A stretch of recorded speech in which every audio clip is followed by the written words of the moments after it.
Hi.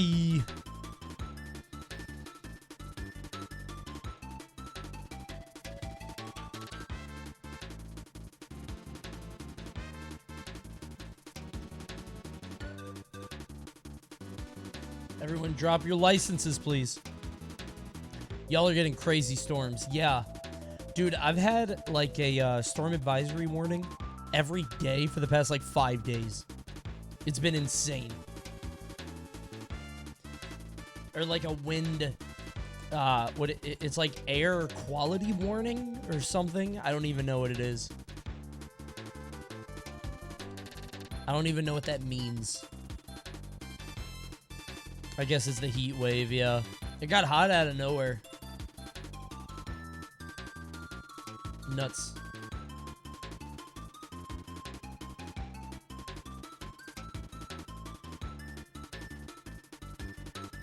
I'm just glad it's not cold anymore, though. I'm fine with it being hot. Fuck it.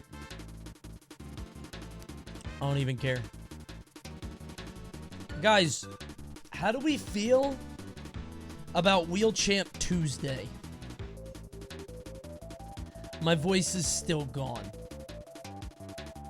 Oh, hold on. Mel's calling me. Yep. Yes.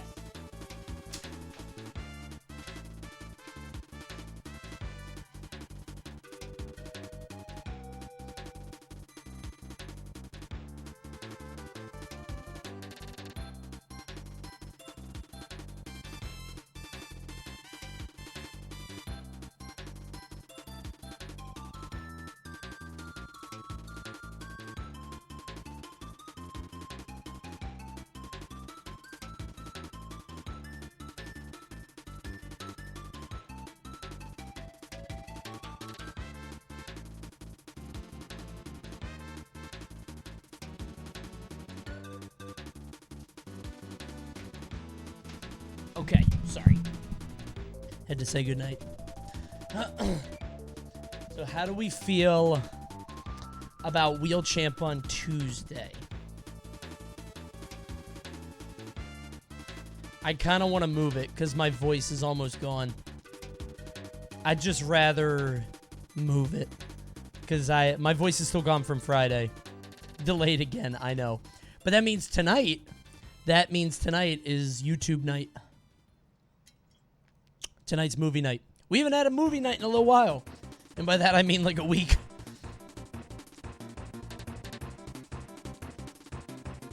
I think we do movies instead. What did you think of Chip and Dale? Oh my god, it's awful. Oh man. Yeah, new Defunctland is in the cards. Yeah. Dude, yeah, so are we watching the new Palworld stuff? Palworld? There's new Palworld stuff? I didn't even know that existed. I haven't spoiled it yet. Yeah, I don't know it. Alright, don't spoil it, please. We'll watch it. Okay, so couple of things. I watched the new Chip and Dale movie. Fucking terrible. God awful. Really bad. And I watched it because I was just sitting around and I was watching Juliet on yesterday.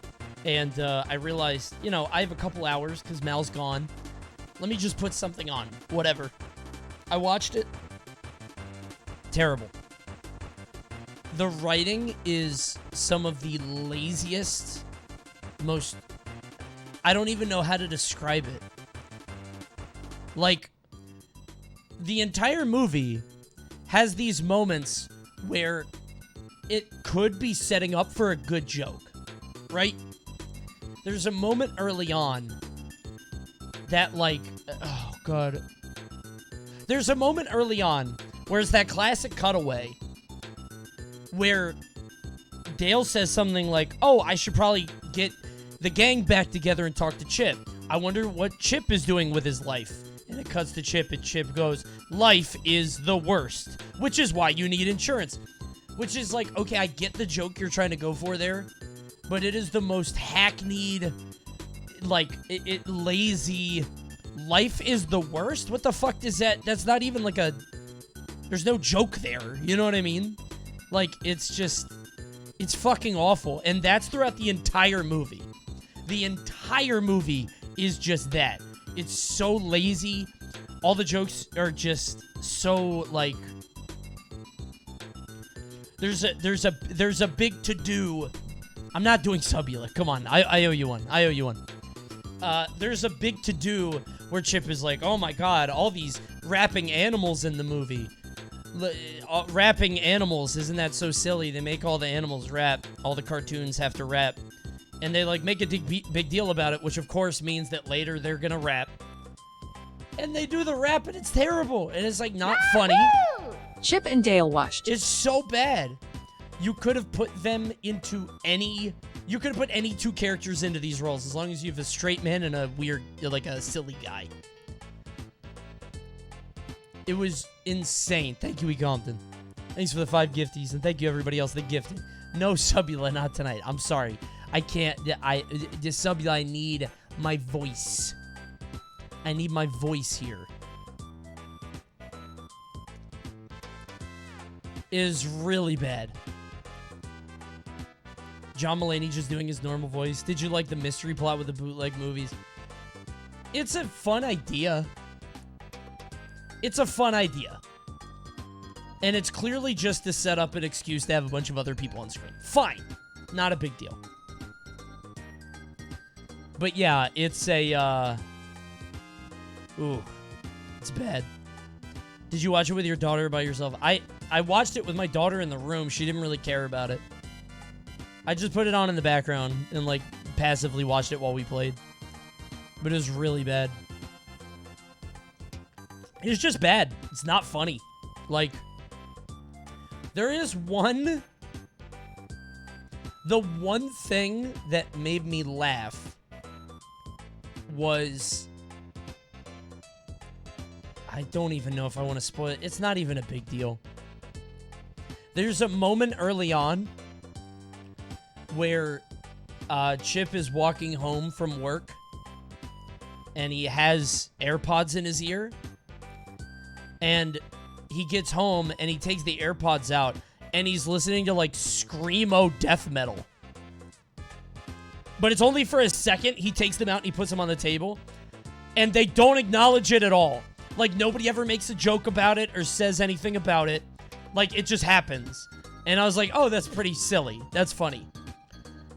Like, if all the jokes were like that, it'd be fine.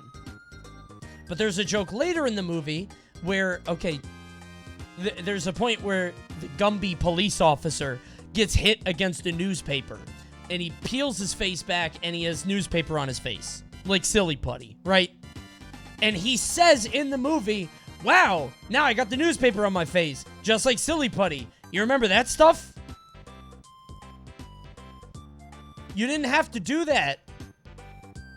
You could have just, like, had him pull back his face, and that's it. Like, there's a lot of that in the movie where the joke is just driven in. The follow-through is way too much.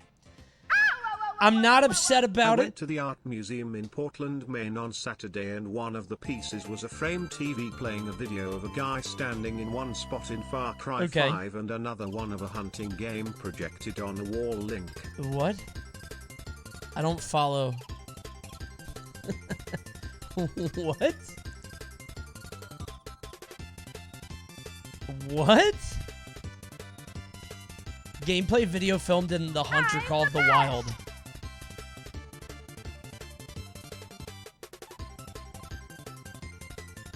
What? Here we go. Wait, so the TV, that's a monitor and it's playing something, right?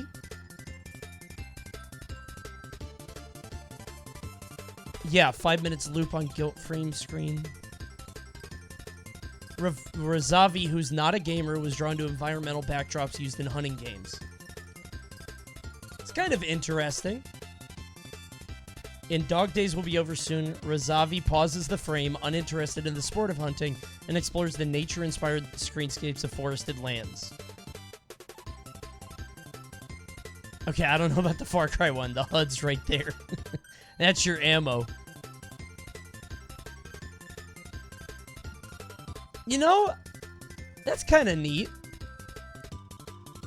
I think that's kind of cool. Although I don't know if it counts as your art. You played a video game and then stood still and said, I made art. I don't know if that's fair. Seems like cheating. Oh, by the way, I got a hype train emote. Choo-choo. Great work, everybody.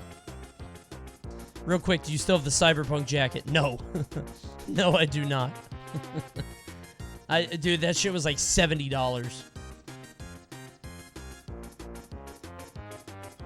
That was insane. Oh, wait, I got another one. I got 2 emotes. Choo-choo. Coney, where's your voice? I think I lost it when I streamed so much Multiverse. I streamed so much Multiverse on Thursday. Ugh.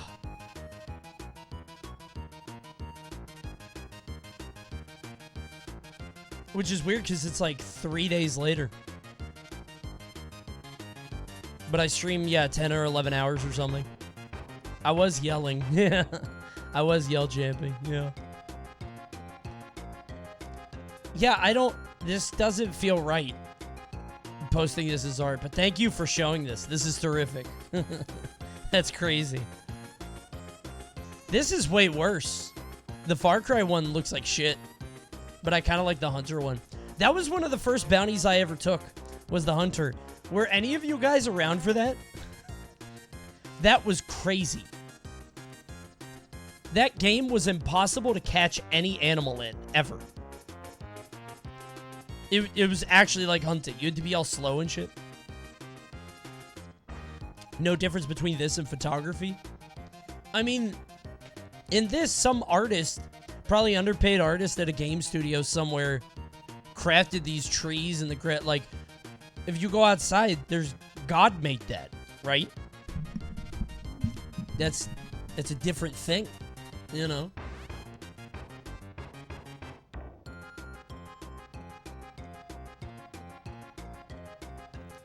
Religious ass streamer. I'm just saved, so sorry if you're not.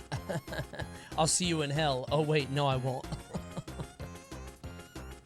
Die.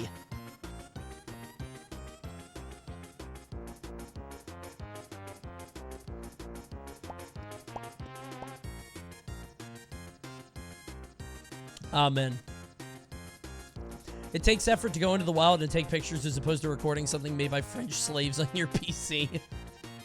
I'm about to just, like, go into the wing cap area in Mario and fly around a little bit and then spin the camera so I'm facing Mario and then frame it. Art. It just depends on how it makes you feel, right? It's all about conveying the emotion. Anyway, like I said, probably no Wheel Champ tonight. We're definitely going to do it before I leave. In case you guys don't know, I'm gone Wednesday and Thursday. I'll be back on Sunday. I'll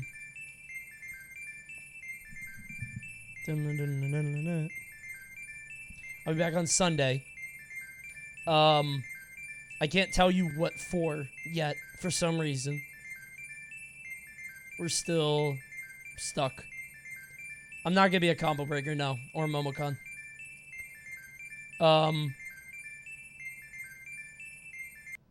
I'm actually announcing something tomorrow, though.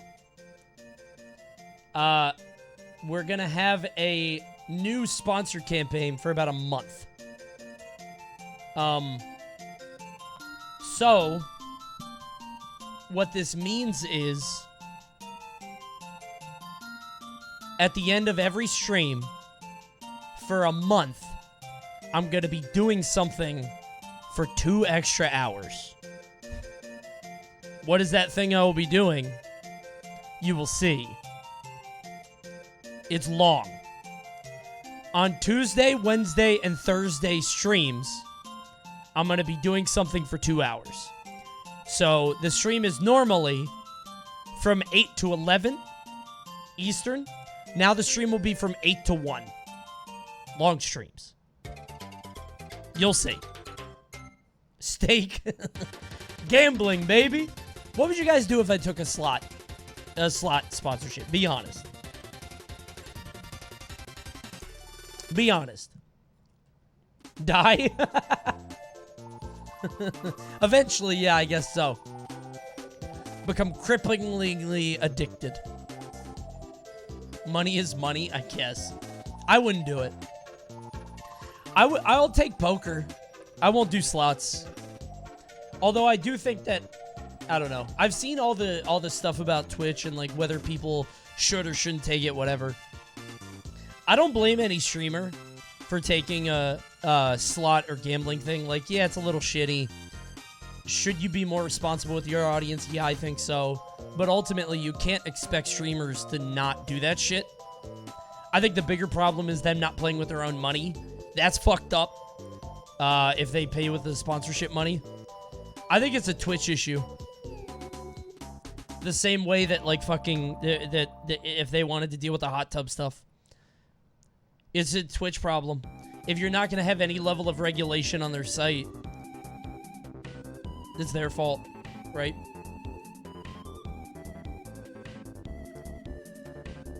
It's insane to see the slot stuff give, like, what, 20 million a month or something?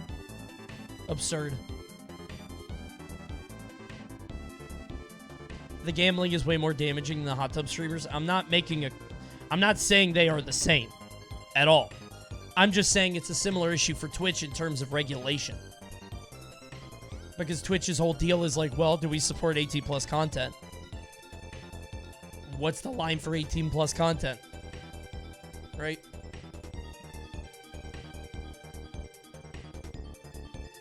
Watching slots just sounds boring as hell. I agree, but people love it. Crazy to me. It's nuts. I just think it's a Twitch issue.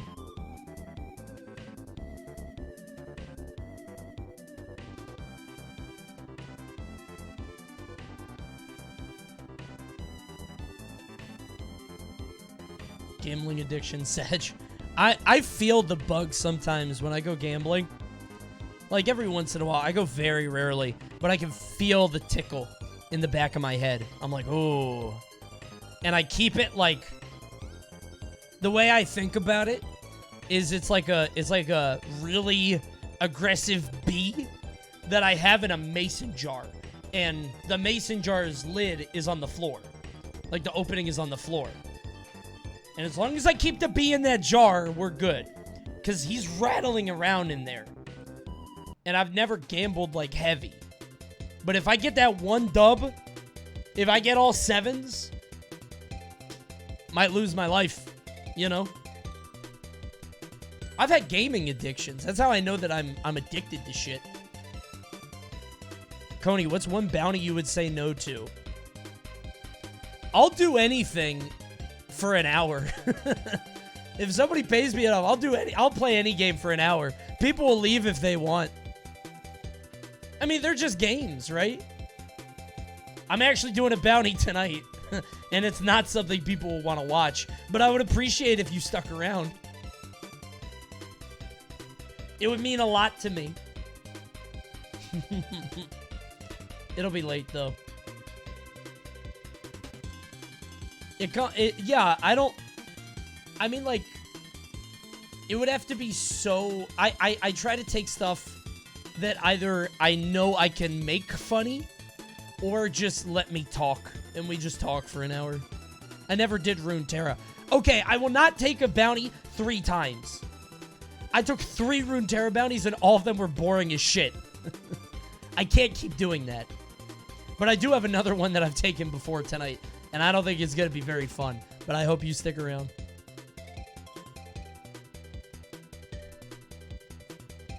You'll def take raid 3 times? 4 times. 4 times. That's different. Raid soon. Get ready to engage. I swear if it's this light, we're talking. I'm talking to them. They ghosted me. This isn't a bit. They ghosted me. I tried. Maybe.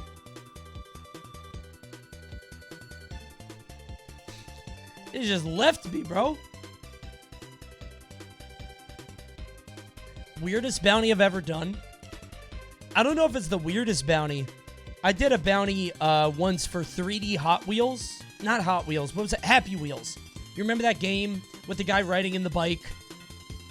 There's a 3D version of that, and it kind of sucked. So I did Jeopardy for an hour on my Alexa and talked about how much I hated the game. And they were okay with it. Guts and Glory? I don't remember that. Oh, is that the name of the game? Okay, there you go.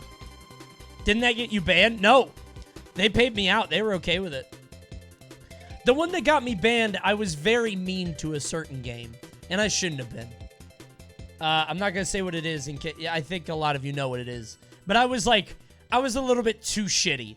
And they emailed me after. They were like, hey, that was over the line. We're not going to pay you. And I was like, you're right. You're right. I'm sorry. I felt bad. I actually did feel bad. All right.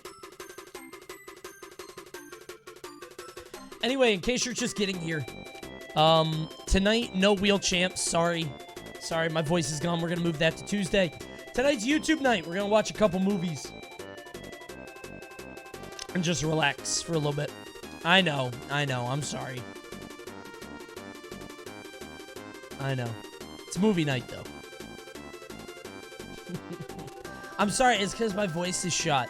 I can't believe my voice is still shot from Thursday. Dude, like 3 days ago. What happened? Thanks, Peter. Howdy, howdy. My voice just never stays. I don't know what it is. His ass is wheeling out the TV for the class. Gonna take a nap in the back of the room. Alright. Send it.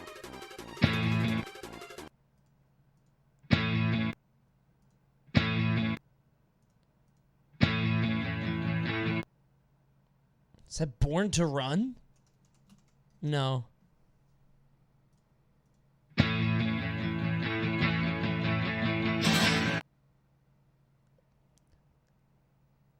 What the fuck? I know this one.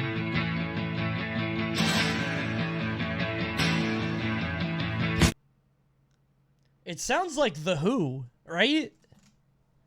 Okay, The Who is not on here. Who else sounds like that? Okay, that snare sounds too modern. Like the opening sounds like it could be like 70s, like a classic rock thing, but that snare sounds too modern for me.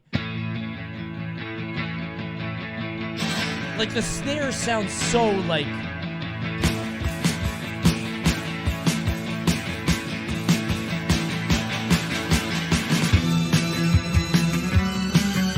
I don't know what that is. Is it The Cure? Sounds vaguely Cure-ish. There's no Cure. I don't fucking know. I don't know what that is. I don't know this song.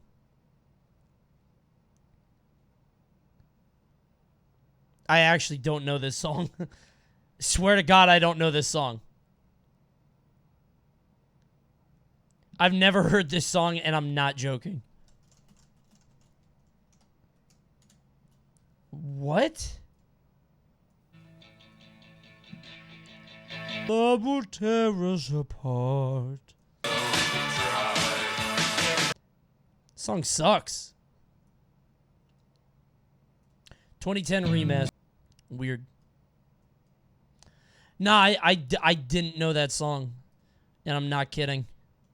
Alright, what's this? Okay. Going for half court.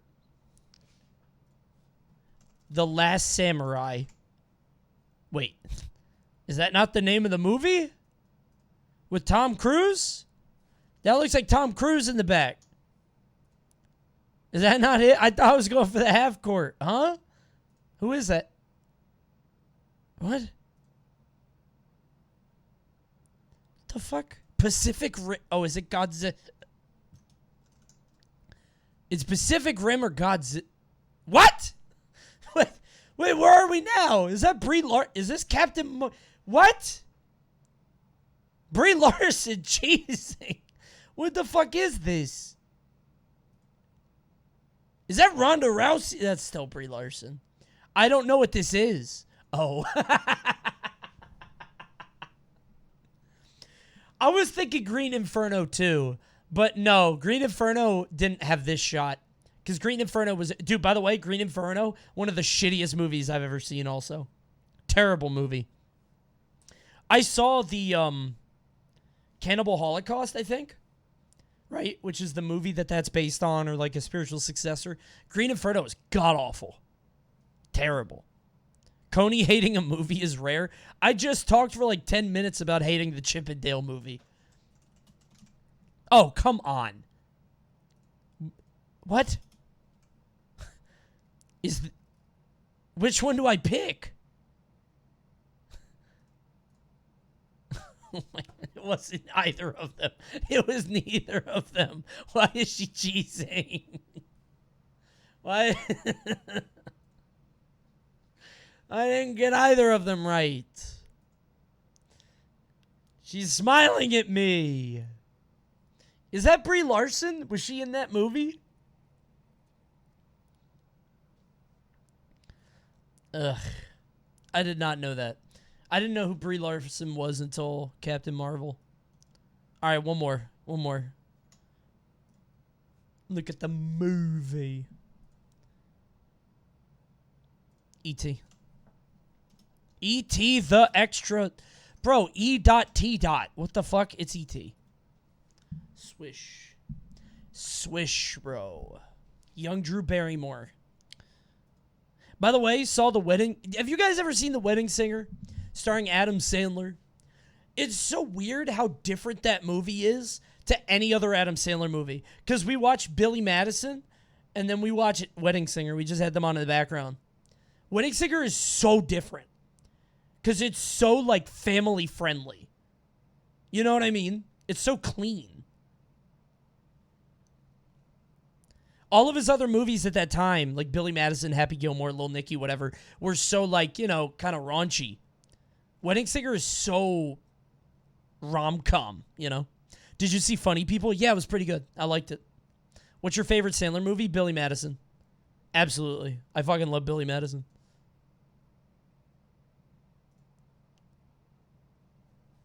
I think that's Home Alone 2. Oh, they don't have Home Alone 2. Swish. It's too easy for him. He's too talented.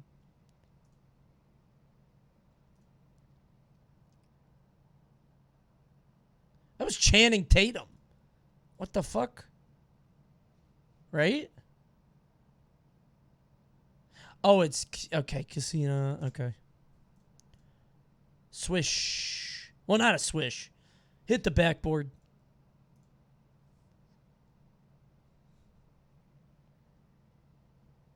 Old-ass movie. What the... That's Casablanca. Old-ass movie. Damn it. What the hell is this? How does anybody get that? All these old movies look the same. How does anybody know this?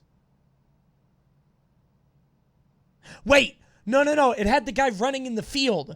Oh my God. What's that Hitchcock movie? The guy's running in the fucking... Oh my God. Hitchcock movie where the guy runs. Fuck!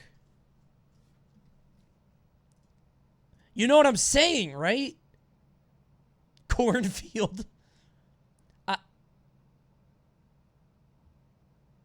Rushmore. I don't know. What is it? Just tell me. No, hey, tell me. Tell me. What the fuck? Tell me. No. It's not E.T. Oh, I get to play again. What is it? North by Northwest. Never heard of it. Is that a Hitchcock movie? Is that the one? And that was Oceans. Yeah, I saw that one before. I thought it was South by... Oh, that's the festival. Never mind. Whoops. I thought it was South by Southwest. That's the thing in Texas. That's not the same.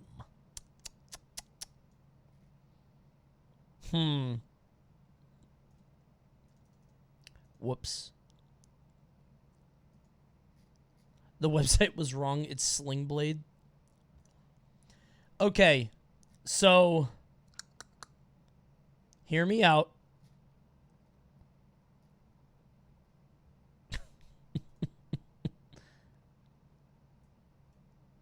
Wait.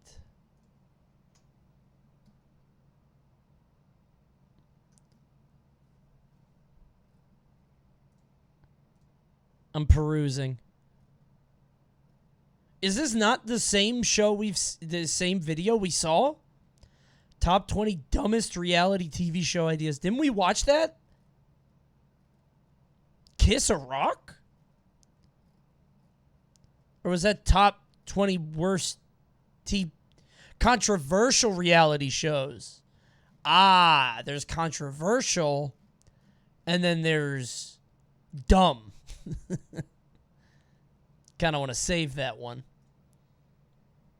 We're not doing this. I just saw it and I thought about it. Who's number one? Who's number one?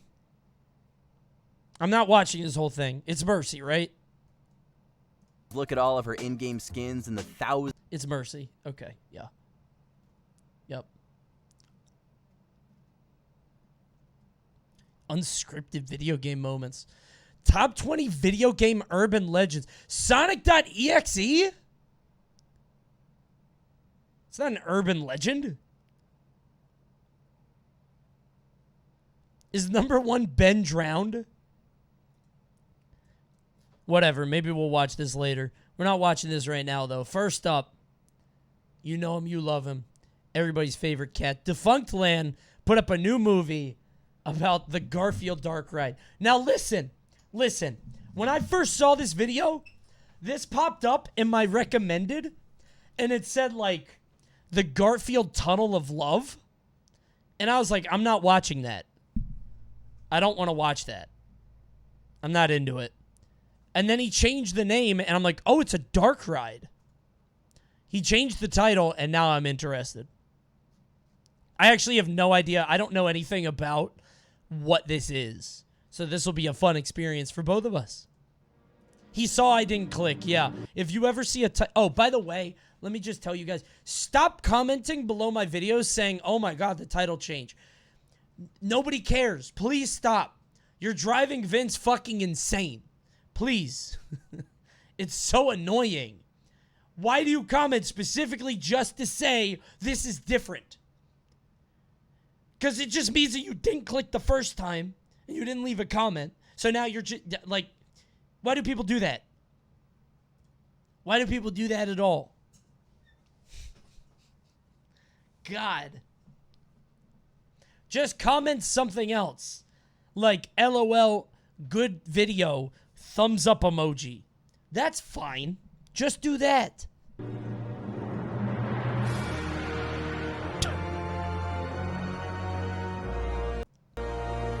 Please.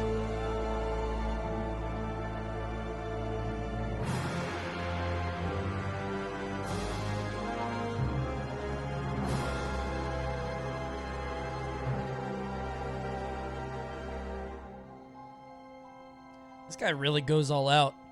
You know what's crazy?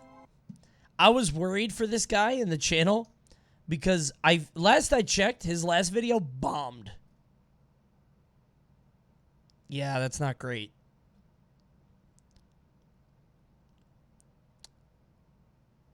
$251K, $332K. I mean, like, maybe he doesn't care. I'm sure he just does it because he likes this stuff. But it's like, you know, you see 2.5, 1.1, 1.3, 11. This thing was in everybody's recommended. Everybody's. His TV videos aren't as popular. Is that the case? Because Carmen Sandiego kind of popped off. You know? Listen, I don't, you know, I'm happy that he's fine. I just feel bad when I see a person's video not do as well as the other videos, especially by, like, such a dramatic thing. Because I've seen a lot of people feel like they can't put out whatever they want. But I like this guy, and I hope he's, you know, he feels like he can do whatever he wants. I'm sure he's, like, happy with what he's getting anyway. This shit got 11 million, which is insane. Oh, my God. Crazy.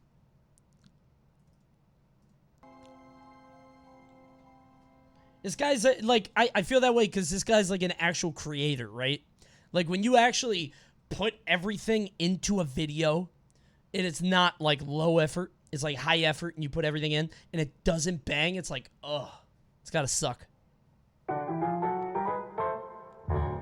In the mid-19th century, in the northeastern region of the United States, there was a new pastime that people could not get enough That's of. true. 11 million on 2 hours is probably absurd money. Holy shit. I didn't even think of that. Oh my God. Our YouTube lives and dies by watch time. Our views are like pretty good on my channel. Videos get anywhere from like 30 to 50. But my watch time is sick, which is how we pay the bills.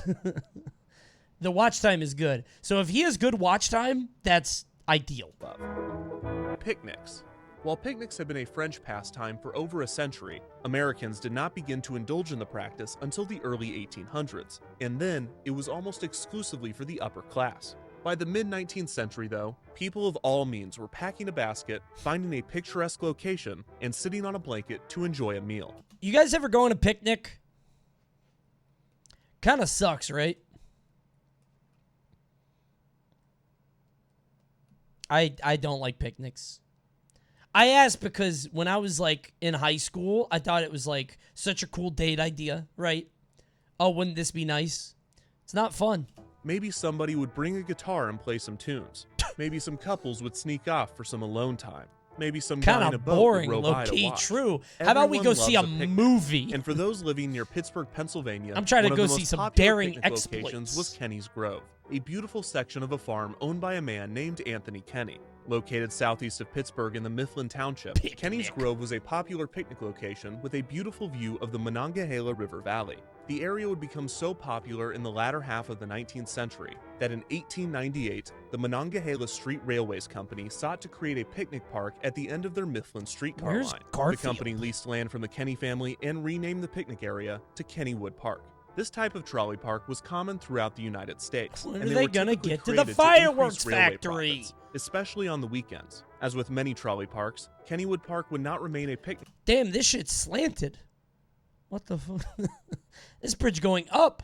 park forever. In 1898, just a year after leasing the land, Monongahela added a dance pavilion, the casino building restaurant, and Kennywood's first ride, a carousel. The following year, a bandstand was constructed, and the year Oh, that after looks that, nice. in 1901, Kennywood built another new ride, named the Old Mill. The Old Mill was not a unique ride to Kennywood, but rather an entire category of amusement park ride. Old Mills are slow-moving boat rides, with no steep inclines or declines. Oh. The water in many of these rides are moved, as the name suggests, by a mill. So this is Old like Mills Small are best World. known for their significant indoor stretches that were most often in pitch-black darkness. This led many couples to take advantage of the dark portions for romance-related activity, leading to the Old Mill getting its more recognizable name, the Tunnel of Love. These seem to sprout up all over the place in the late 19th and early 20th century. I've never seen a Tunnel of Love in real life. I thought they were just like cartoon stuff. These are real? I mean, I guess so, because he's talking about it. I've never seen these before. But, oh my God. It's a railway. Archie went, I love the taste of your new lipstick, Veronica. Archie, I'm not wearing any lipstick. Damn. How did they not notice she was on the boat? She hopped in the boat with them. Here's a real one. Is this a real Tunnel of Love? I'm looking for like a real one. I've never seen 1916. Okay. Is it pitch black in there? There's nothing in there, huh? That's crazy. Holy shit.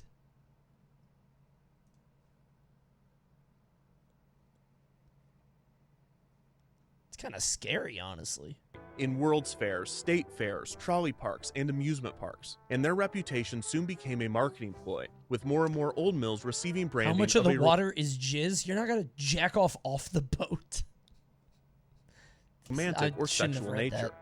The Old Mill at Kennywood was one of the first Old Mill rides, and although Why it was did I never branded respond to specifically as a tunnel That's of love, my fault. local couples found that it worked just the same. Kennywood's Old Mill would receive several themes and overlays during its first few years of operation. It was first themed to the Fairyland floats, then to the canals of Venice, and later to the Panama Canal, which at the time was an extremely topical theme as the actual Panama Canal had just debuted. After the Panama Canal theme, the Old Mill became the Rapids Gorge and then the Fairyland floats again, before returning to its classic name, the Old Mill. In 1922, the ride underwent a refurbishment and received a new facade to appear more like a New England mill, and had its ride system overhauled and enlarged. Arguably the biggest change to the Old Mill in its early years would come after the ride caught on fire and burned to the ground. Being rebuilt for the 1926 season and receiving new theming with comic supplement characters, including Happy Hooligan, the Katzenjammer Kids, and Jiggs and Maggie. Literally, in 1936, the Old Mill was redecorated again with 8 new theatrically lit pictures. Another major refurbishment to the ride occurred in 1940. During this season, the Old Mill received a renovation with new animations. That's a lot of who's. The refurbishment featured 7 well-known characters from comic strips and cartoons, Name one. including Blondie, Popeye, the Lone Ranger, the Little King, Tarzan, Gulliver, and Little Henry. In 1957, Not Little the Old Henry, Mill was that themed must to have a cost trip a around fortune. the world. The comic characters were replaced with scenes of Hawaii, a kangaroo in Australia, a tiger in Asia, an elephant in Africa, and even Santa Claus in the North Pole. The loading area was also given an animatronic band of Small monkeys World that would is play music for one of guests these rides. in the queue, Good. which was apparently auctioned off just 1 month before I started writing this video. No! It sold for $2,300. That's it? Bro, that's a piece of history. He blew it. Which is more than I've ever spent on an animatronic monkey band. For the 1974 season, I the Old Mill would actually receive might its buy most that for $2,300. We hit the sub goal. I hit the button. The monkeys start. Do you think they still make them? There's got to be one I could buy somewhere, right?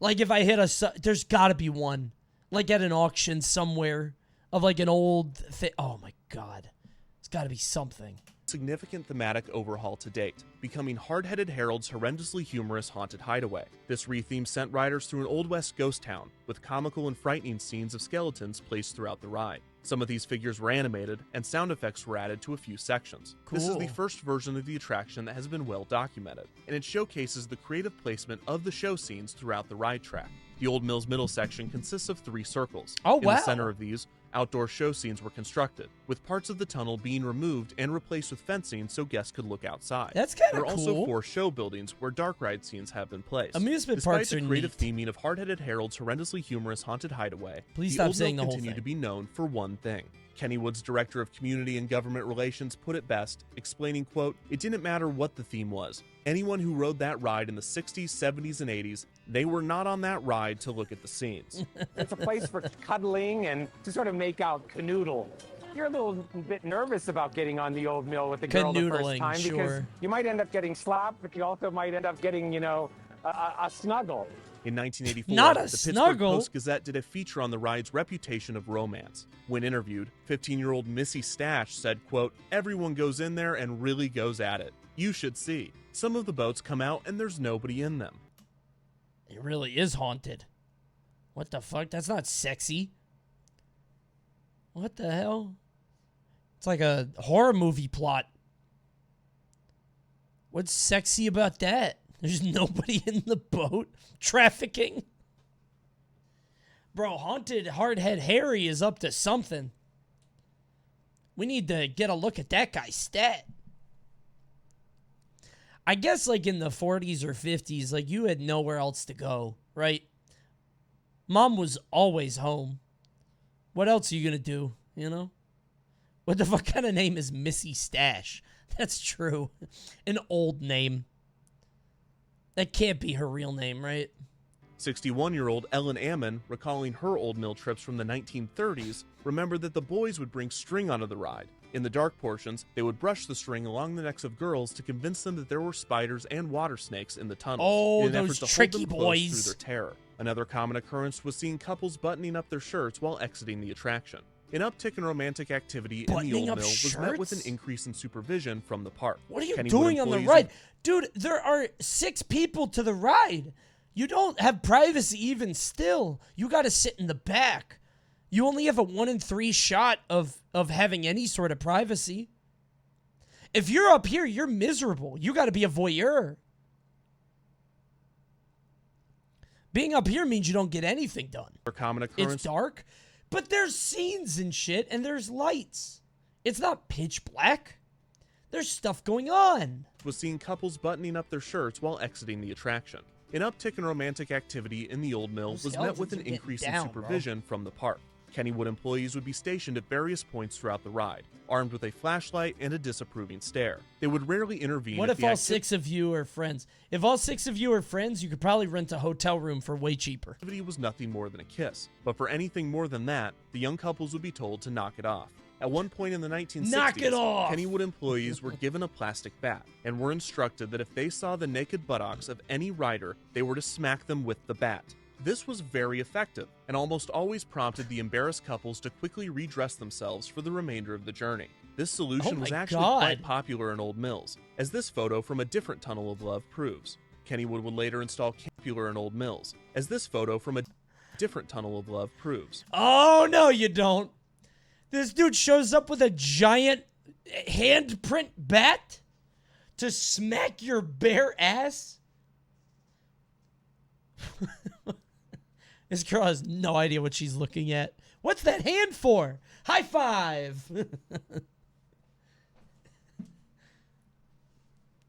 Harry's horror hand. That poor girl doesn't know what that is. This guy takes delight in his job. He's got the flashlight and the hand. He just prays that he gets to find some young kids just going at it. But not all the way, but just like necking and canoodling. And he just goes, whack! You know?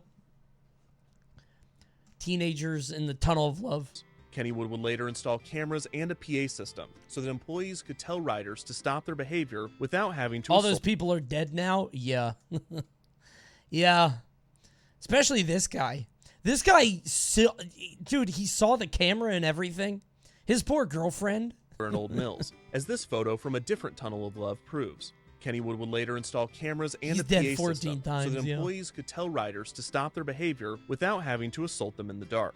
Hard-Headed Harold's horrendously humorous Haunted Hideaway understandably dropped the alliterative name in 1992, reverting back to the Old Mill but keeping the rest of the theming. As the Old Mill entered the 2000s, officially celebrating its 100th birthday, Kennywood was weighing the pros and cons of the ride. Due to its age and design, the attraction required a lot of maintenance and took up a significant amount of land at the park. Kennywood is well known for constantly building new attractions and creating new experiences to push locals to come back each season. Where is so Kennywood? It was not out I've never of the heard question of this. to tear down the Old Mill and replace it with something more modern. I've never heard and of thrilling. Kennywood. However, the management at Kennywood also cares deeply for the history of its... Wait, Kennywood is in Pennsylvania? I've never been there. I've been to Dutch Wonderland. I need to go there. Dutch Wonderland sucks. I guess it's like for super young kids, but... park, and few, if any, wanted to see the park's oldest attraction torn down. So 100 years after its opening and 30 years after its last major refurbishment, a refresh of the Old Mill was on everyone's minds. Kennywood wanted to find a way to keep the historic ride in the park, but update it to appeal to modern audiences. And the answer to this would come in the form of a powerful cat, named Garfield. Garfield is a comic strip written by cartoonist Jim Davis that debuted in 1976. The eponymous orange tabby cat, named by cartoonist Jim Davis. Is this Garfield's first appearance? I've never seen this Garfield before. Oh my god. That's awful. That debuted in 1976. The eponymous orange tabby cat needs no introduction. The general public is well aware of his love of lasagna, hatred of Mondays, and his trademark laziness. Garfield, along with his dorky owner John, John's naive dog Odie, and a cast of other recurring characters, quickly found their ways into the comic sections of newspapers. Who's Lyman? Who the hell is this? I've never seen this guy before. I don't know Irma either, but I do know Liz. I don't know who Lyman is. By 1982, the strip was appearing in over 1,000 newspapers. Over the next 2 decades, as the comic and character rose in popularity, Garfield would spawn an unprecedented amount of merchandise and media, including popularity. Garfield. This happens to you in real life, what do you do? I'm dead serious. If this happened to you, what would you do? Run?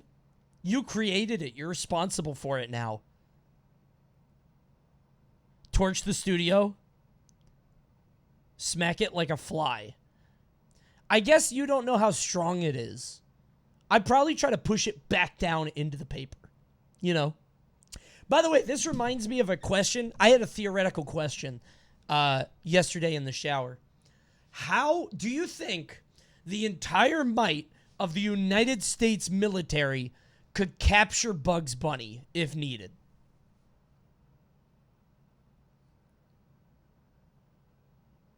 No. You can't kill him. You just want to capture him.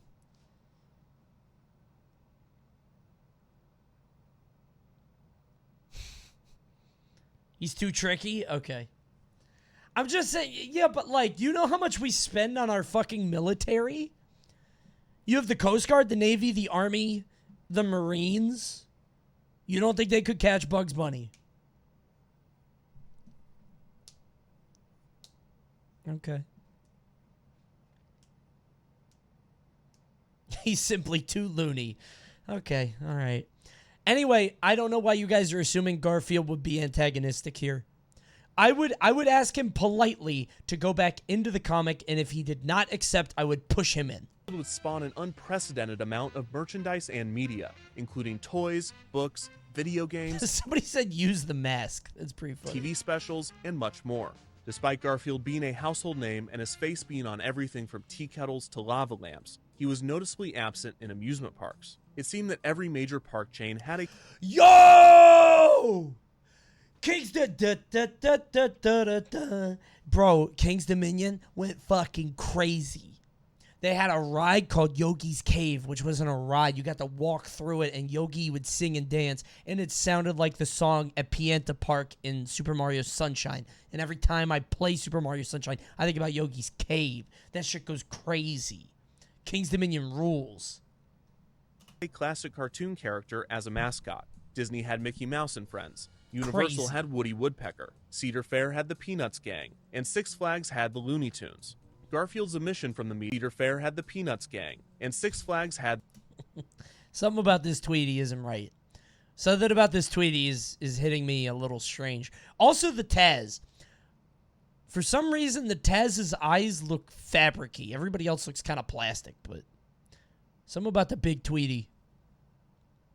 Big Tweety is kind of scary, I guess, because all these other characters could be big, right? You don't really have canonical, like, senses of their heights. Taz is supposed to be short, Foghorn's tall, but Tweety's, like, a 5-foot-tall Tweety is kind of scary.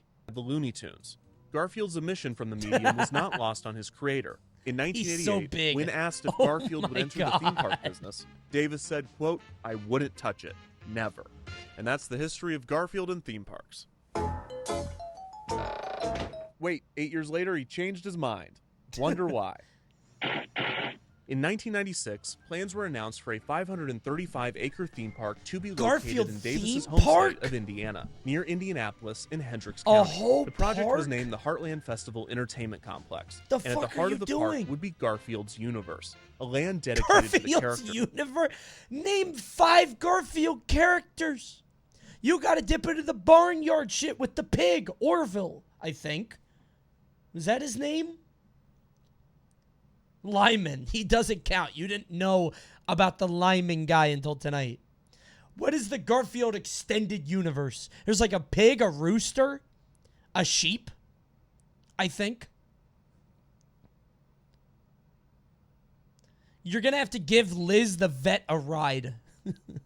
Liz's animal checkup. I don't know what else could you do? This would include a character carousel, Arbuckle's picnic coaster, a ride called Garfield's Extreme Adventure, an Odie tongue slide, Irma's Diner, and Mama Leone's restaurant, which would serve, of course, lasagna. The park was planned to open in 1997 and was a joint effort between a Michigan development company and Davis's company, Paws Inc. The cost of the project was estimated to be $120 million. By all accounts, Davis was significantly involved in the park's design, even going so far as to have a special Garfield theme park planning room, and even conceptualizing the more mundane aspects of the project, such as the garbage cans and Wait, restrooms. Is that real? You gotta pee in Garfield's mouth? It can't be real. It's a funny joke. Somebody said John's date night where you work with Garfield to ruin it. That's a ride.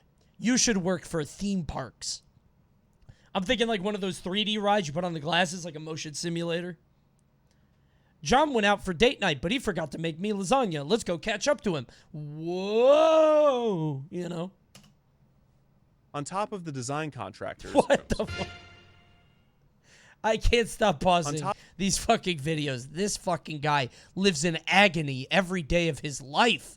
Oh my God. What a nightmare. Why do they design him like this? John Arbuckle is not cartoonish. Lyman was John's roommate and original owner of Odie. Jim Davis in the chat. Hello, Jim Davis. I love your work. No one else would ever know that except for you, cartoonist Jim Davis. Thanks for stopping by. That's insane. Amazing. Of the design contractors, Davis reached out to other amusement park operators to consult on the project. I just can't get over this guy's nose, dude. He just, like, how do you live like that? Early stages. This was when Davis first reached out to the Kennywood Entertainment Company, which owned 5 small parks in and around Pennsylvania, including Kennywood in West Mifflin. A year after the announcement, the opening date was pushed back to 1998. Despite significant utilities and groundwork being completed, the project struggled to find the remainder of its funding. The following year, the park rebranded to Garfield's Adventure America and scaled back on its plans, opting to construct... Bro, this is a very long roller coaster. Like, wait a minute. This is actually very long. This would last like 30 minutes. Yeah. This is Mr. Bones. You're like going here, up, and then whoa, up, whoa, whoa, whoa, whoa, whoa, whoa, whoa, whoa, whoa. That shit's long. Construct and debut the Garfield area first, with the opening now planned for 1999. By this point, a significant number of Hendricks County residents opposed the project, even forming a group called Citizens Opposing Amusement Park, or COPE. The theme park was pushed back another year with a projected opening of... Do you think he meant to do that? Did he mean to do that? That's 2000. funny. In December of 1999, Need Kennywood another org officials called attended Seed. the International Association Citizens of Amusement Parks and Attractions entering Convention and Trade Show. It emergent. is here that they learned that Garfield was available to license. It seemed that while Garfield's Adventure America was in a state of limbo, Davis was looking to integrate the character elsewhere, at least temporarily, and Kennywood Entertainment was reportedly one of his top choices, specifically the historic Kennywood Park as well as lake compounds in Connecticut. Kim Campbell, a spokesperson for Paws Inc., explained, quote, Jim liked the long histories of both parks, the family-friendly atmosphere, and the fact that they were picnic areas. Jim said the parks were a perfect Why does fit dude for love Garfield, picnics so who much? never met a picnic he didn't like. Oh my God, this fucking guy is a mark. Are you fucking kidding me? He wants to go to the picnic area because Garfield loves picnics? What a fucking mark. He's huffing his own supply. What are you talking about? When I think Garfield, I think picnics. Jim Davis has a very... this is truly the death of the author, right? Jim Davis just wanted to make a fun cartoon about a cat that loves picnics. And everybody's interpretation was like, wow, he really likes lasagna. And Jim is like, no, where is he eating the lasagna? You know? He just doesn't get it. You didn't think that picnic stuff was going to come back, did you? An agreement was made between Kennywood and Paws Inc. for a 1-year licensing deal to have Garfield and I don't Odie think I've become ever the seen mascots Garfield of both go on a Kennywood picnic. and Lake Compounds. He always eats this at is his despite house. the fact that Kennywood and Lake Compounds already had mascots. Kennywood had Kenny the kangaroo, and Lake Compounds had Kyle the crocodile.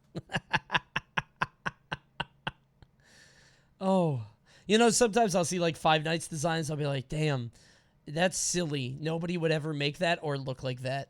And then you see Kenny the crocodile. Both There you parks go. assured fans that Garfield and Odie would stand alongside the legacy characters and would not be replacing them. Cool. This integration in the Northeastern Park seemed to conflict If I was with the Garfield, appeal I of would not Garfield's be Adventure caught dead America with Kenny in the Indiana. crocodile. However, Career it was suicide. revealed that the developers Get of that the guy Indiana away park from me. only had the exclusive rights to the character within a 150-mile radius. Oh, Kyle the and that Oh, Jim it's because Davis of and Kenny Paws Wood. Inc. had never Wait, why is his name? Oh, Kenny the kangaroo. Oh, yeah. financially invested in the park. The like if developers it's assured the Kennywood, public and their why is he not investors that Kenny? Garfield's Okay. integration at Kennywood and Lake compounds would not detract from the appeal of Garfield's Adventure America. But at this point, many were convinced that the park would never be built. Meanwhile, at the Kennywood parks, Garfield and Odie were fitting right in, taking photos with guests, 2001? selling merchandise, and appearing in advertisements. The integration was I thought successful this enough would have that been in, Kennywood like, and the Paws Inc. 60s. extended their agreement, further cementing Garfield's presence in the parks. Kennywood's Kittyland would receive more Garfield theming, and in 2002, the first Garfield ride opened at Kennywood, 2002? named Garfield's Pounce Bounce, a kitty bounce tower made to look like a block of cheese, covered in mice, and adorned with a Garfield statue. You ever see one of these break? Not a pretty sight. Fire department has to show up. They get the ladder. Kitty bounce tower made to Like- look like a block of Six Flags has one of these, and it gets stuck like here. And you're high up, like so high that if you fall, you would hurt something, but you wouldn't die. But not so high to like get a ladder to come save you. It's very weird. You're on there for like 2 hours too. It sucks. cheese, covered in mice, and adorned with a Garfield statue.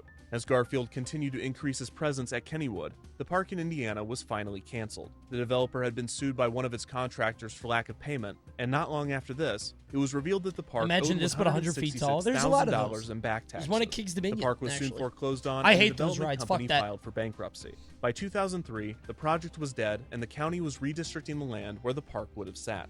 Despite the failure of the park, Davis was still passionate about Garfield's presence in theme parks. And Jim since he and his Davis has company gotta already be had a so successful weird. relationship with Kennywood, Right. it only made sense to go all in on the Pennsylvania park.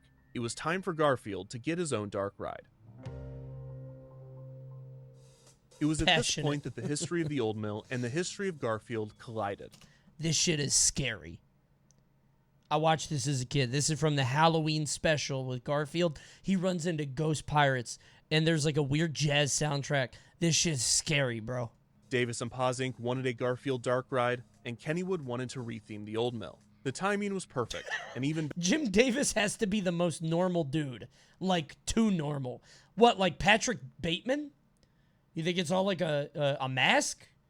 Just trying to fit in? better, Kennywood already had a designer How in normal mind. we talking Larry here? Kirshner, the owner of the haunted house design firm Halloween Productions, had recently installed an attraction at Kennywood, telling park management that if there ever came an opportunity to design a dark ride, Kirshner and Halloween Productions wanted in. Oh, God. Kirshner recalled wanting to design a dark ride so bad that he would almost do it for free. When the Garfield Old Mill retheme was discussed, Die. Kennywood reached out to Kirshner, Subula. who happily accepted the job. Kirshner's plans for the attraction included animatronics and 3D effects, and his background in haunted houses would lead him to pitch a Garfield ride with horror and comedy aspects, not dissimilar to the Old Mill's hard-headed Harold theming.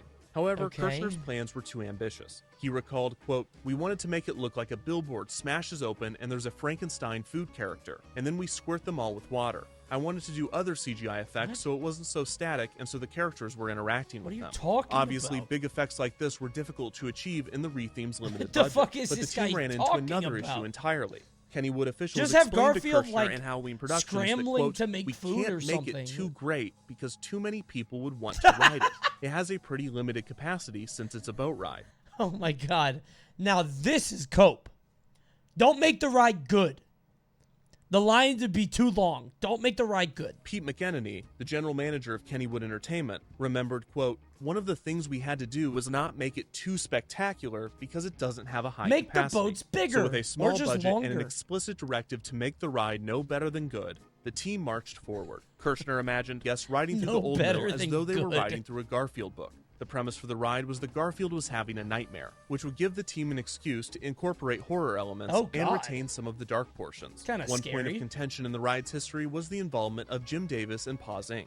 While Davis certainly wanted the ride to be built and approved it, there's What a does dispute Garfield as to how have involved nightmares he was in about? the creative process. McEnany recalled that Davis wrote the script for the ride and drew the concept art, but Kirshner recalled, quote, "We did 20 or 30 drawings. He didn't do anything. I never talked to Jim Davis. The biggest thing was he or someone gave us some Garfield books, and then we had to figure out which story we wanted to tell." Despite the obstacles, Kirshner and Halloween Productions were able to pull off a substantial retheme to the old mill, resulting in the most elaborate overlay in the ride's 103-year-old history. How this version would be received by the public, though, was still uncertain. A decent Garfield ride that's scary. On May 1st, About his 2004, nightmare. Kenny would open for the season with a brand new attraction. Bro, these guys do not On belong May in the 1st, same 2004, universe. Kenny would open for Oh, man. Kenny just watching from the shadows. You son of a bitch. You come to my park, entertain my guests. Always watch your back, bro. Garfield thinks he's got one over on Odie, but he's not looking out on his end, you know? for the season with a brand new attraction. The kangaroo is so small with his little hat. Garfield's Nightmare. You took the everything the old from mill me. was dedicated with a small ceremony, at which Garfield and Odie took their first ride. Kenny the kangaroo was also in attendance, although he could not fit into the boat with the other characters. Oh, that's a bullshit. Let me on the ride. Kenny, aw. Why is there no Kenny's Nightmare ride? Because this is Kenny's Nightmare. This is a nightmare come true. Oh, God. Garfwood. At least he's here. I don't know what Kyle's doing. Kyle's up to something. Oh, that's funny. Could you imagine getting on a boat for a ride of your nightmares? What would yours look like? My nightmare usually involves me driving a car into a body of water. I don't know why that happens. I dream about that a lot. That seems to happen to me a lot. Kenny the kangaroo was also in attendance. No elevators? No. No. Although he could not fit into the boat with the other characters. Oh, Kenny. Oh, man.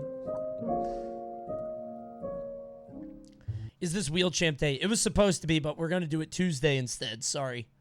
Hey, is anybody out there scared of spiders? Does this freak you out? I'm genuinely curious. No. Like, I've heard people with arachnophobia that, like, legit don't want spiders in games because it fucks with them. There was some game recently that had, like, arachnophobia mode where, like, there wasn't a spider in the game that was supposed to be there. Do you guys know what I'm talking about? It was like a horror game. Grounded? Ah, that's okay, yeah. I just wonder how like cartoony do you have to go, you know? Guests entered the attraction Curious. under the large signage, twisting around an outdoor queue with the familiar old mill show building intact, with a small adjustment. In the window of the mill house, a frightened Garfield could be seen inside as the shutters opened and closed. Cool. While waiting in line, riders viewed TV screens that explained the history of the ride and featured clips of Garfield. As guests entered the loading area, they were surprisingly handed 3D glasses to wear on the attraction. What? After riders loaded into their boat, they would take a left turn, passing a guard station 3D revealing that the ride glasses? was covered in cameras. Reportedly, this was intentionally put in plain sight as another deterrent for romantic activity. As guests climbed a short lift hill, they heard a mysterious booming voice. This is the most frightening adventure you will ever be on. Unless you have cheese. I like cheese. So give me some cheese and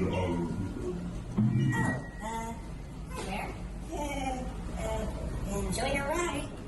After a Mountain right Dew? turn, guests went down a passageway covered in glowing advertisements for PepsiCo products, which was unsurprisingly Kennywood's food and drink vendor. Sure. This was also the first of many blacklight scenes. Very and the smart. walls were splattered with fluorescent material, which was definitely added by Halloween Productions during the refurbishment and was not the result of 103 years of bad aim. This is also where the 3D glasses came into play. Rather than being a stereoscopic That's 3D pretty effect good. in which two images are made into That's one funny. to simulate depth, That was a good one. Garfield's Nightmare used chroma depth, which diffracts colors through a holographic film. This results in certain colors popping into the foreground while others are pushed into the background. The warm colors, red, orange, and yellow, are the ones pulled forward, while blue, indigo, and violet are pushed back. This effect works best with bright primary and secondary colors, which inadvertently gave the ride a distinct color scheme.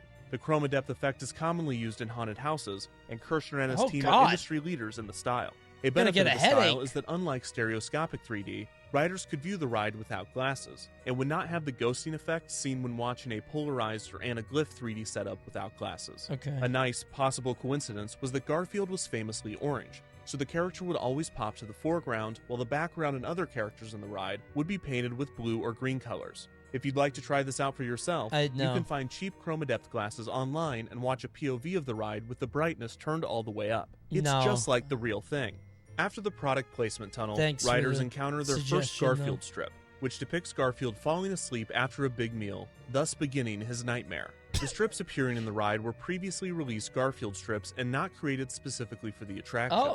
After this, guests enter the first scene, in which Garfield's messy house begins to come alive, with the door Damn, dude. That's too much food. How did Garfield never die? I feel like my cat threw up if he ate like a pepperoni, you know? Open and shut. Garfield's voice plays overhead. It's like 5 pizzas.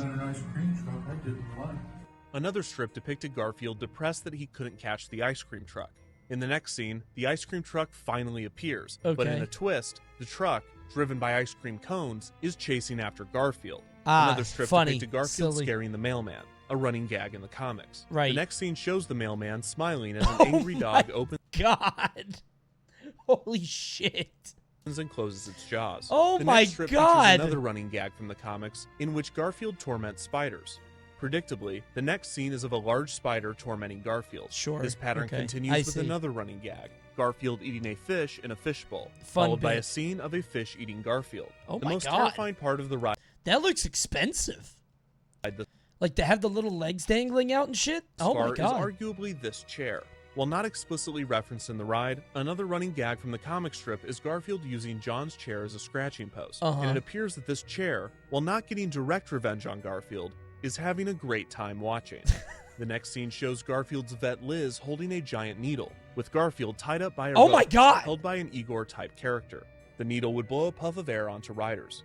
Another strip depicts Garfield attacking the pizza delivery man. This is ambitious. And the next scene shows the pizza delivery man and evil pizza boxes attacking Garfield. This is the better next strip than and scene good. Is a break from This form. shit's going the crazy. Strip depicts Garfield mentioning that he's going to the kitchen, with a depressed-looking John saying nothing.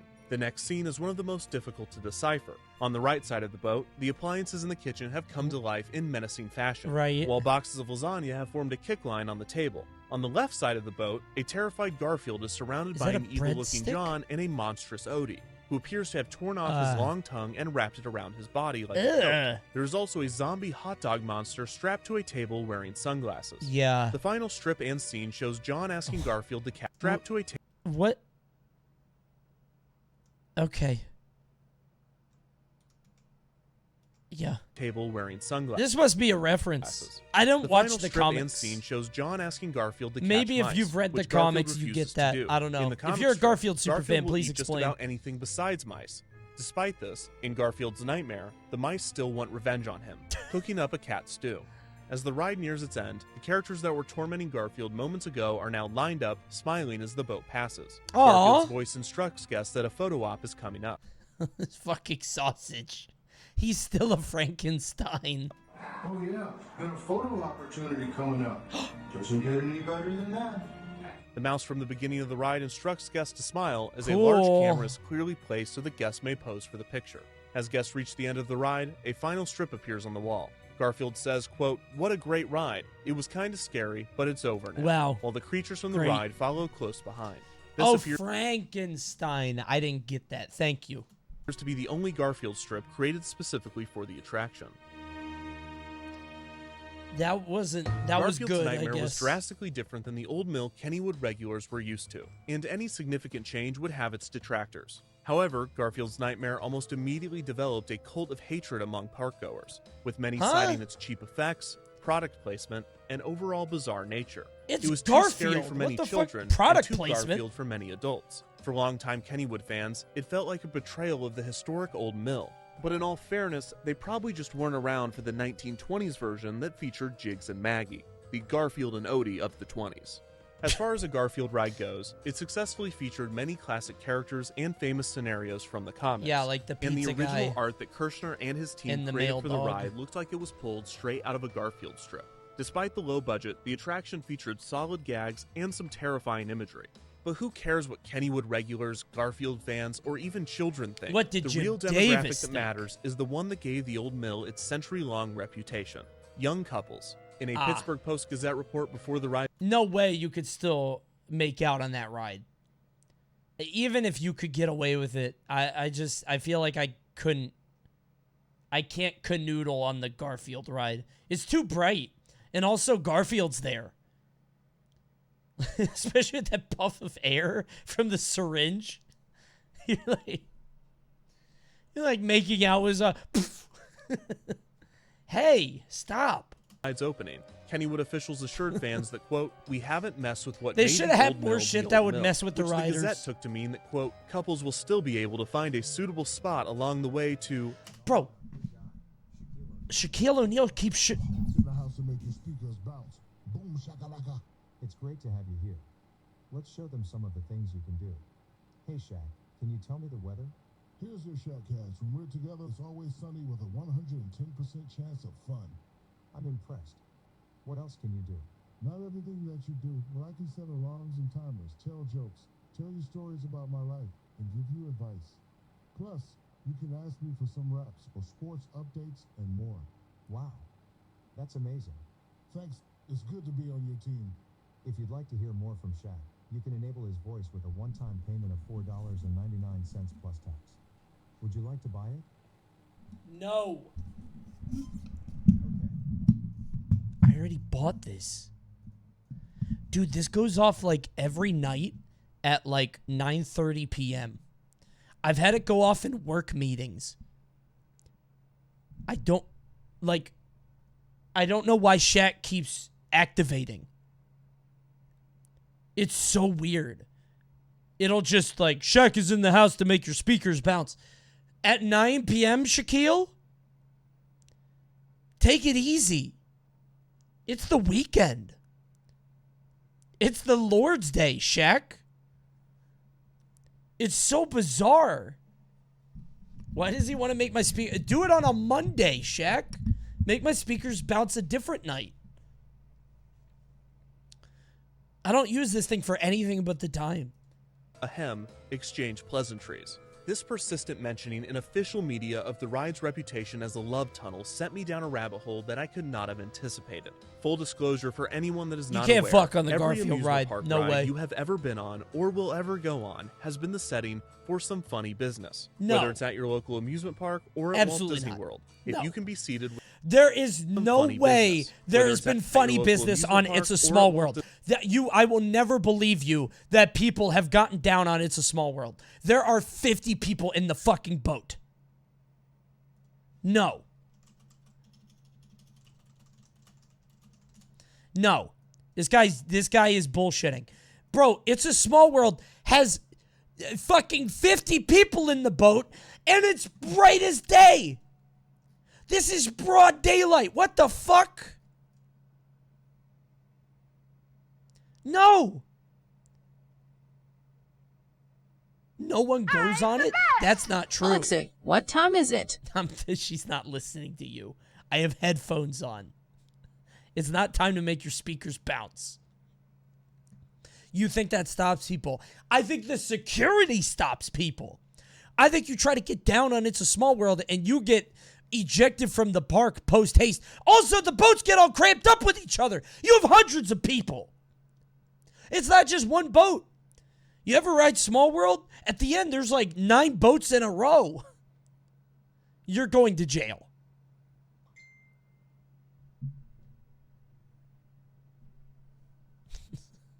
Mal just tweeted or messaged me, what the fuck is vanish mode? Vanish mode?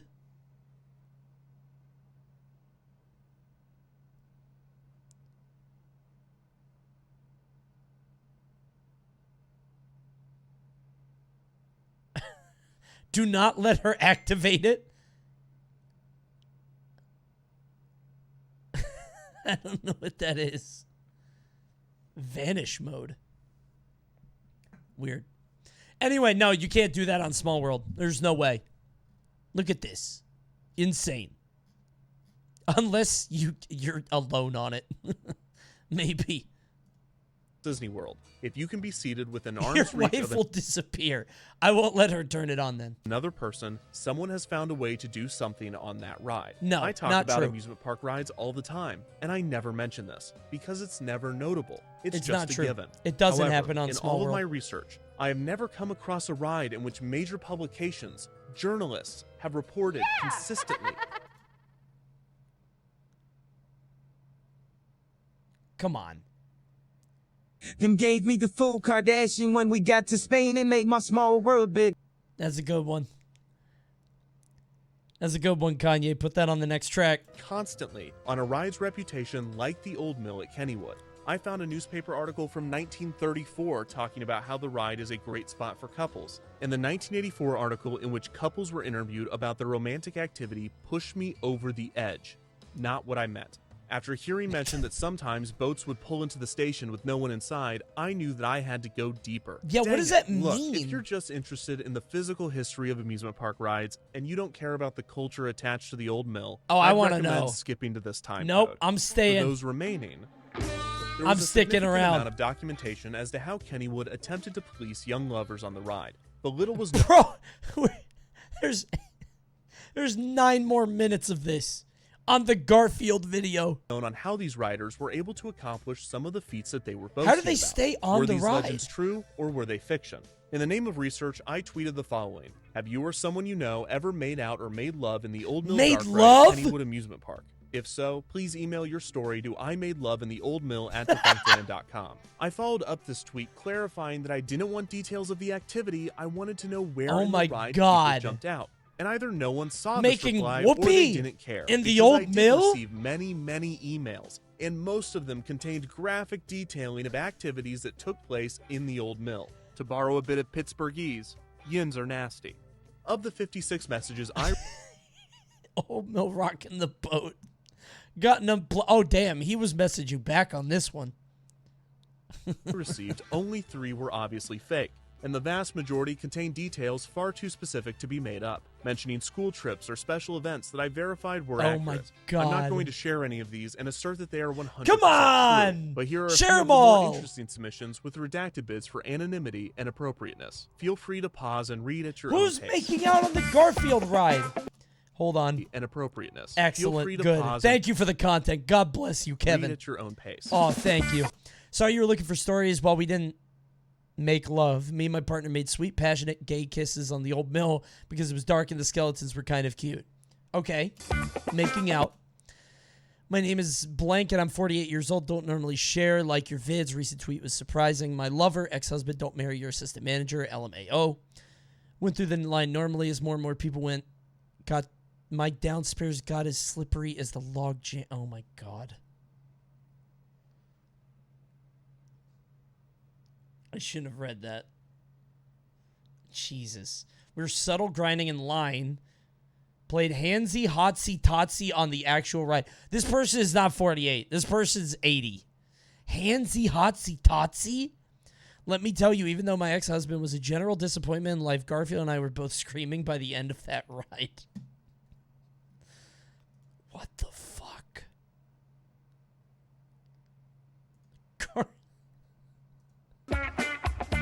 It can't be real. I was 14 on the ride with my dad. The 2 older teens in the boat in front of us were making out passionately. I'd never witnessed such graphic kissing despite only seeing their silhouettes. There were noises, but I couldn't be sure if it was them or the ride because the wet slap, it could have been them or the nasty boat water. My dad grumbled the whole time but didn't say anything. By the way, I guess I was wrong. I was saying it only works if you're in the back. Apparently not. You could do it anywhere, even if there's a kid in the back, I guess. I don't know. Your own pace. Holy shit. That was the last vacation I went on with my dad before he died. What the fuck? Oh my God. They killed him. The indecency. This is in no way related to lovemaking. Fantastic last memories. Gave him something to bring into heaven with him. A final reminder of his mortal life. No way related to lovemaking, although I guess some people are into it. When I was 10 or so, Kenny Wood, my friend, was in the boat. We were big into aerial dumps. Shitting from the highest area you could. Big into aerial dumps? That's like a... What do you mean you're big into it? Like this is like a phase that kids go through? Shitting in trees? Not even trying to hit anything, just taking a dump. Shit sucked before the internet, bro. Thank God for Facebook and YouTube. Saved a generation. Trees were commonly used as was standing on the lid of the toilet seat. Well, that's not very high. No parents were around, and sure enough, my friend stood up on the ride and screamed aerial dump, took a big wet one right into the water. Oh my God, I'm going to throw up.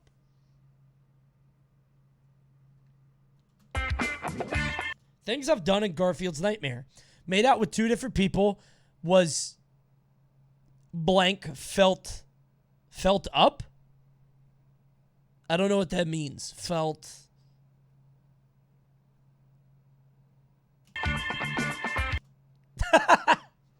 Let me read it. Analyze. Uncensor that. Can anyone in this chat do some forensics, please? Any of you guys able to resuscitate this image? In the end, the email submissions did provide a few interesting insights. Oh, I'll First, say. Smart couples would come... I just learned about aerial dumps. ...in packs, try to space out their boat departures as best they could from other riders, and then run their hands on either side of the boat to slow their motion, thus extending the ride and their time in the dark. Second, there are at least 2 people who claim to know someone that was conceived on this ride. Maybe it's you. Third, no surprise...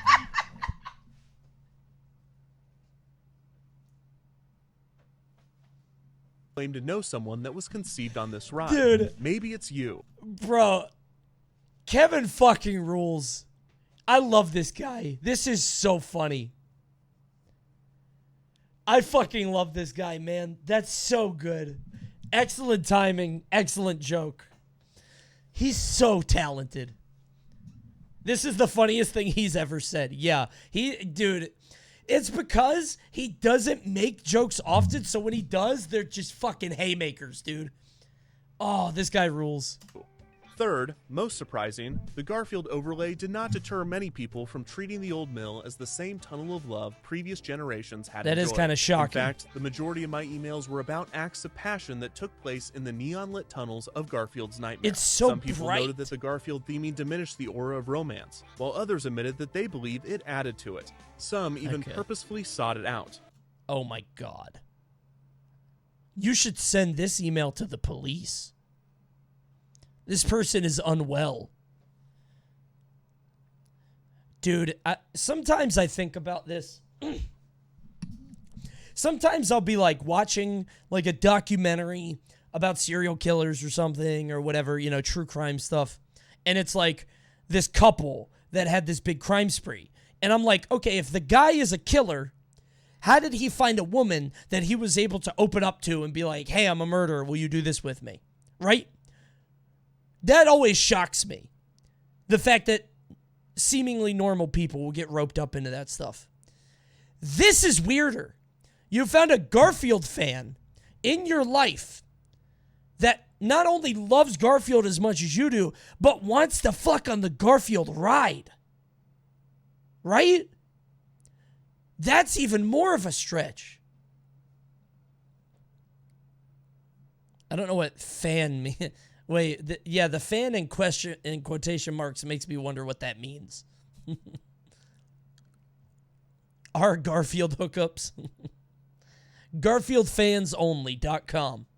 Maybe ironically, maybe not. As one emailer so eloquently put it, quote, Garfield knows all of our sins. They believe, quote, Garfield knows. Maybe ironically, maybe not. As one Isn't anything special went on lots of field trips? Never personally did anything, but I could name a dozen couples.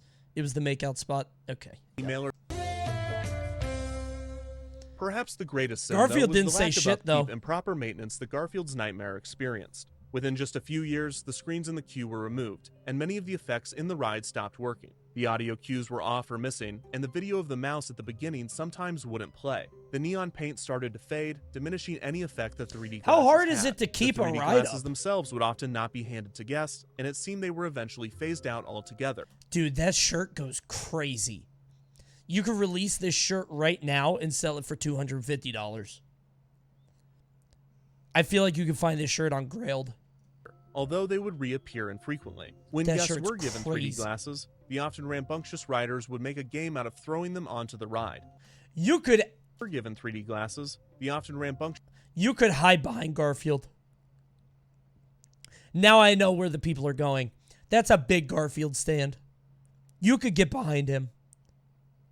riders would make a game out of throwing them onto the ride, trying to land them in the mouth of the dog or hit certain objects. Oddly, the upkeep of the ride was so poor that the whites of the eyes of the characters in the blown-up comic strips were either faded or removed. That's terrifying. Oh my god. That's way scarier. Bro, I would Trying to land in the- absolutely throw shit in the dog's mouth. Do you think? Never mind, that's too far. That's too far. In the mouth Never of the mind, dog never or mind, too hit far, certain too far. objects. Too Oddly, far. the upkeep Ariel of the dump ride in was his so mouth. Ariel dump!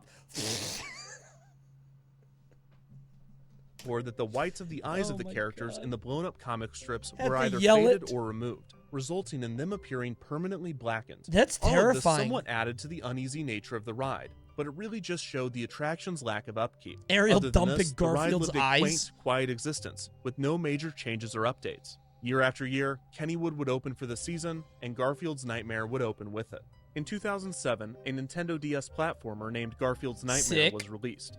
But besides the title, the game is in no way connected to the ride. In 2011, Man, the come Garfield on. comic strip featured Garfield, Odie, and John going to an amusement park named Kittywood, which appeared to be a parody of Kennywood.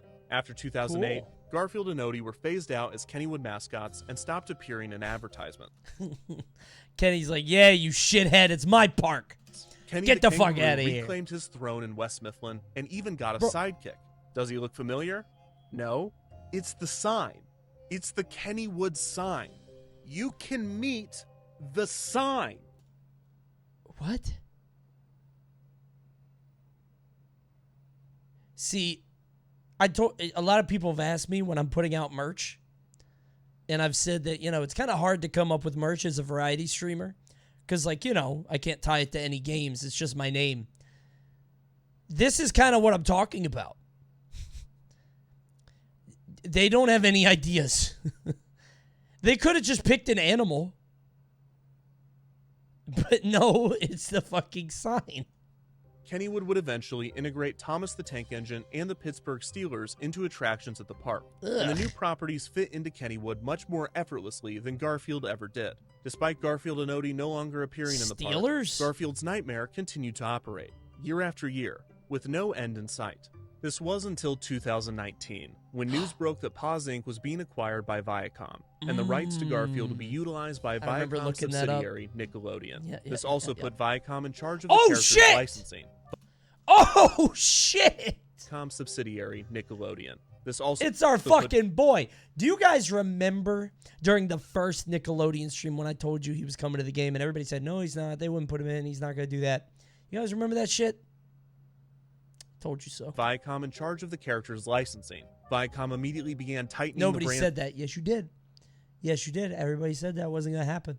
And I said that it was. image, I and the remember. company told Kennywood that if they wished to continue to operate Garfield's Nightmare, the licensing fee would be increased significantly. This pressured Why? Kennywood into removing the Garfield's Nightmare theming from the old much mill, money is and no one Garfield at the park pulling? put up much of a fight to save the ride. Garfield's Nightmare had operated for 16 seasons, and for many, that was 16 too many. This is not to say that the attraction had no fans, as in those 16 years of operation, an entire generation of Kennywood visitors had experienced the ride as their one and only version of the Old Mill. In March of 2020, Kennywood's YouTube account posted a video titled The History of the Old Mill at Kennywood. The video started as a Ken Burns-style theme park documentary in a similar vein to other YouTube channels that I'm completely blanking on. However, halfway through the video, it was revealed that this was not just a retrospective of the Old Mill, but it was also an announcement.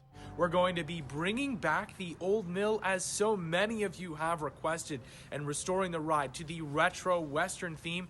The news was celebrated by fans who... Wait, in the middle of the video, they dropped that announcement?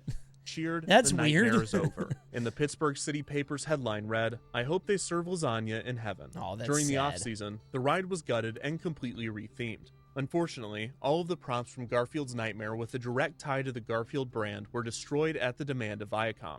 Bro, what's going on with this John Arbuckle standing forward? I don't like this. I'm glad they destroyed this. I would pay pretty good money for this couch, I think. I would love a nice little Garfield couch in the back. You know? I would like a big John. Can you get a John Arbuckle standing...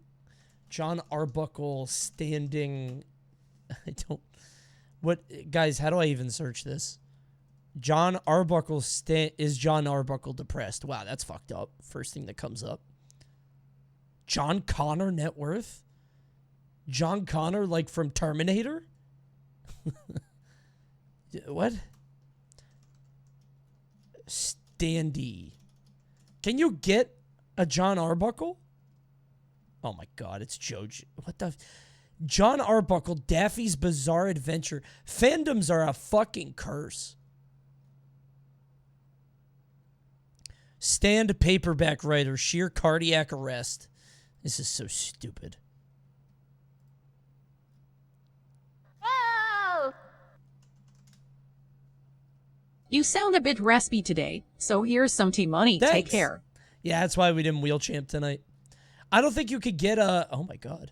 I don't think you could get a John Arbuckle stand-up. That means this is the only one that's ever existed. By the way, why did Nickelodeon want all this shit deleted? That's fucked up. In Garfield's Nightmare with a direct tie to the Garfield brand were destroyed at the demand of Viacom in order to prevent them from being sold or ending up on the black market. You know what? Again, fair. I would have bought it. To ensure compliance, Kennywood had to film employees completely destroying the Garfield props. The opening of the ride Show would me be the delayed video, due to the COVID-19 please. pandemic, but when it debuted for guests in July of 2020, when Kennywood opened for a shortened summer season, it was met with positive reviews. The familiar Old West Ghost Town theme was welcomed back into the historic ride. Despite the massive overhaul, the new theming utilized multiple props and effects from Garfield's Nightmare. The new Old Mill also had multiple tributes to Kennywood history, including references to previous Old Mill iterations. For instance, the appearance of a character named Harold, referencing Hard-Headed Harold's horrendously humorous haunted hideaway. Very silly. The scenes also featured multiple orange tabby cats throughout the ride, and a tombstone in a graveyard read, "G Nightmare. I hope there is lasagna." In hell!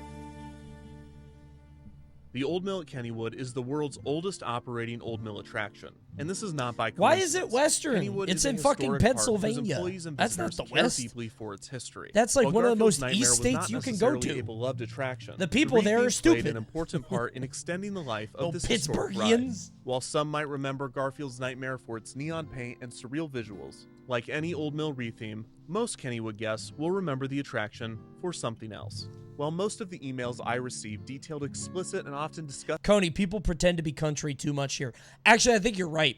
I've been to southern Pennsylvania because, you know, I've traveled up, and people there are different. Like right before Amish country. Amish country is different. But southern Pennsylvania is weird. While it was Garfield themed, I gave incredible... What could that mean? What could that word be?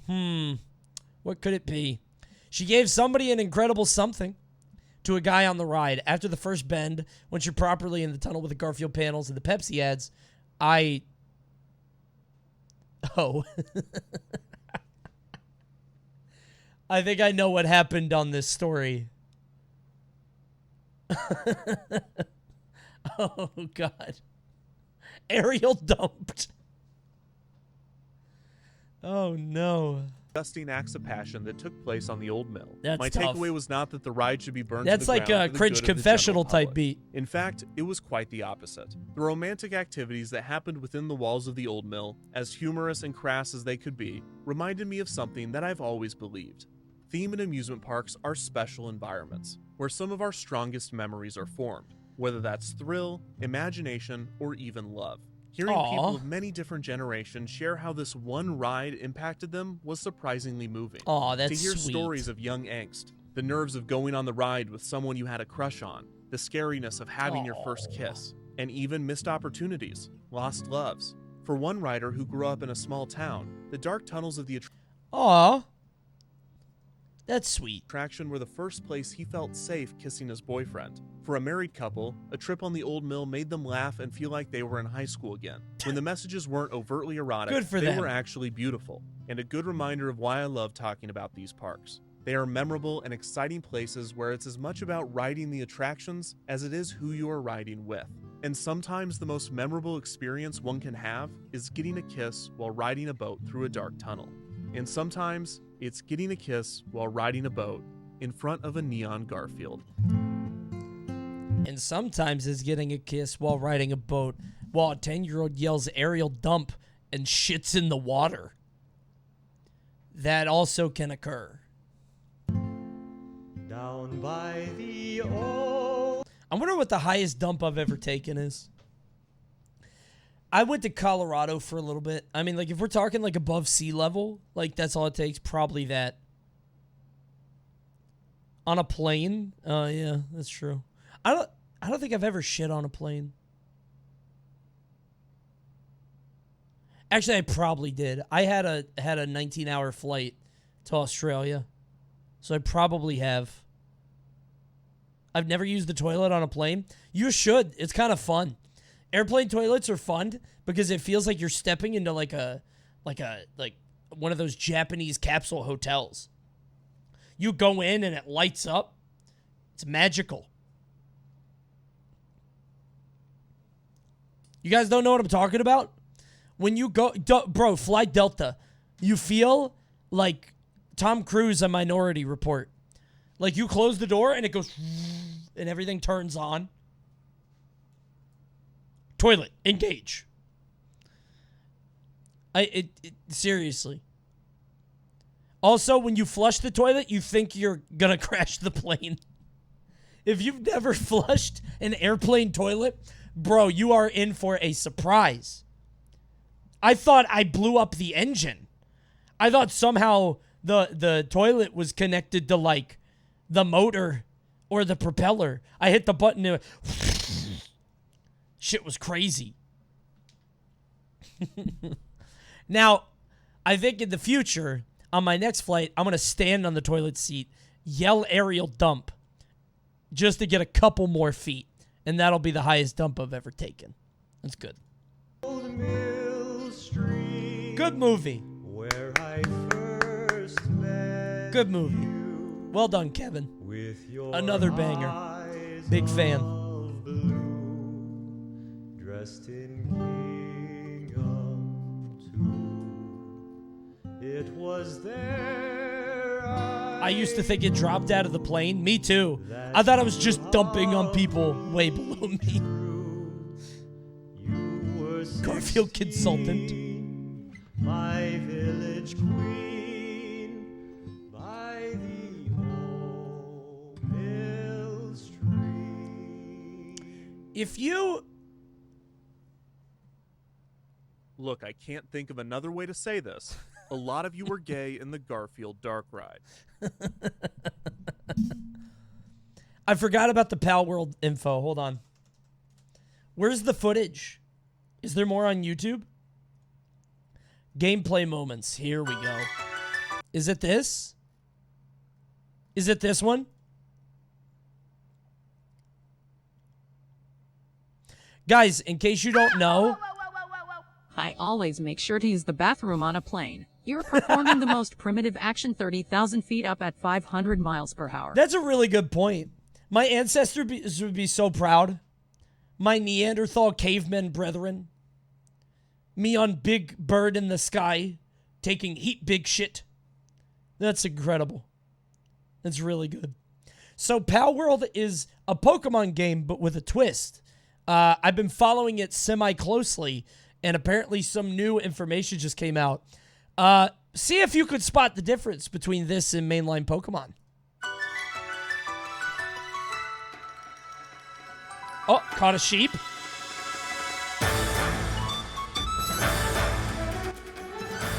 What? Crafted the box and they all went in the box?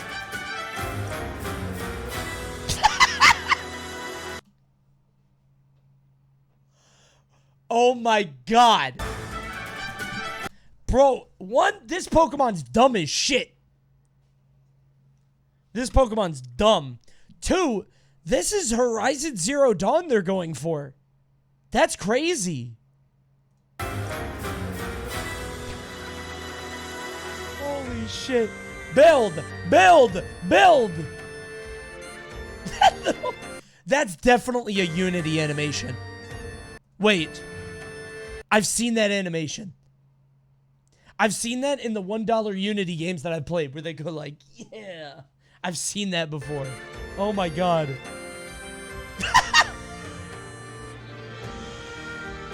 God, this game looks amazing. I can't wait.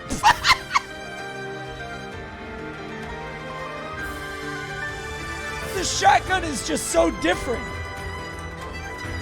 The shotgun makes this insane. Like, if the Pokemon were fighting, that would be fine. But the fact they're blasting with a...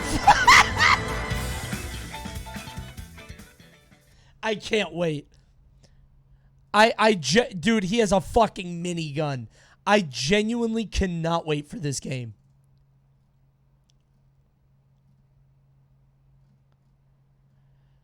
Oh my god, dude. This is going to be amazing.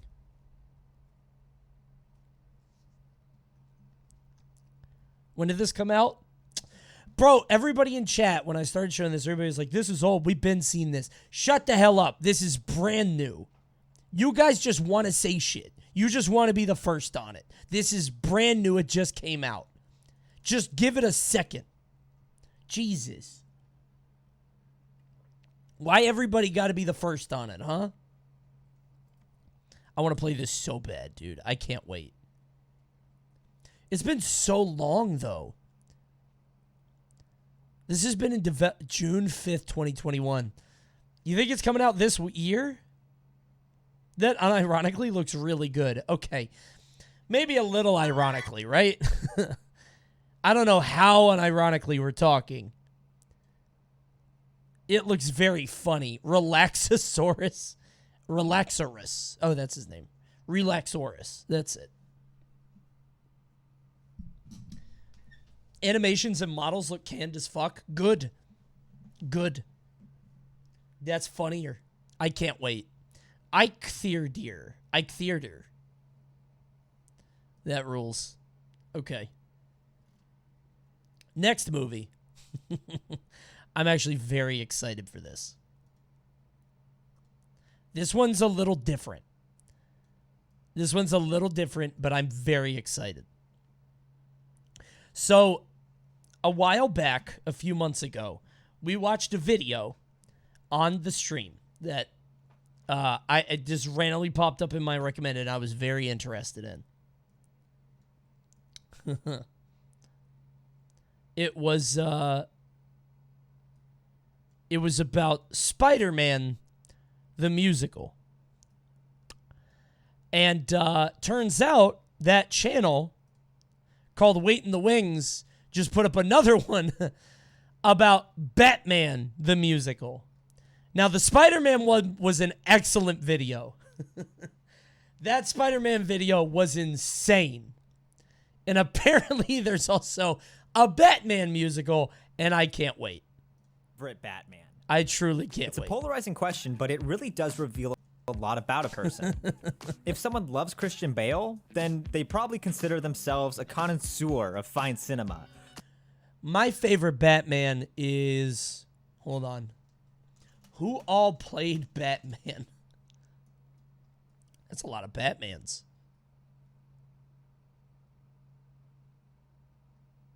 I don't know if I liked any of the Batmans. Like that much. You know? I liked Val Kilmer, but he was like very basic, you know? Clooney was funny. He was in the funny ones. Yeah. I didn't like Robert Pattinson because I don't like this version of Batman. I get, like, it serves the story, but I don't like it. Does that make sense? Like, the movie makes sense, but he's just this brooding, whiny bitch. It's a good movie, and it's going to be good in the second and third movies because they're probably going to make a trilogy, right? And Robert Pattinson is an amazing actor. I just, like, I'm not into this Batman. That's all. That's all. That's what Batman is. No, that's what early Batman is. Because the point is, it's like his first year, right? And he's fucking up a lot. Ban anyone who says Ben Affleck. I didn't see that movie. I haven't even seen that one.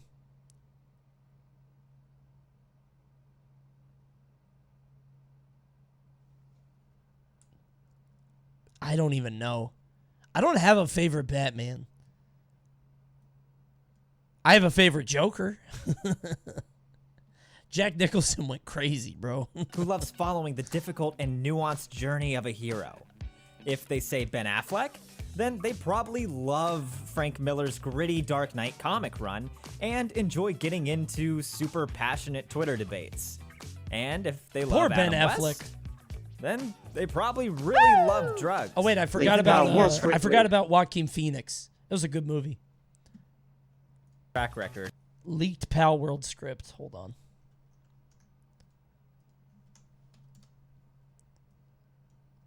Hey, bro. What? What's your gun sound like? Hey, bro, what's your gun sound like? Hey, bro, what's your gun sound like? Hey, bro, what's your gun sound like? No! It's a funny thing high schoolers are doing. It's funny. Everyone has their own opinion on how Batman should be presented.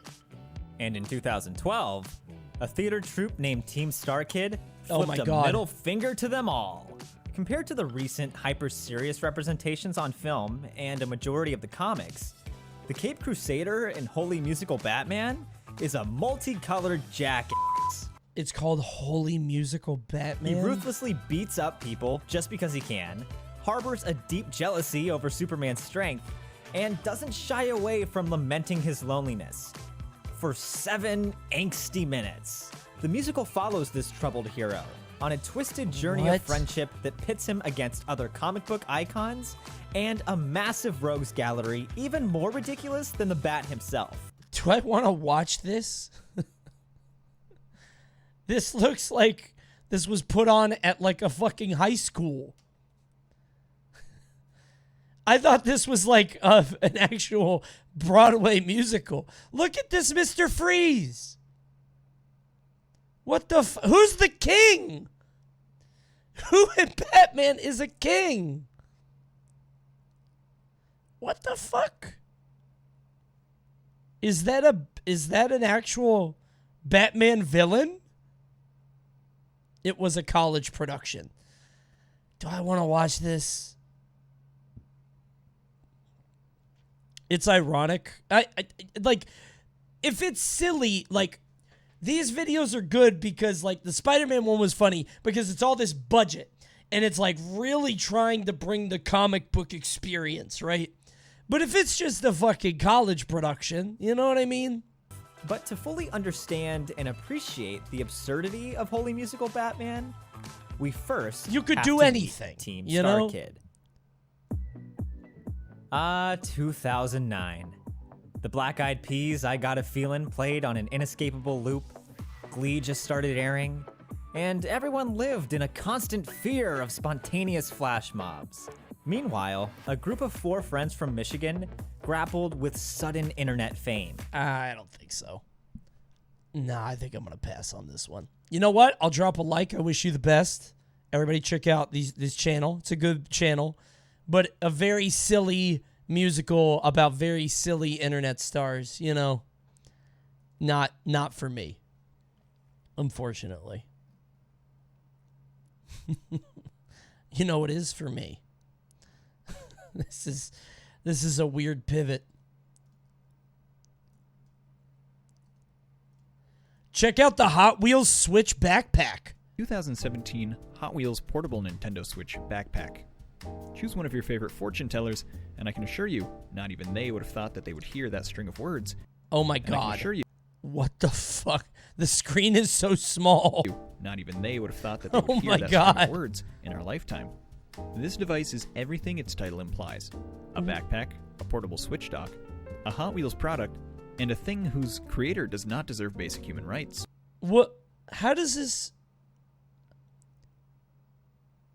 Wouldn't this be amazing? How come they don't make this? Like, why isn't this more... like, not just this one, but other backpacks with switches on them? Isn't that cool? This backpack is listed by the FCC as an article of clothing, seeing as you can wear it, and you've probably Okay. never heard of it, on the account that it was an absolute failure of a product, and was made with low-quality materials that are already fermenting at just 5 years of age. It looks very Is good, it though. It looks like a useful? good prototype. Is it needed? Is it kind of hip and fashionable? I like it. These are questions that we all ask ourselves on the daily, but today, ask them about this product, and I'll answer. I think that's kind of Before we sick. look at its functions and give its features a thorough testing, I want to go over its history and backstory.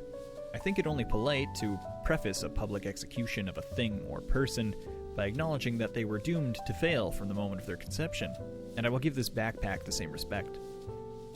I In like that 2017, backpack. the Nintendo Switch existed. What the fuck is this Switch? He got the fucking rupees? This is a fact. Do not argue with me in the comments about it. You'll lose.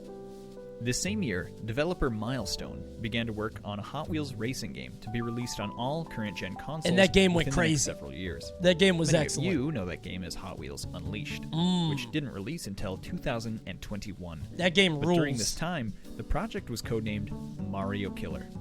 This codename implied ambitious intent. Oh, But man. mind you, Milestone was a company founded That's and kinda headquartered fucked up. in Italy. Jeez. And the offensive Italian stereotype portrayed in Nintendo's hit series Super Mario was causing a cultural stir in the country in 2017. Really? As an attempt to appeal to the more sophisticated, upper-class American consumer, the company began development on the Hot Wheels I think he has a backpack joke. Switch He's joking. dock He's joking. portable He's thing joking. He's joking. as a limited promotional device.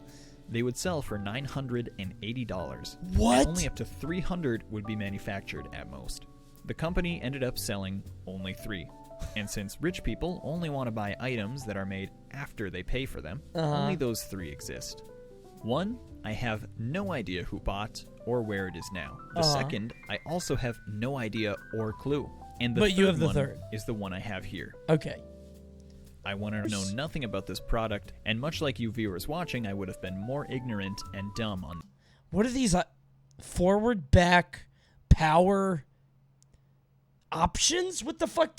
What does this mean? this topic. I want a strong bias towards the game, Genuinely since great. They put motorized vehicles in it. Back to the topic at hand. Nobody understood the appeal of this luxurious fashion statement. A portable Switch. Nobody understood Oh the my appeal God. of this luxurious fashion That's huge. I didn't realize how big it was. statement. Oh my god. A portable Switch dock Holy does sound cool shit. until you sober up and consider that the Switch It's so fucking large. What's this for? Just to like control your back? Is this for posture? poor thing to defend itself. Saying that, let's begin a walkthrough. What of is the it product made out of? and test out Plastic? every Why inch is of it its like paint. cracking down here? Pack, we have a lot of red and a lot of one Switch dock featuring a safety clip for when you're playing the Switch Sure. while wearing the device, which Don't want is to throw it impossible. around. Yeah. You simply slide the console inside, Cool. buckle it up, and it stays in place fairly well for being a concept of incompetence. Below this, you will find the controls to power on the dock. Even lower still, you'll find a USB cable for charging and a power brick with no ground. So if you fall into the water while charging this product, you get what you deserve for buying it. The case as a whole Oh my has God. very strong visuals. Holy For shit. how much life Dying to the experience people Hot who Wheels made this backpack. must have had, I will give them credit. Flames looking pretty sick nasty. Saying that, Although the straps feel sturdy and the cushion cushy, I can't say it sits on a person's back very well. Oh my god. Seeing as it weighs about 10 pounds, there is a bit of sag to this bag. It's so short. Like, it's huge, but it could be, like, longer. Your lower back has gotta hurt. Oh, it's for kids, though. I guess kids, yeah, never mind. For children, this is fine. Saying that, it looks like a Fallout 4 jetpack. Yeah, it looks like power armor. Everything that does something does it correctly, and sometimes quite well even. I gave things a very extensive shindig of a test, playing the exact games you would expect on a Hot Wheels backpack: Smash Brothers, the Switch edition of Overwatch, and Jump Rope Challenge. The latency between the console and the screen is not noticeable, even in a fast-paced game like Smash. And the vivid colors and overall picture was Looks very good to impressive me. with the ultra-high-end graphics of Overwatch Switch Edition. As for Jump Rope, the sound system was definitely a high enough quality and volume to get the most out of one of my favorite pastimes. What is this? I've never heard of Jump Rope Challenge on the Switch. Is this on, like, WarioWare or something? Or overall function seems to be free game on Switch? solid. Wait, really? Huh. But maybe I'll saying give it a that, shot. This device functioning as it does, I'd is the never heard of equivalent it. of a printer being able to print out a piece of paper with an image of a piece of paper. Saying that, I do have a few gripes in terms of the functionality and quality of life. It's so big. The few gripes that I have are not deal breakers, but will make you go, No visible USB slots exist to sync controllers to the console, and so corded controllers are completely unusable altogether. Huh. The battery seems to last only 1 hour, but seeing as the Switch itself has a battery, I do suppose that you could simply use that. But that would be normal of you and wouldn't allow your friends and schoolmates to see you as the moronic dipwad who does have the redeeming quality of disposable income that you are. Yeah, if they have My both other the batteries, gripe is it's related fine. to Ew. the declining health of this device. For being only 5 years old, there are noticeable spots of decay and paint Ugh. wrinkle everywhere. Although some Is imperfections this thing like a could be from prototype? the previous Jesus. owner, I have grown to trust Sue as a product owner, and it would seem many oddities in quality come from factory. Why is there a key? Why do you have to unlock it? Like, I guess you don't want people stealing your Switch? Oh, car? Oh, it's a car. Got it. It's like a glove box. I get it. That's kind of Such as cool. an odd okay. lip of paint around the screen controls. Sure. Many people, especially those with financial ignorance, of paint around the screen controls. Many people... What does this button do? These are monitor controls, right? What the fuck is recycle? Power? No. No, that's this button. That's power. Reset? No, but this isn't for the Switch. This is for the monitor. Many people... What could that mean? Especially those with financial ignorance enough to buy this device, may consider this to be poor quality control and perhaps unacceptable for a consumer Screen product. rotate. However, if the very existence of a product is so useless and benign to begin with, I can't find it in me to be offended if the execution has only the least bit of effort put into it. Length here. 2 layers Trying to get some watch before time. aging is such a rarity. That's like the that it fourth must simile. be appreciated in some sense. Saying that, all that I have said this far being taken into consideration, how does one begin to summarize into words a conclusive description of such a thing as this? Logic is not allowed when we reach this territory. He paid of $2K for useless- that thing. He deserves it. Whatever, this is getting weird. So if you existed in 2017 and were in the market for a product such as this, would I suggest you bought it?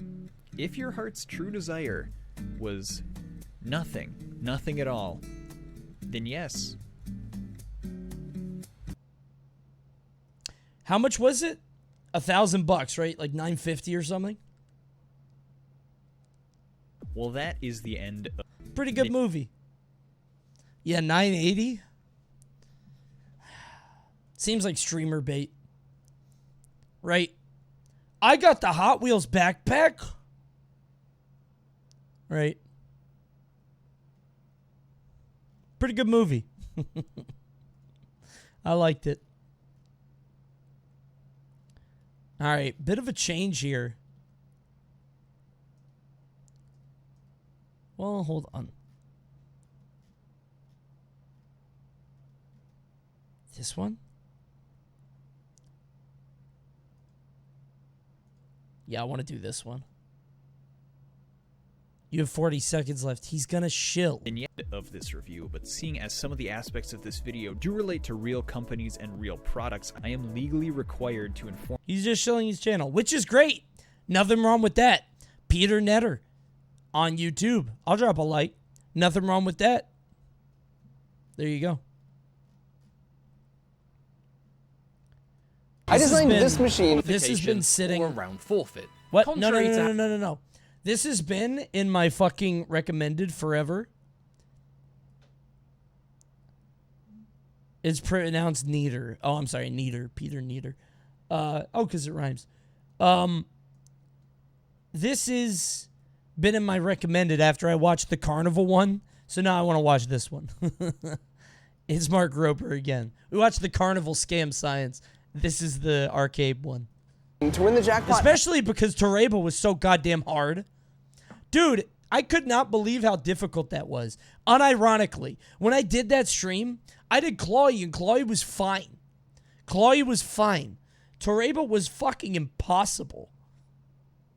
I didn't know it would be that bad. Every time on arcade games like these. I designed this machine to win the jackpot every time on arcade games like these, where you have to hit the button at the exact moment the light comes by. So the plan was for me to be a hero amongst my buddies and a veritable Chuck E. Cheese Robin Hood giving out free tickets to all the little kids. But that's not what actually happened. It actually turned out way more interesting, and the more I tested, the more I realized this was turning into a repeat of when I used physics to expose the rigged carnival game. Which is what we saw. Okay, I'm pretty sure these machines change their timing, right? You can only win like 1 in 8 tries. The other ones will always stop on the outside, I think. I don't think you could get 100%. Building a super precise little robot, I discovered arcade games like this are pretending to be one thing when in fact, they're total scams. Now in order to explain just how bad they're scamming you, let me first explain how my machine works, and then walk through the results of our testing for the past 2 months. Damn, they're kind of goated for just letting him film this. Right here, and it senses yeah, your the arcade's a light 5 or scam. 6 lights All right, bro. upstream of where you need to hit the button to get a jackpot. And then after a pre-programmed delay, the plunger comes down and hits the button. To build this, my buddy John and I started by designing the main base in CAD, and then we 3D printed it overnight. Then we attached the photoresistor at the end of the articulating arm, and then we took a solenoid with a plunger and attached it to the base. It's powered by 20 volts worth of AA batteries, and this is the same power pack I used to trigger the Super Soaker. And the brains of the operation is this wireless, and this is the same power pack I... He made a giant Super Soaker gun? What's the coolest arcade prize you've won? I don't remember any of them. I don't, you don't have an emotional attachment to those, do you? I've won a lot of candy. I've never won the Rasta banana. Ever. That reminds me, I forgot the carnival's in town. Thank you. I forgot the carnival's in town. I remember on stream and I saw, fuck, Monday. Tomorrow. I gotta go. Thank you for reminding me. I gotta go win the big prize. I told you guys I've had this idea for a video forever where me and a bunch of friends go to an arcade and we don't leave until we get the biggest prize there. I want it to be a sponsored video, so I want a company to give me several $1,000s, and we just stay there all day. Me and like 5 friends just trying to win. The round 1 in Maryland, the #1 prize is a saxophone. That's all I want, just to win the saxophone. It's like an insane amount of tickets. I used to trigger the Super Soaker. It's and the brains crazy. of the operation is this wireless Arduino board, and it connects via Wi-Fi to a super ghetto app that we made. And the app is critical because it lets you adjust the delay between sensing the light and pushing the plunger. So if you miss short, you just add a few milliseconds to the delay and try again. And then to disguise the whole thing, we put it in a backpack and cut a hole in the bottom so the plunger could access the big button on the machine. So to set it up, you simply walk in, set the backpack down, and then pull out your phone like you're checking dank memes. As you can see, the disguise worked really well, and no one ever suspected anything.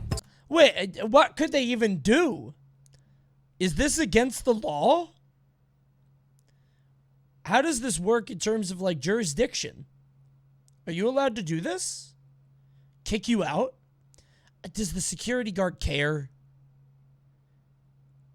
I don't think the security guard cares. It's a private business, sure. But, like, the owner isn't there, right? So at this point, we were ready for our first real-world test. That's his one job. No, I think his one job is to make sure people don't fight.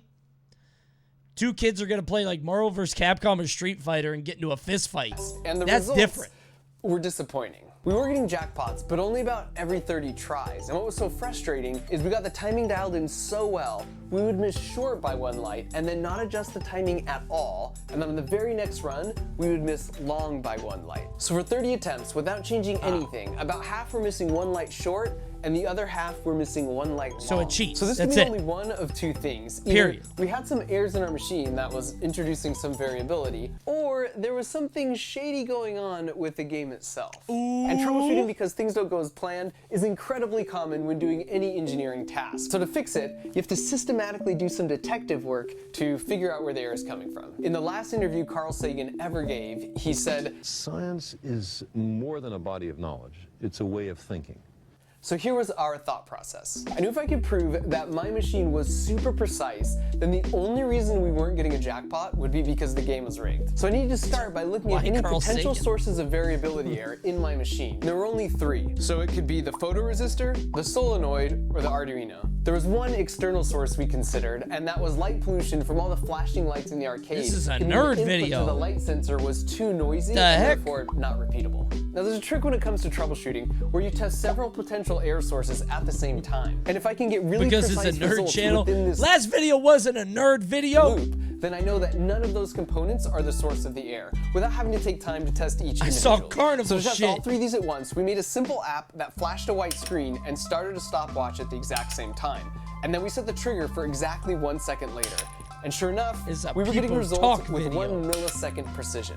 We also repeated the test with an incandescent It has bulb, science just like in the game, title? and got the same super Oh my god, accurate you're right. I didn't read that far. I just saw arcade scam. results. I was like, Now, oh, to that sounds appreciate fun. that 1 millisecond of My precision, bad. one flap of a hummingbird wing Hey, that's why I takes got in 12 trouble with the milliseconds. Jabu So Jabu 1 incident. I millisecond gotta read is the whole literally title. this That's long. on me. If you pull out your phone and Whoops. try and get the My stopwatch bad, to land everybody. on 4.00 seconds, that's really hard. And this is just to 2 decimal places. I had some friends of mine use a timer app that went I could do that.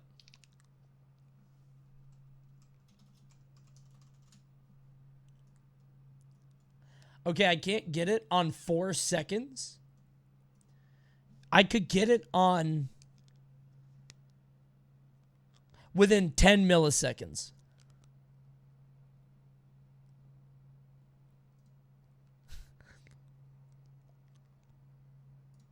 Fuck! Oh, wait, no, I got it. Within 10. Within 10. Good. I didn't say it was over or under. Within 10's good.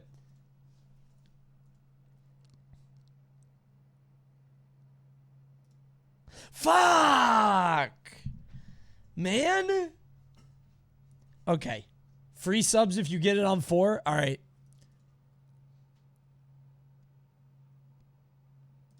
No! Oh my god. Okay.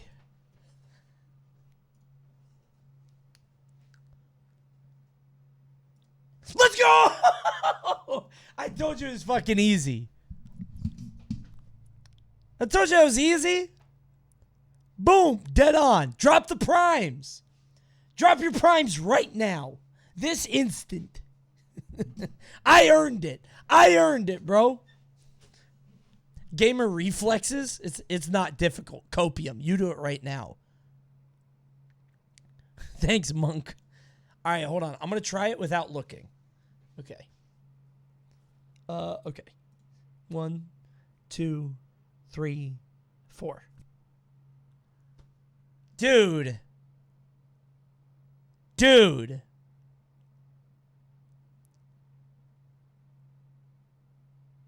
That's pretty good, right?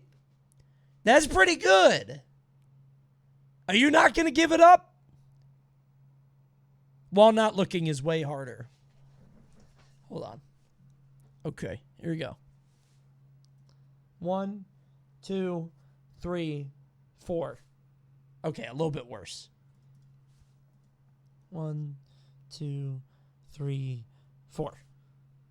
Okay, this is harder. I was close. Okay. You count too fast. Yeah, okay, hold on. No, I messed up my timing. Okay. 1, 2, okay. 1, 2, 3, 4. Okay. Add the Mississippis. I'm done with this. This is stupid. Whatever, I got the 4 one time. Out to 3 decimal places, which is milliseconds, and then I challenge them to land exactly on 4 done seconds. with this. And in 100 tries, these mere humans, with their pitiful non-machine reaction times, were only able to do it once. Whereas my robot can do it pretty much every time. So there's definitely no error coming from the hardware components, but maybe the sensor is being told to trip at different times because there's so many additional flashing lights in an arcade. And to investigate that, we looked at the signal data from the sensor, which looked really noisy and low like this, until you see a spike in intensity every time the light would come around, which is when the delay countdown would start. Because we had such a narrow field of view on the sensor, when we compared the time between each of the peaks, it was also is that a raid? Oh my god, thank you, Adorama. Thank you for the raid. Hello, everybody. That was actually, Panda had an event in New York that I was supposed to go to, but I didn't get to go to because this weekend was me and Mal's anniversary. Woohoo. Our wedding anniversary. 6th anniversary. It's the Iron anniversary. So hello, everybody. Sorry. Wait, why am I was going to say, I hope Adorama was good and you guys had a good time. Sorry I wasn't there, but you guys weren't there, which is why you're watching on stream. But thanks for stopping by. We're watching some videos. So light pollution wasn't the issue either. With this in mind, I headed to a different arcade with some family friends and their kids to see if things would be any different. And we did win a few jackpots. Happy anniversary. Thank you. All Mal wanted was for you guys to subscribe and get me back up to 3K. So please don't make this anniversary a wasted one. But for the most part, once again, we would alternate missing by 1 light on either side of the jackpot without making any adjustments. That's all she wanted to in my the world, machine, guys. which, as a reminder, can repeatedly hit the same mark. Spent all anniversary playing MVS off stream. Bat chest. You know the crazy thing? That's actually what happened. That's not entirely true. That's not entirely true. No. So actually, she all day on Saturday she was at a show. She was doing she's been directing a show for an elementary school, Frozen Junior, woohoo. And she was directing the show, and so they had 2 shows on Saturday, so she was out all day. So I had to watch the baby. But when that baby took a nap, I was right in that multiverses, bro. and we watched the Chip and Dale movie, and that movie was awful. Again, just so bad. So bad. Saw you playing with Void for a bit yesterday. Yeah, that was like 2 a.m. my time. And then I had to go to bed. I was like, wait, it's 2 a.m. I had to go to bed because my daughter has soccer. And we did soccer today. She's in a youth soccer thing. She's 2.5. She doesn't even kick the goddamn ball. She gets so excited for soccer, then goes out on the field and she'll kick the ball twice and then sit down and want to go to the park so she can swing. She loves the swing. That's it. What kind of soccer do you play at that age? Not good soccer. They don't even really play. They just kick the ball and run back and forth. It was like $300 for us to sign her up. I got scammed. I got fucking scammed. It's like a 12-week program. She doesn't even know the control stance, which is putting her foot on the ball. We kept telling her to do that. She won't do it. She keeps picking up the ball with her hands. And every week I make the same joke. Oh, I guess she's going to be a goalie. And every week the coach is like, So, you know, that's my Sundays. I think it's pretty funny. I teach soccer for kids that age. Yeah, they don't know shit. Although me and my wife now have a very funny in-joke because there are two coaches. There are two classes going on at the same time. Our coach is kind of boring, but the other coach always goes, be nice. Be nice. So now if Mallory's being mean to me or something, or if she's just like in a bad mood, I'll say that to piss her off. Like, I'll be putting Juliet in the car, and I'll be taking a long time, like, fidgeting with something. She's like, Zach, what are you doing? Be nice. Remember what our coach says. Remember what our coach says. Oh, it's funny. Yeah, she hates me. This is bad. Anyway, that's what married life is like. I got her some good presents, though, for her anniversary. It was nice. It was good. Within 1/12 of a I hundred. hate doing that for the kids. What? What? To be nice? You shouldn't do it then. The games that they end up playing is like the coach is like, try to take the ball from the coach, and he just flexes on them for like a minute. It's like 5 kids chasing him around trying to take the ball from him, and he's just dancing around him with the ball. It was funny. It was good. Good presents, Panda merch.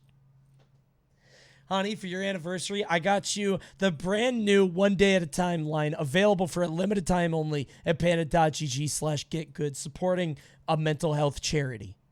Also, the Get Good line, as you can see, panda.gg/get. What if I got my wife a Get Good hoodie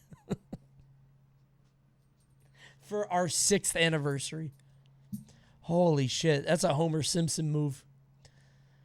Oh, that's good. Can't be mad if it's for charity. That's true. Good point. Be nice. Pitch the Be Nice hoodie. What's the Be Nice hoodie? Be nice. Holy shit. I'd be stealing that guy's bit. I'm stealing the soccer coach's bit.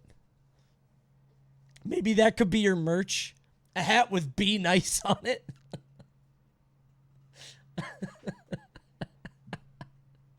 That's kind of a good catchphrase, though. I actually kind of like that. I kind of like that. I might do that. I'm gonna take that. That's pretty good.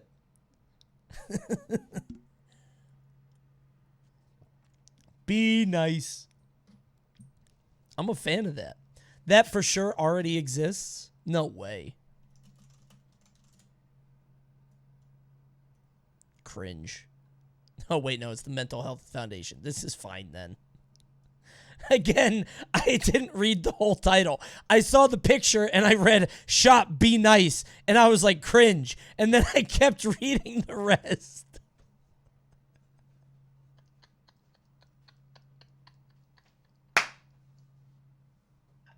I have a mental condition. What the fuck is wrong with my brain? I don't read things. I read the first 3 words. You know what, though? This is a good reminder for me to be nice. I gotta be nice. Be nice. Literally be nice. Coney looking at the child going cringe. I looked at the kid and I looked at the first 3 words. I'm like, cringe. BeNice.org. Oh my god, dude. Be nice. That's fun. Wing flap. And so at this point, it was pretty clear that these games just randomly hand out rare jackpots. But just to be sure, I did some digging and was able to locate a 25-year-old manual for the Cyclone arcade game. And sure enough, if you flip all the way to the back to page 31, it states the machine owner can specify how often they want a jackpot to be won. Which actually makes sense, because in our testing, a lot of times we'd hit a jackpot right away, and then go through a dry spell until we would finally hit a jackpot again, on average maybe 30 games later. Can you set an arcade game to never pay out?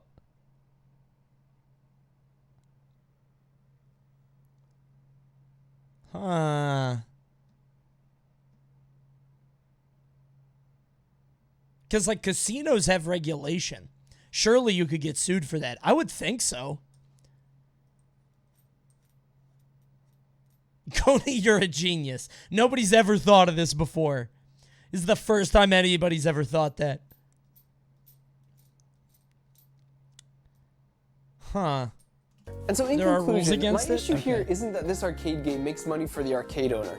My issue is this arcade game presents itself as a winnable game of skill, when in reality, it's a random dice roll that is heavily stacked against you. And if you recall from the Carnival scam video, the most lucrative games for the Carnival owner are those where people overestimate their chances of winning. That is exactly what happens in this game, especially when you might play a few games and get it to stop one light short or one light long, thinking you were so close to getting a jackpot, when in reality, you weren't close at all. In gambling psychology, this is known as the near miss effect, and people will spend much more money to try and win because they think they can just do it on the next one.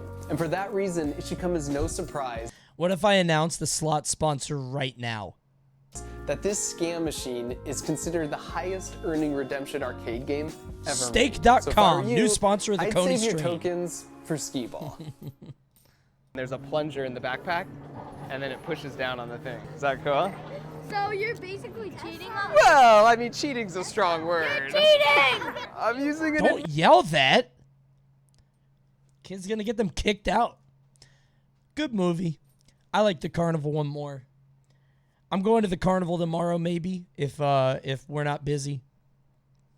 In which case, I'll bring you guys back a prize. What's up? Coney, you need to watch all the way until the end of the Hot Wheels video or you miss the entire point. Hot Wheels. Really? Inform you that this entire video was misinformation. No matter how obvious that might already seem, remember that some people are not as smart as you, and any upside-down donkey can waste the time of our judicial system if they see fit. So, you've all been tricked. Stupid! What? Wait, I'm confused. Did he say... Oh, it's fake? None of this is real?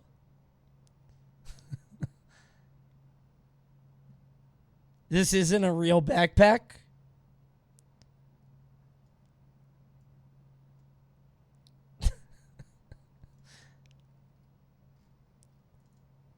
It didn't come out on April 1st, though. Wait, but... I'm confused. What? This is why I watch VODs. So this never really existed. That's the... Okay. I mean, all right. I mean, for the purpose of this video, it doesn't matter. I'm confused. He made it. He made it himself. Look it up.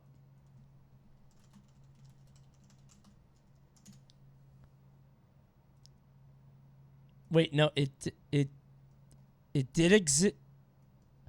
Well, they're just citing his video at theawesomer.com.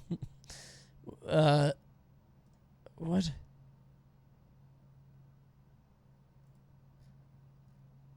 Okay, it did not exist. I guess. Okay. You got me. You got me. It's not real.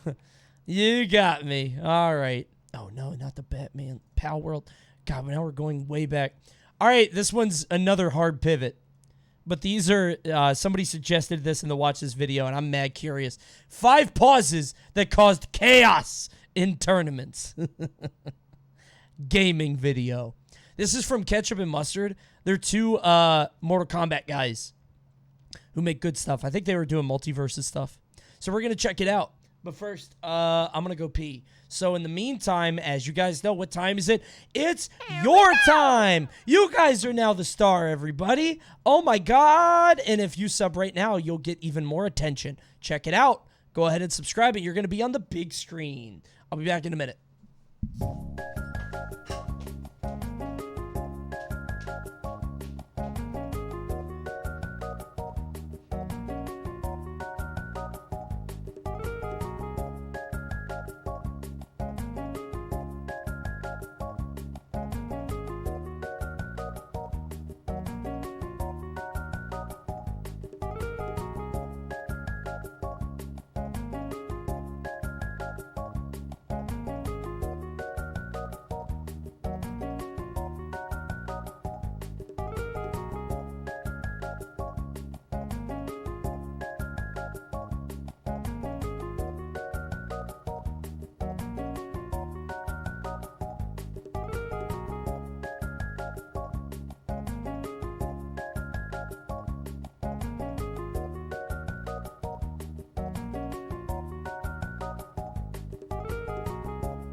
Okay.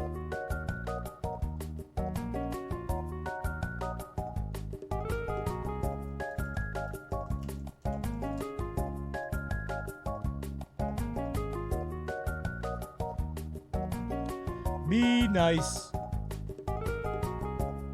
These are 5 pauses that caused chaos in tournaments. Did you ever explain the monkey behind you? Yeah, briefly. So my dad gets me gifts for my birthday and Christmas. And he usually just gives me money. He usually just send me like an Amazon gift card. But last year, he was like, I'm going to go for something a little different. And he bought me some stuff. The stuff he bought me, I don't know if it fell, included this statue. I don't even know what that is. It's kind of scary. This statue looks like a cursed relic. Some Indiana Jones shit. And a monkey lamp.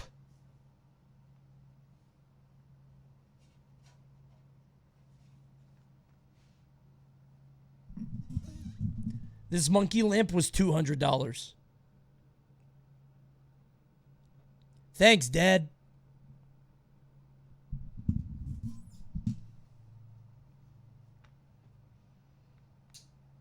I don't know if that's true. I looked it up and I think it was $200.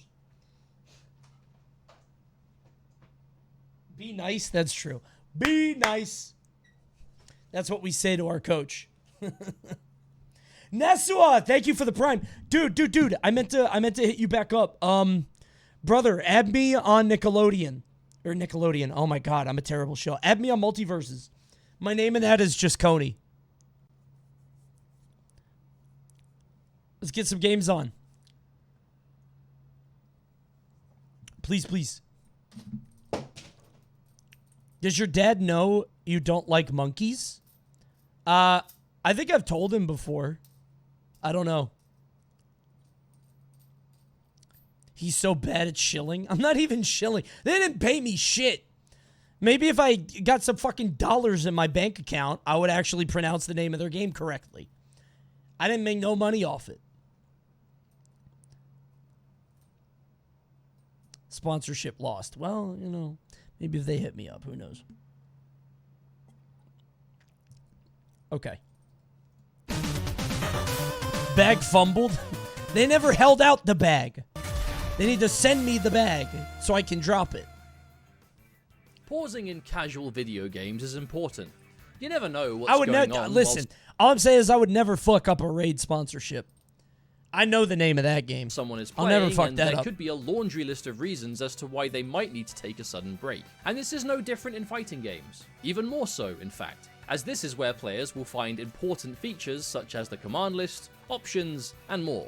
The problem here is that when we're talking about fighting game tournaments, I hope logic pausing is is in this. explicitly No not way. allowed. As a competitor going Love outside me some of raid. the match itself. Bro, Ness, I fucking... Dude, I saw you had the Dislight sponsor. They talked to me and they ghosted me. They fucking ghosted me. What the fuck? Where are they? They emailed me once and I hit them back up and they were like, actually, no. Come on. To interrupt the Thank set you, in the Compton, middle for of the a 5 round gifties. is against the rules and typically results in They'll take disqualification anybody. or a round forfeit. Contrary to how this sounds, tournament matches being suddenly interrupted by pauses is all too frequent of a problem, and as you might guess, can cause some disastrous Oh, you got moments, mine? Okay. as there is never That's fine. a Just good give me half of time your to have profit, a high please. level or high stakes competitive match be suddenly paused out of nowhere. And It's I know bad it's for a the lot, 'cause players, I've seen bad those for numbers. the viewers, the commentators, the organizers. Okay, it They sucks saw for the bits per everyone, stream? but it does Oh my make for God. some memorable moments. That stream's a Just nightmare. maybe sometimes not for the right reasons.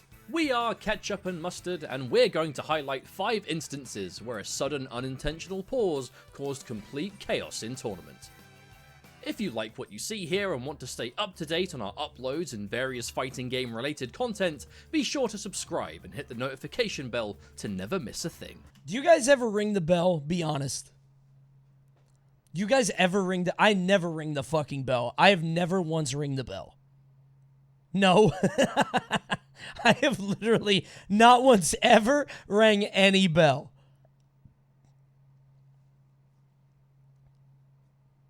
For you, Coney? Oh, that's sweet. Thank you. I have never once... I ring every bell I see. In real life, if I see a bell, I'll ring it. But on this, I never fucking ring the bell. Not once. Number 5. KIT 2017 Killer Shinnok vs. Samij. These There's are a lot all to be said about Mortal the topic Kombat, of right? matches being interrupted by the kinds of things in this video in general, but the example They're not all Mortal Kombat, right? Okay, no. It's other fighting you're games. about Okay. to see is maybe the most common. This match was Killer Shinnok vs. Samij in Mortal Kombat X at Kumite in Tennessee 2017. Both players were on the top of their game, doing well in the event, and this was a match that everyone was super excited to see. The format was first to 3, and Samij was up 2-0. Things weren't looking good for Killer Shinnok, but he would go up a round in game 3, and then confirm a hit to take the momentum. And Who is then... Tremor? All right, size on him. I like Trying that. to keep the space right where he wants it. Oh. Whoa! And that is at the fault of the players, but luckily Yeah. they're going to get right through it. He was have in the to middle of a deactivate throwing the dimension. controllers. Yes. Bro, for some reason, pauses are way funnier when they immediately unpause, like they're trying to hide it. Like nobody noticed. You know, that shit is so funny to me.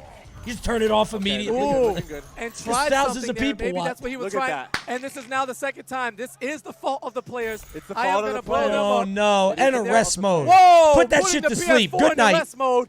Wow. Someone did that on purpose. Wow. That's a Wow. Good night. Put that hilarious. shit Someone out. just did that on purpose. Wow. You sleep. Wow. This is what I mean when I say that this was Oh. This right here. Players using wireless controllers on a station, the following players not desyncing them, and then the previous player tries Oh, playing on a dude, different that machine, sucks. and boom, they've interrupted a match. The worst thing about this, though, is not only did we see the interrupt happen once, it then happened again, and then they Put that shit to literally sleep. turned the console off. I still to this day don't think anyone knows who did it, and I'm pretty sure it was an accident. How long could you get away with this? Like, if you did this at a tournament, could you do this for your homeboy all tournament? I feel like it'd be so easy to do. All you have to do is, if you play on stream, you just plug it in, right? It's connected. You could have it, like, in your backpack or something. This could be so easy. Fuck, man. People would be hunting for you. Well, maybe. I mean, like, you would have to wait a long time. They'll try to find the controller. How could you, though? There's so many pro controllers in the goddamn room. I think you could get away with it. By the way, was this us, Panda Gaming?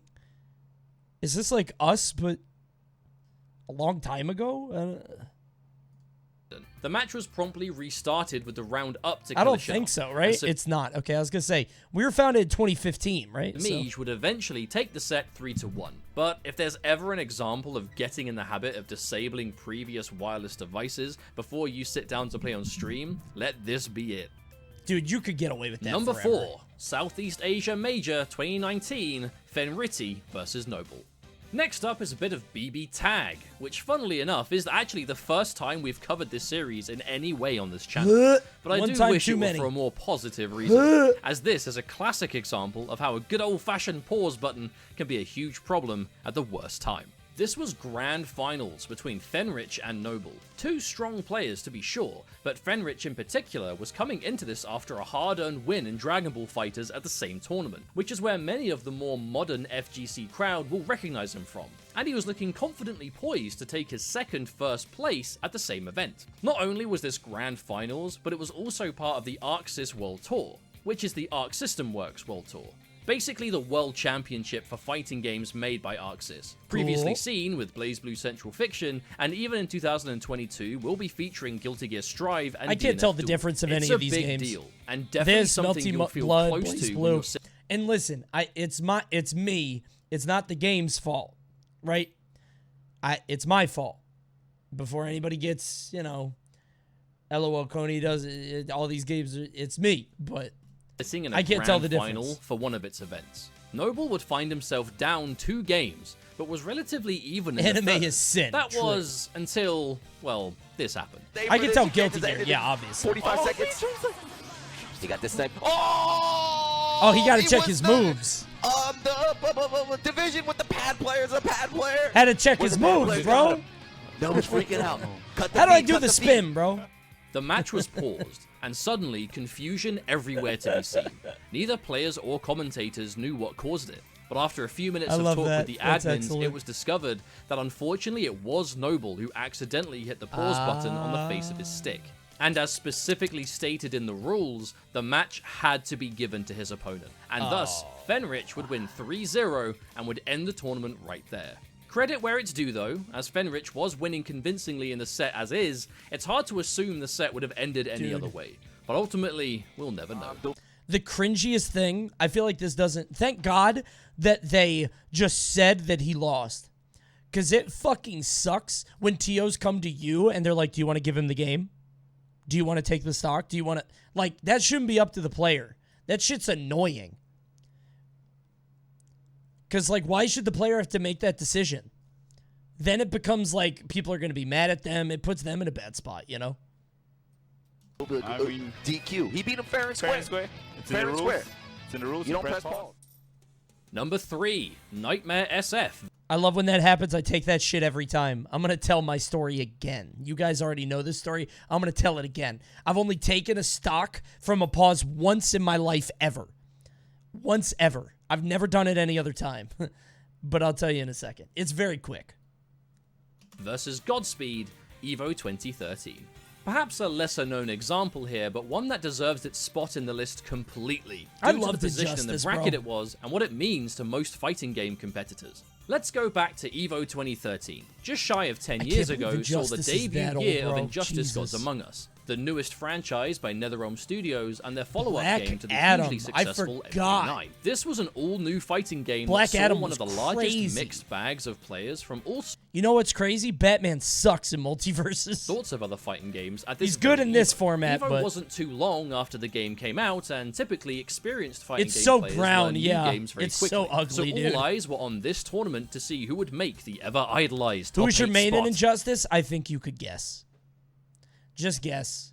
I think you know.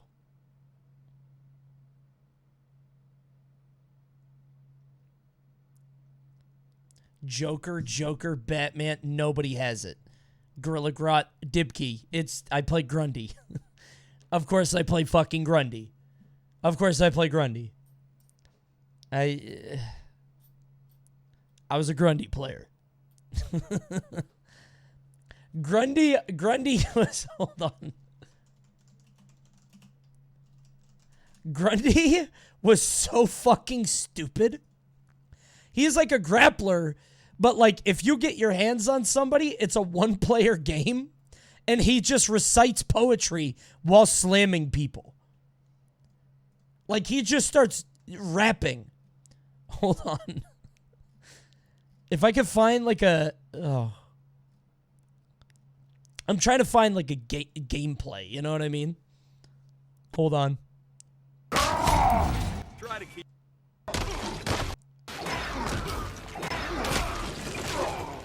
He's got to do it.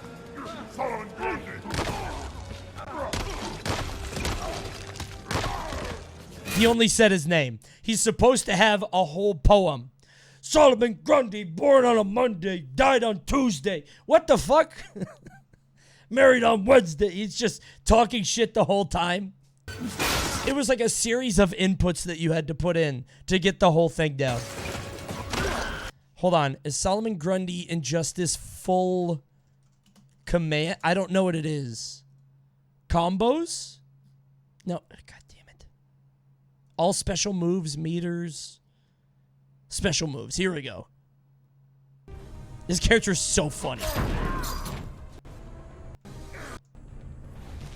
Worst character in the game by a fucking mile, by the way. So Solomon Grundy. Born on a Monday.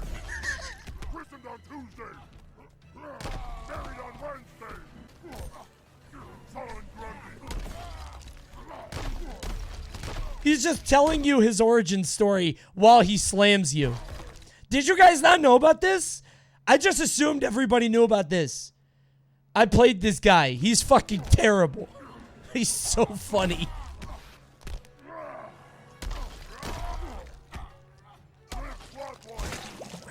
But you see how he had different, like, you had different routes you could go.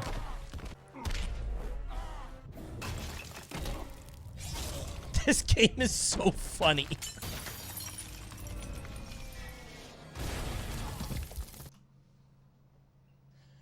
I fucking love Injustice so much. I really do. Injustice is so cool. Everybody hates on it. For good reason. All the Injustice games, for some reason, all the Injustice games have a character that just shoots you from full screen with a gun. The first game had, I think, Deadshot. Or there were two of them. But it was so funny. Because the first one had Deathstroke. That's it. Deathstroke is in the first game. And he just shoots you full screen with a gun. And it's like, wow, that's kind of cringe. That in a game of superheroes, there's just a guy that went to the fucking gun store. He went to like Sonny's army surplus. And now he could defeat Superman. And everybody's like, okay, it was just a bad balancing decision. NRS will learn in the next game. The next game, they take out Deathstroke and they put in Deadshot, who is the same character. The same fucking thing. They just changed the guy. It was so fucking funny. They learned nothing. They learned nothing at all. They put in the same fucking guy. And I'm just out here playing Solomon Grundy getting shot at full screen. Oh my god. Grundy is so funny.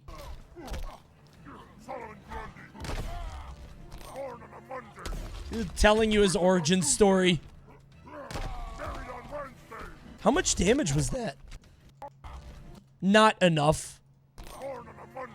I don't even remember how to do this combo. It was just some fucking inputs. He had a move. Hold on. Walking zombie. Walking corpse. He would just walk at you. Watch this. You could, I think, EX that move, and he would just go the full screen like a zombie. But I don't think it was invincible. Maybe if you EX'd it. I'm just going fully off memory. I don't remember. It has armor? Okay, that's it then. Yeah. He has, like, these chains. That's how you get the chain grabs, I think. So, anyway, this is a long stun lock. This character's very funny.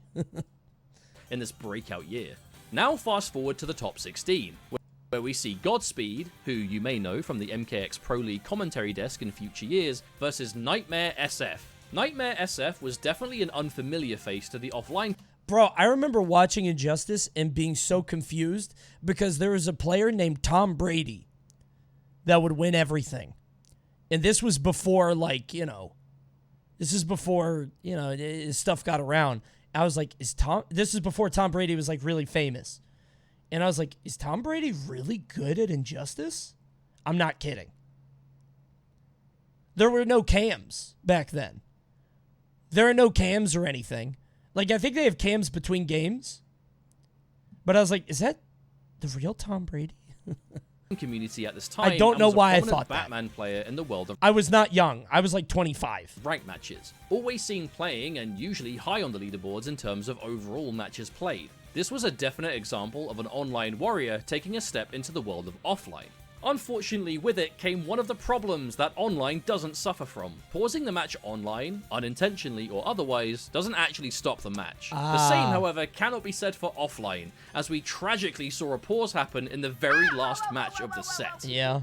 Solomon Grundy born on a Monday, Tristan on Tuesday, Moraid on Wednesday, Tukil on Thursday, Grey Wars on Friday, died on Saturday, Buried on Sunday. That was the end of Solomon Grundy. Ooh. That was pretty good cadence at the end. That was the end of Solomon Grundy. One health.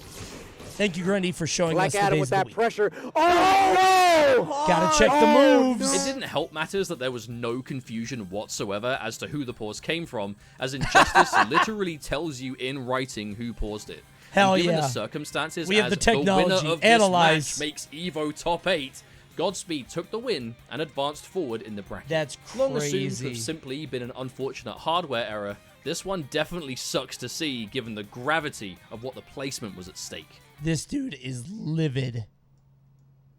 Oh my god. Advanced forward in the Look at this guy. Well, assumed to have I guess simply I'm been in an top 8. unfortunate hardware error. I'll This see you one guys definitely tomorrow. Sucks to see given the gravity of what the placement was at He stake. never came back? Wait, that guy just left?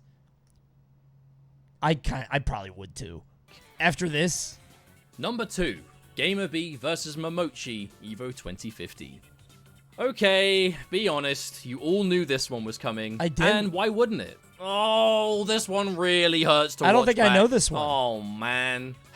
Right, alright, okay. Evo 2015, Gamer B versus Momochi. Ultra Street Fighter 4 Grand Finals. Last game of the event. I don't know enough packed about out like ballroom. fighting game Ketchup history. and I are watching in person as this is the same event that he got the top 8 for in MKX, and we are pumped to watch this final as we were super into Street Fighter 4 as fans Razer at the doesn't time. still make as is fight the sticks, entire right? thousands and thousands strong crowd. It's part of the Capcom Pro Tour. Street Fighter 4 at Evo always delivers the hype, and They it is still the do? highlight Ah. of the year for countless fans worldwide. The set begins. Momochi's in winners. Gamer B is in losers. They begin and deliver some of the best Street Fighter 4 we have ever seen. I love The set Adon, goes bro. on for over 30 minutes. Gamer B has Adon reset rules. the bracket. We're at the final stretch. It's game 5. We're about to crown an Evo champion. And Point from Momochi. He has to win these 2 rounds. Oh no!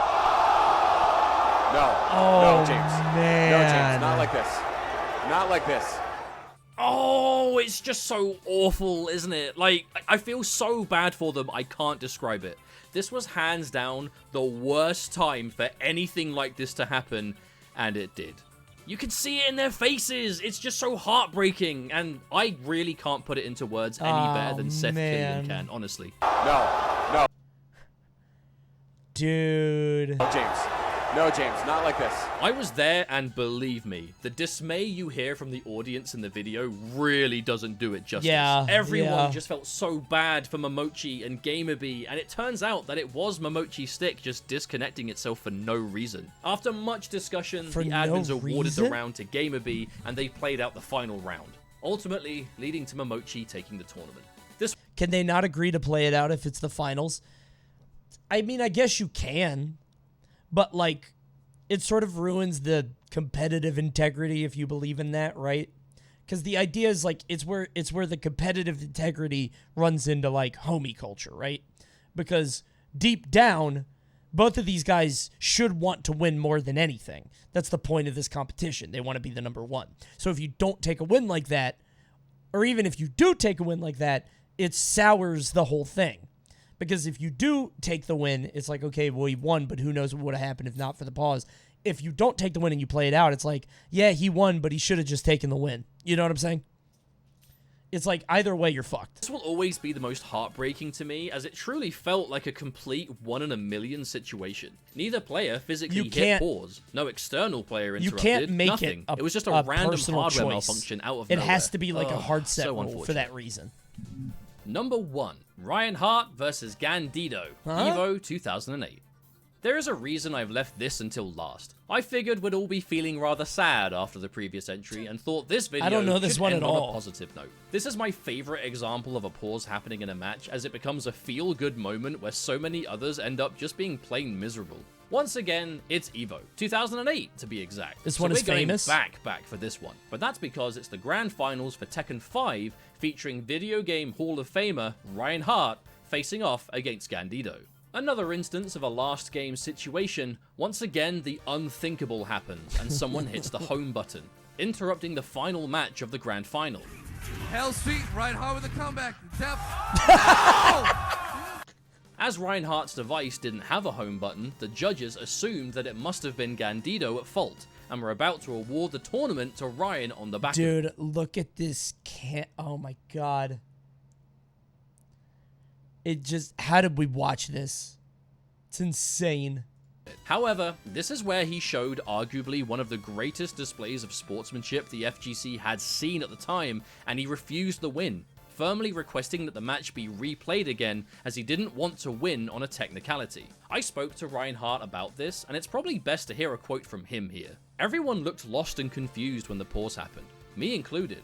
It was the final game at 2-2 and the final round of the first set. I was in the winner's bracket. The judges deemed my opponent wrong and were about to award me the win and the Evo trophy. I stood up and said, "No, not like this. Let us replay the match. Did he win? I don't want to win this way." I hope he won. The judges then let us replay the match, as I that shit would feel so bad. Ryan then proceeded to win the rematch and secure his first place in Tekken 5 at that year's Evo, reminding us all why he is one of the greatest and my personal FGC hero. It was then discovered months down the line that it wasn't actually Gandido's stick that pressed the home button. It was someone in the crowd. So this story could very well have gone a different direction had it not been for Reinhardt's sportsmanship in hindsight. And that's 5 instances of a pause causing chaos in tournaments. Quite a mixed selection, I know. Pretty good movie. Pretty good. Imagine they kept pressing it again. Just do. I feel like you could just do this at a Smash tournament. All right, my quick story, okay? My quick story. I'm going to make this quick because I talked about this maybe like 2 weeks ago. Very recent, yeah. I'm at a tournament called Guts 3 in Connecticut, right? Guts 3 in Connecticut. I'm playing Project M. I play Wario. I'm seeded to get like top 5, I think. I'm seeded pretty high. But I'm playing Poob. Poob is a really good Donkey Kong player from Connecticut. He's in my way, but Donkey Kong Wario is really bad. Why are you leaning that close? I'm fucking gaming. Don't talk. Also, these chairs are very uncomfortable. Bro, I'm a leaner. I'm a big leaner. So anyway, I have to play him. The thing is, Wario kind of dumps on Donkey Kong. Look at this. Look at this shield jail. Back throw. Forward air, so you can't jump. Oh, you're stuck in shield. All right, neutral air the shield. Out cancel, and I'm grabbing. Fuck you, Donkey Kong. Stay in that shield. You're just sitting right in there. I could have bit, too. You can use bite. Whatever you want. Stay right there. So anyway, you just... Wario DK is a nightmare matchup. Very, very easy for old Coney, right? So we start playing, and I win game 1 very, very solidly, right? Boom, back air. So we play that. Game 2 happens, okay? We start playing. We're fighting. I lose first stock. I take him out. Continue to fight. I take second stock. He rallies back. But I kill him. He has 1 stock left. Okay? 3 stocks to 1. 121. Why are you skipping the neutral? Here, I'll play it from here. He's gonna get it. Man, Coney's just cleaning house. I don't want this to look like I'm, like, reliving old hype. I just want to set up what's happening. Right now. I'm not... Because this is very silly what happens. I'm trying to skip through the boring shit. I'm not bragging. That's what I'm trying to stop. All right. I'm not trying to brag. Reset, or not the reset, but... I die. Okay. No, honestly, I mean, this like, happens. It's not necessarily an upset, but like I didn't expect to see the match go like this. Honestly. Oh, I completely agree. I thought there would be a little bit more of a fight. Oh, that will be it. That'll be it. Wow. So, I tried to have a little bit of fun. Gimped. It's not a gimp. I was trying to have fun. I go for the side B. I go for something a little silly. Hey. I jump into the up B. Oh, that will be it. That'll be it. I nod. I'm like, okay, yeah, that was stupid. Whatever. Wow. And he taunts me. Taunt. Really, motherfucker? Okay, bro. He overextends. I'll remember that. Sure. All right, dude. Oh, boy. Hope nothing terrible happens in the next 30 seconds. I'm sure this match will play out to its natural conclusion. He can't keep going in brainlessly. Like, he has to, you know, take it back a notch and just, you know, kind of let Wario come to him. And Coney will remember this. Checked into him. Wasn't a good move. Oh, jeez. What's going to happen? Ah, misses the double jump. The commentators really want the DK to win. It would be a shame if something happened to stop that. 5% to get that donkey punch. If he somehow ended up losing here. If he just grabbed onto that ledge, he might have been able to get it. Uh-oh. Oopsie daisy. Uh-oh. Uh-oh. Somebody paused. Oh, no. Field is such a good move. It's so safe. Oh, no. Whoopsie doodle. If he just grabbed onto that ledge, he might have been able. And the best thing about Smash is you get a big spotlight on who did it. Uh-oh. Awkward. Whoopsie. The game says, this guy. Game has a big-ass zoom in. Look at that guy. No question over who did this. Interesting. So, you know, I've never taken a stock off a pause in my life, but I gave you a free stock. I was winning anyway. Everybody wants you to win, and I'm in a foreign land, and I kind of like being the bad guy. But most importantly, the number one thing that got me, genuinely, is the taunt. This. I would have played it out if not for that. If you didn't do that, I may have let you keep playing. Unfortunately, you did taunt. And so... that ledge, he might have been able watch to me. get it. Watch me. I'm getting the Mario Kart DI. Watch this. I got the Mario Kart DI. By the way, I survived because the Mario Kart DI. Watch me. Ready? Wow, Hit being out of shield is such a good move. It's so Ready? safe. Ooh. If he just grabbed onto that ledge, he might have been able to get it. Look at my face.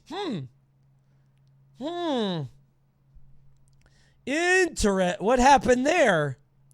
Interesting. Wait a minute. That looked like a pause. You saw it, right? Huh? I got my hand out, yo. Like, paused it. Ready? Yep. Okay. I win. I win. Great games. Great games. So unfortunate. Great games. He could have gotten Great that. games. Jeez. Damn, I just realized he didn't fist bump. I never noticed that. Fist out? Let's go. We got the bump. Now I had to do the hand up. So fist bump etiquette. Fist bump sideways is neutral. Hand up is like, I'm sorry, man. Hey, listen, my bad. I had to do the underhand. That's the etiquette. I was like, hey, my bad, dude. Yeah! But you know, You also took a stock against both for pausing. Wait, on the that one doesn't count. That was for funsies. Was that the No, I died. Yeah, I took the stock. Yeah. What's overhand? Overhand is you're mad about losing. Overhand is like this. And like I've had my hand punched when they're mad at me. You get what I'm saying? Like I beat the shit out of somebody and they're really mad about it and they like punch your hand. That happens a lot. So. Damn. Why? Wow. They're so upset. Why were they going so hard for him? Because they were, this is New England. Comms used to be very biased. This is just how things are. This used to happen all the time. I can't believe this was so long ago. So yeah, very long time ago. Coney really was PM HBox? No, HBox was PM HBox. HBox played that, so. He could have won that too. I mean, that's why I stopped it. He started to come back. I was like, nah, fuck this. You're not coming back on me. Absolutely not. You guys ever watch a Mango set? Bro, I watched a non-Mango set at Summit, and he still came up like 6 times. Holy shit. That was insane.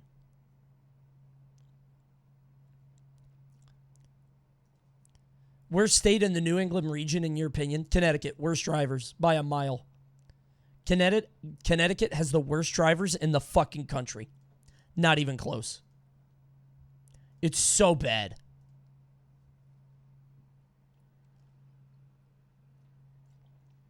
I don't really like Massachusetts.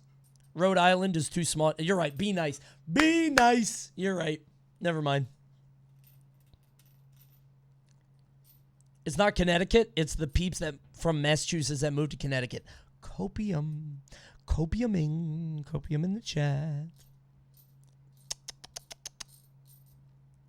Cali is terrible too. California is too big though.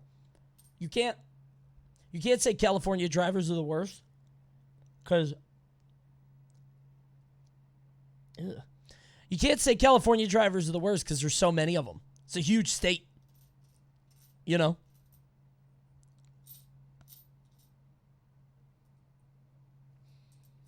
It's too big. I swear I'm getting deja vu from this Be Nice thing on stream. Maybe I've talked about it before. I just think it's funny.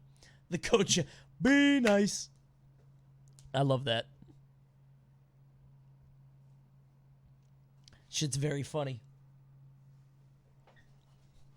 Did Coney do Wheel Champ tonight? No, unfortunately we had to wait until we're gonna do Tuesday. So we're gonna do it on Tuesday instead. But don't worry, because the stream is not over. Guys, I can't wait to tell you about this hot new game that I just got to check out called Lost Ark. We're going to play it for about an hour because, you know, it is kind of late, you know. I just want to give it a shot. Going to play some Lost Ark. Don't leave. Don't leave. And if you are going to leave, just leave the tab open with the sound on. It would mean a lot to me. Okay, help me out. We need a new processor, okay? My build is 4 years old. We got to play some Lost Ark. Thanks for tuning in. If you're going to leave, please don't. I wish you wouldn't, but if you do, I'll see you on Tuesday. Remember to come back on Tuesday. That's why we call it Come Tuesday, because everybody comes on Tuesday. You can either do sound on or video on. Or both. But if you're going to just do at least one, okay? It would really help me out. Thank you. I appreciate it. I'll leave the tab open. God bless you. All right, we're going to play about an hour of Lost Ark. Hope you guys are ready to enjoy some Lost Ark gameplay. I can't wait. 4th monitor you go. 4 monitor. Wait, is there anti-cheat in this game? I haven't really explored it enough.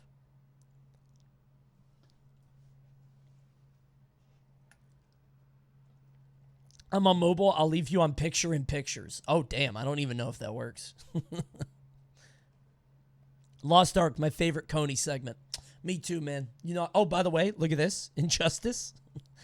It's downloaded. It's ready to go. Might get down on some Bane, bro. Oh, shit. My work Slack is open. Get that the fuck out of here. What the heck? What the fuck? Get me in trouble. It's a cool background. Thanks. It's Wallpaper Engine. All right, bro. Where's my Lost Ark?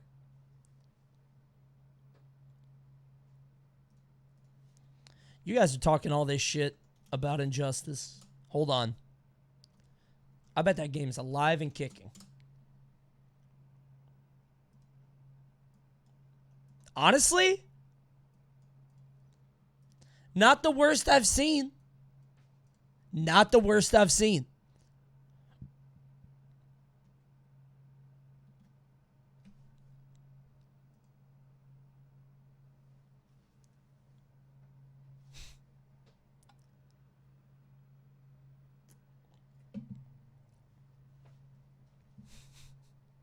Guys, remember what our coach tells us. I love that game. Be nice, okay? Be nice. I love that game and I want it to succeed. Is your PC bad or is it the game? Well, I mean, my PC is 4 years old, and one of the reasons that we do bounties is to help upgrades on the stream. There's a 12,700K I've been looking at. So, you know, maybe we'll, you know, if we get a good thing, well, maybe we'll look into upgrading, you know? Perhaps. I don't know why this is... oh, there he is. I didn't know he was waiting back here. He was chilling. What's good, dude? How shy to show up on, like, the bottom layer. He just didn't want to intrude. He stands up in the mountains. He's so shy, dude. This game takes mad long to load. I played it for a bounty a while ago, but I remember nothing about it. So we're just gonna walk around, click on stuff, do some fetch quests, and talk for an hour. I hope you'll join me. I love Lost Ark. Then you're in the right place. We love Lost Ark on this stream. Tuesday is Wheel Champ. And probably some other stuff, obviously, right? Dude, Wheel Champ was, I actually got some good answers. I thought Wheel Champ, this one might be a little boring because, you know, the topic I didn't think was that interesting. But I actually think you guys did a great job. So, good job. Thank you.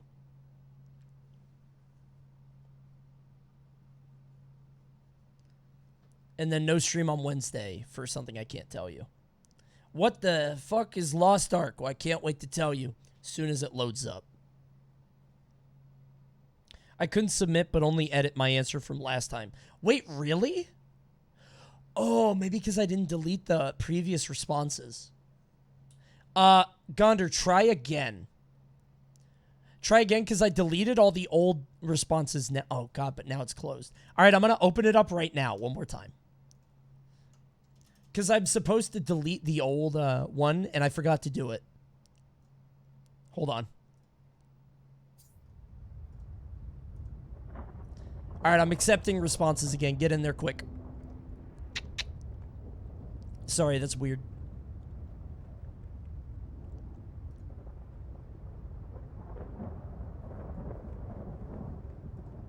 Do you also delete old cringe confessionals you don't get to?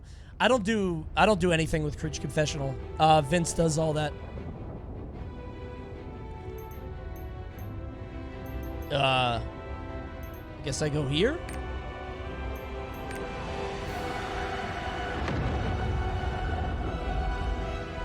Vince is the guy that, he does all that stuff.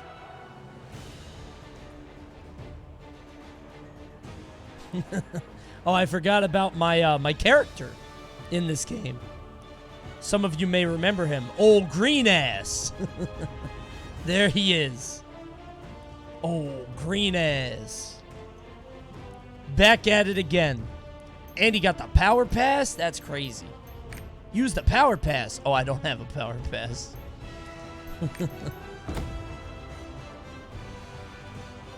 We love old Green Ass, bro.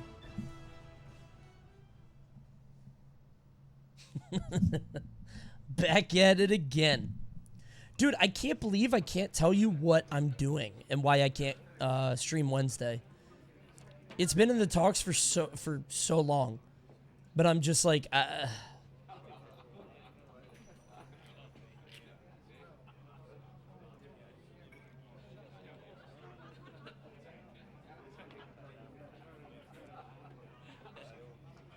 but it's on Wednesday and Thursday. Will we know by the time you return? Yeah, I'm going somewhere. I can tell you that.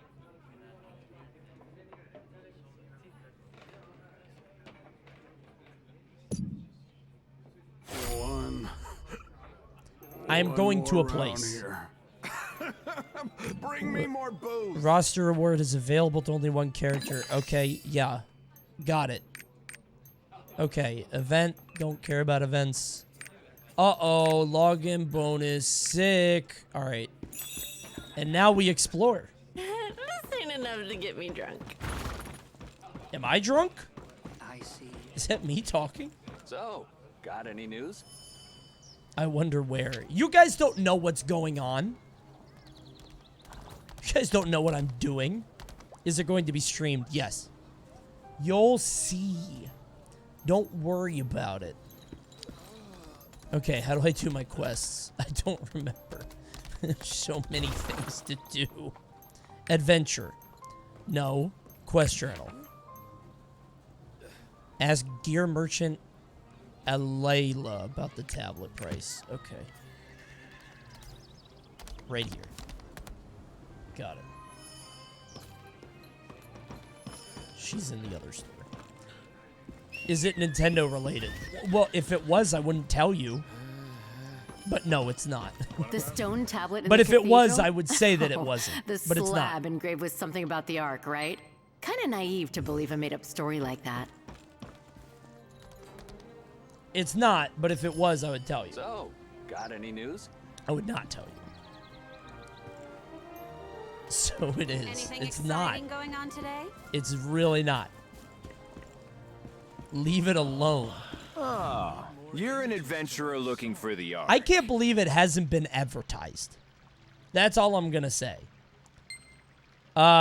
It's very funny what I'm gonna be doing. You'll see. Have you been inside I'll just say Pride that. Cathedral? Check the vista by the cathedral. Okay, we'll go do that. The Masked Singer? What if I was on the Masked Singer and I take off my mask and everybody knows who I am? Ken Jeong and Robin Thicke are like, oh, is that Coney?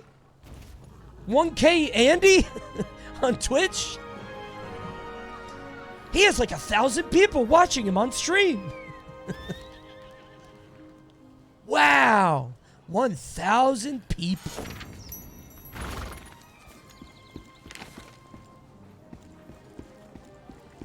Why is my dog barking? It's 11 at night. Good job. Every time you fill out the tome, the association Isn't that the will Watch reward Mojo you. guy? Dude, Vince has told me, like, Brothers and sisters. if Watch Mojo ever starts claiming their videos, we are fucked. If they Lord ever of all figure it out, gods, please watch over us. channel's dead. Please We gotta rebuild. What? Are you No, I don't seeking think they art? can. You're like Because rude and- on the plus side, you know, they all their stuff is recycled too, you know?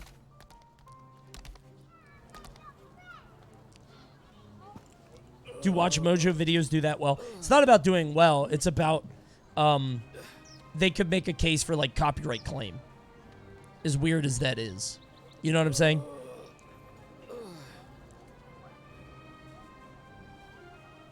Who's the biggest streamer that watches Watch Mojo? Probably me. I don't know.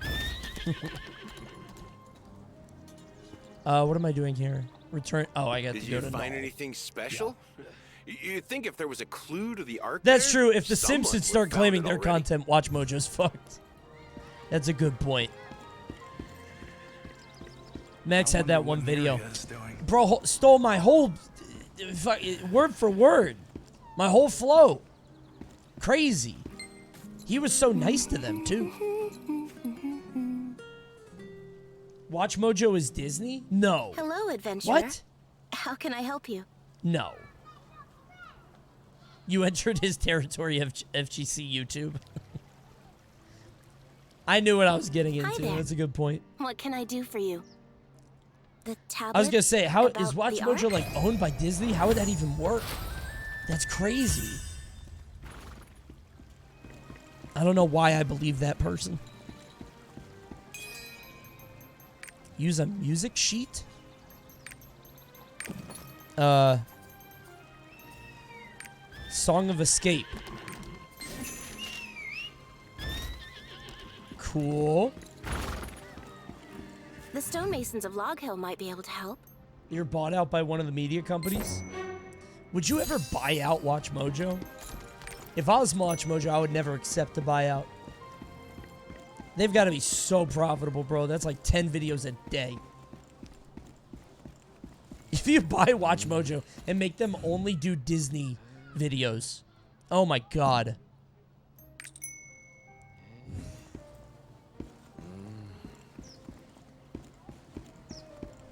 May the gods bless you. What an investment. From adventurer.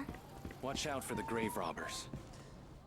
Disney owned epic rap battles for their entire lifestyle. Wait, is that true? They always owned epic rap battles of history? No. I thought they bought in later. Toxic claw robbers have increased in numbers. That's insane. If you're talking about They own the missing everything. piece of the tablet, But they do in not the own cathedral, Lost Ark, I the don't hot know new where it is game we're either. playing right Why now. You need it? Top 10 Seven Dwarfs. It's pretty funny. That's good.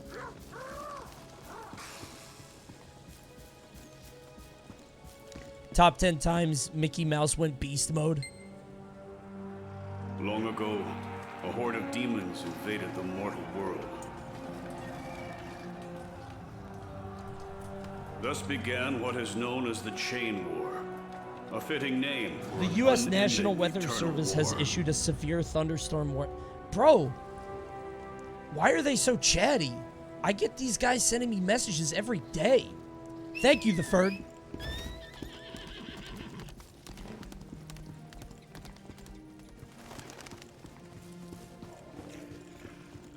What do I do? Check the second relief. Collect white red beak down. I have to kill 100 chickens?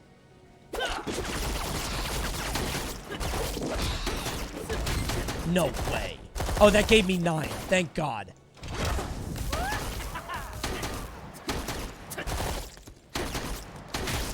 Okay. I only have to kill 10 chickens. Sounds like an average Tuesday for me. Am I right, fella? This whole me killing animals bit has gotta go. Especially during a fucking sponsored stream. Not a good joke. I don't mean it. It's not real. Be nice. You're right. Be nice. That is what our coach says.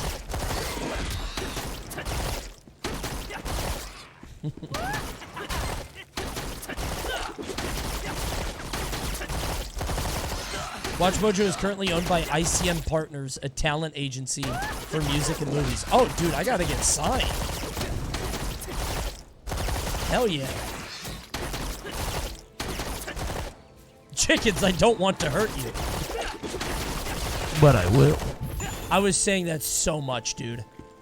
When I was playing Nickelodeon, or playing Multiverses. There it is again. I can't help myself. You never forget your first love.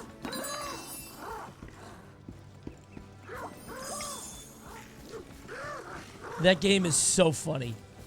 I wish I saw any Wonder Women so I could say that more. I don't want to hurt you, Diana. But I will.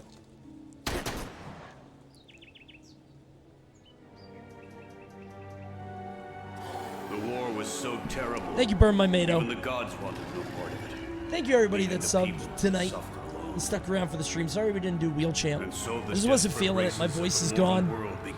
Just, I don't know. Didn't want to laugh at some game boxer. They Just wanted believed to the watch some power of the movies. Ark was the only way of defeating the demons. Hi, Coney. Cute hat. Thank you. Panda.gg/shop. Check it out.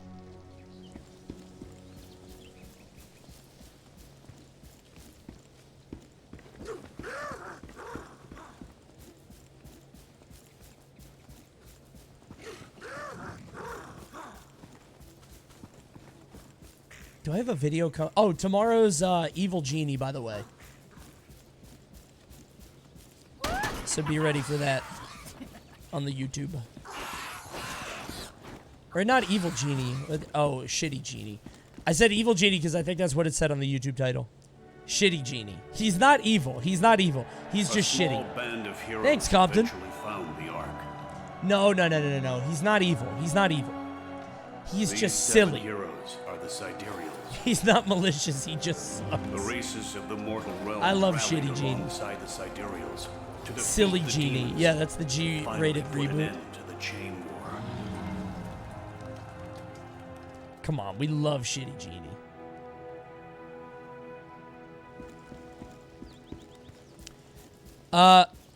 June's gonna be a busy month, you guys. One of the editors titled it Shitty Genie, and immediately it got restricted on YouTube. So that's the problem. Okay, that's it. June's gonna be a busy month. Investigating the stone ruins?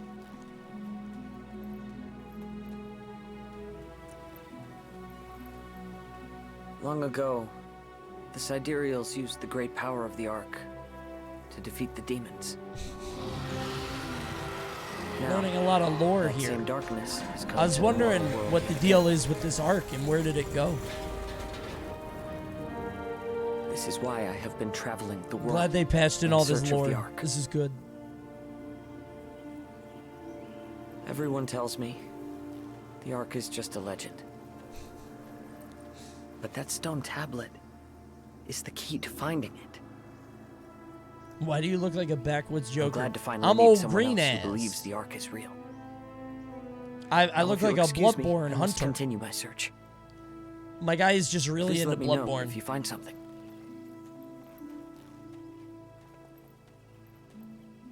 The Ark, of course. Yeah, the Ark. That's what we're looking for.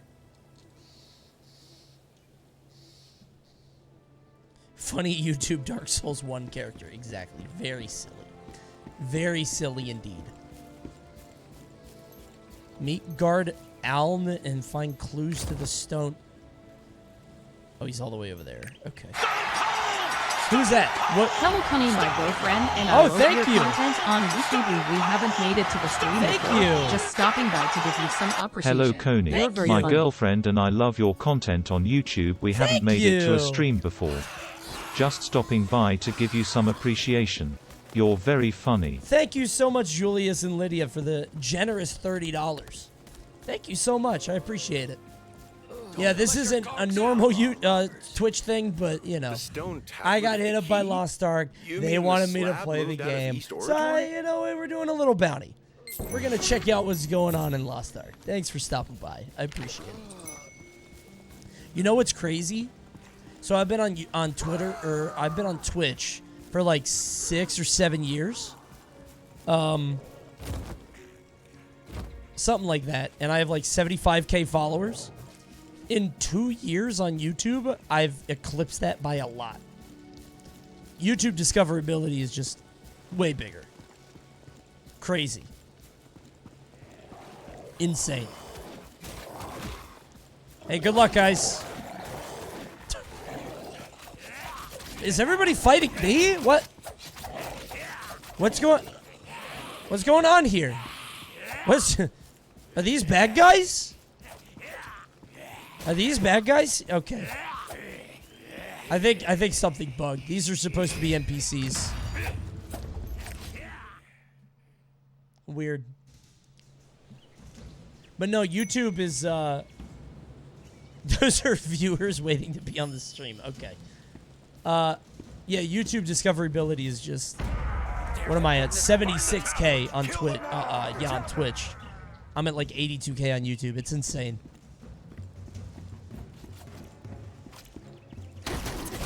Also, I will absolutely be able to handle 2-hour bounty streams in June, and you'll see why. I'm actually excited for it.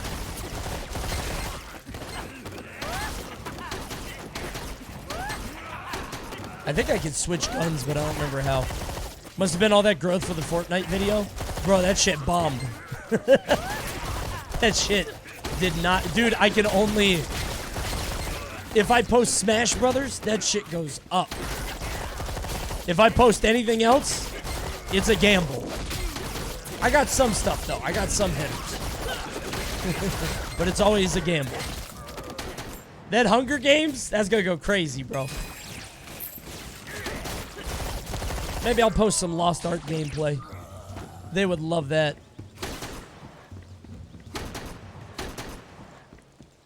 Look for the remnants. All right. Oh, thank you for your help. I'm trying, bro. Please tell Aln what happened. That would kill the channel. Lost Ark is a great game. I think we can all agree. Unfortunately, I don't think my audience on YouTube is quite as sophisticated. But here on Twitch, we love Lost Ark. What's your most successful video on YouTube? Oh, well, it's not one you can see anymore. I wouldn't say it's successful. I think it's the tournament one, right? I think it's the new one, right? The tournament? Is it the Evo one? I don't know if it's Evo or if it's Bad Things. It's Waidu? Okay. It was your experiment with your own script. Yeah. Yeah, I want to write more stuff like that. It just takes so much time. But it's a guaranteed hit, you know? If I do it right, so. Yeah, that Bad Things tournament was fun. It'd be really cool if we did it again.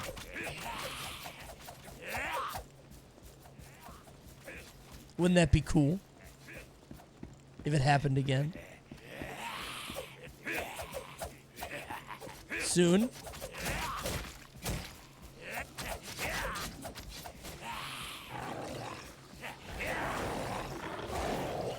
Strangest characters in a fighting game kind of popped off.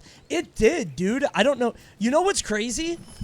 So Wheel Champ, I came up with Wheel Champ as an idea to like do reacting stuff that feels more centralized and more fun, and chat gets to be in on it, and like there's a prize. So I came up with that Wheel Champ idea, and both the videos have done very well. Don't let your guard down. Like, obviously the fighting game one is bigger, but the TikTok one did well too. Ganged up on the guards. I don't think this one will do great, but that's okay. Like the one that we're about to do. Those toxic. But that's my fault because I don't think it's an especially like big, whatever it is, especially interesting concept. But I think it'll be fun. What was crazy was Panda Fighting Games reacting to it. Dude, they hit me up. Wait, what do I have to do? Do I have to kill people? All right, bro. I didn't want to fight. I didn't want to have to fight. You made me do it. Defeat the grave robbers in their den. Oh, I did it.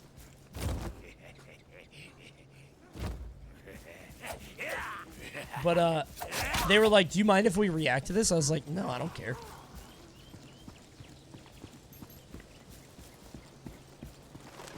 When does TikTokulon get reborn? When I come up with a good way to do it. Information about the recent movements of the grave robbers.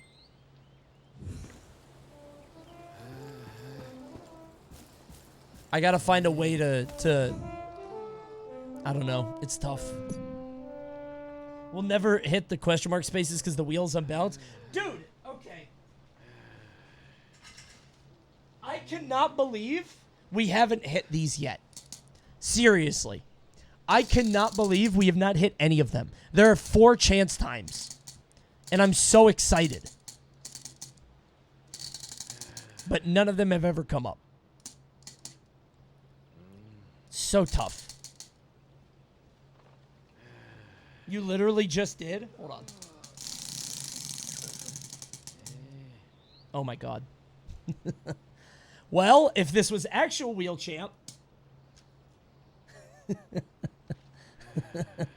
I'm not telling you what it is. I'm not going to tell you. It's a surprise. It's a surprise. It's not wheel champ night. I can't tell you. You have to hope we get that for wheel champ night. We stayed for the bounty? Yeah, and you're enjoying some terrific Lost Ark gameplay. It's blank.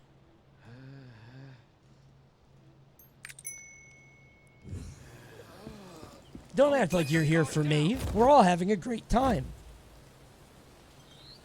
I'm going to go follow the traces of the tablet by registering at the Log Hill Outpost Triport. Destroy the triport. Here.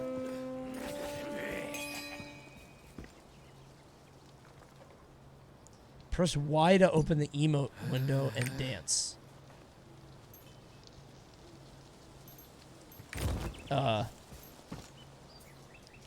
Oh, I have to go dance in front of that person. What? What?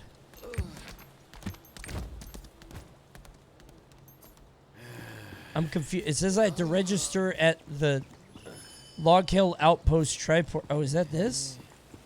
This isn't a triport. There are 4 of them. Oh, no, that is it. Okay. Whoops. You click one of the triport. Engage. Cool. Wicked. I've got a feeling something is hidden around here somewhere. Use locate button to check the quest. Click the activated get supplies from Pride Home. Oh, I have to go here. Oh my god. Actual wicked. Sick. We will protect this place. By the way, you guys promise not to laugh at me? I have to show you something. Actually, no, I'll show you on Tuesday. I'll show you on Tuesday. Remind me, please. Remind me. Actually, no, you'll see him tomorrow. Do you guys want a hint of what the announcement tomorrow is?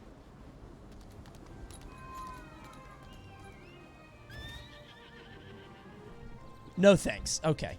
I thought I'd ask. That's okay. Lord of all gods, please if I don't watch tell over you, us. you'll be more excited. I need more images. A treat for the real ones.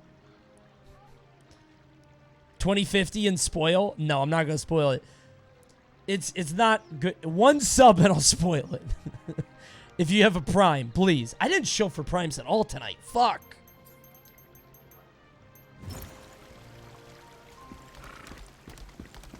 One. Does gifted count?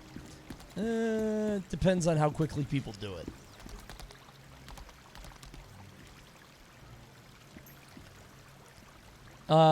I'm gonna go here. Anything exciting going on today? Thank you, Hyperjoy. got any Okay, news? here we go. Here we go. Ready?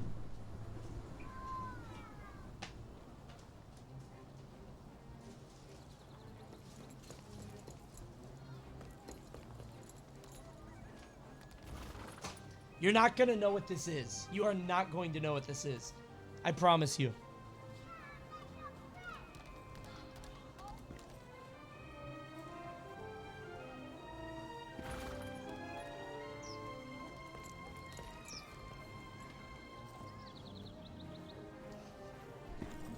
has to do with tomorrow.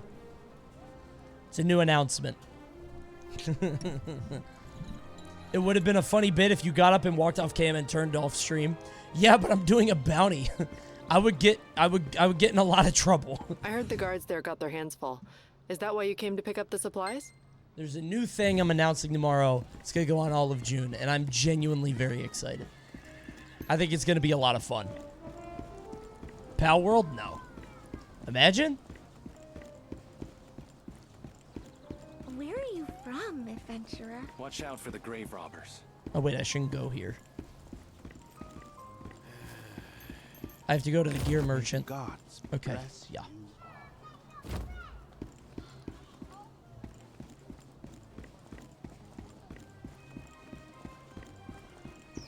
What's up? Wanna browse my What is that guy doing? Jurassic World Park Sim?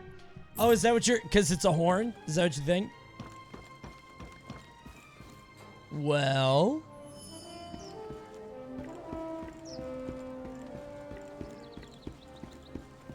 It's a horn?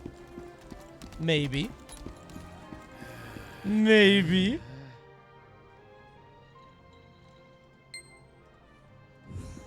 You'll see tomorrow.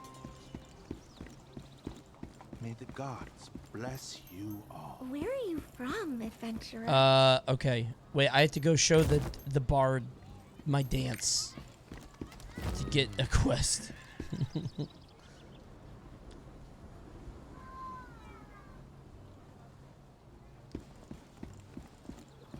None of you guys are gonna guess it. I promise you. So, got any news? I promise that none of you will get it. At all.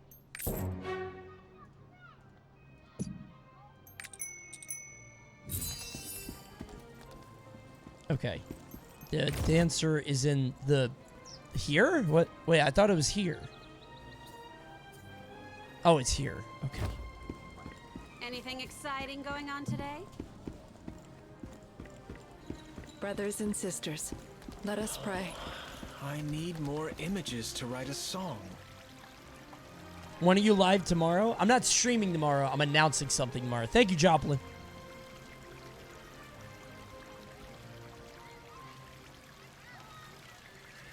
Wait, what was the prediction? Hold on. Coney completes 5 quests. Oh, hell yeah. You're welcome. Congrats, everybody.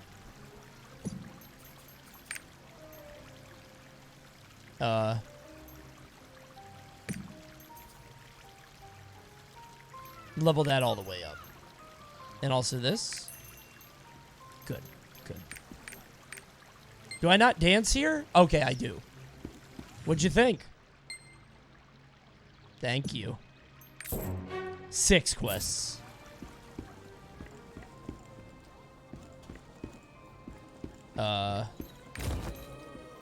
Deliver supplies. Okay. Did you get invited to Universal for a Jurassic World event? Oh my god. Actually, you know what's crazy? My thing this week and tomorrow's thing are totally different. They're 2 different things that I'm doing. That's what's crazy. When is the announcement? Where? It's going to be on Twitter. They're 2 totally different things. These supplies may not be enough. I've just Spoil finished it, studying you the grave tease. robbers. I can't. I can't. I'm sorry. You'll see. Alright, I have to go kill people, I think. Damn, look at all these quests. Everybody's just stuck here at the front. Finally, some combat. You look great today, Coney. Thank you. Everybody in my chat was calling me ugly today, so that's very nice of you to say. I kept telling them to be nice.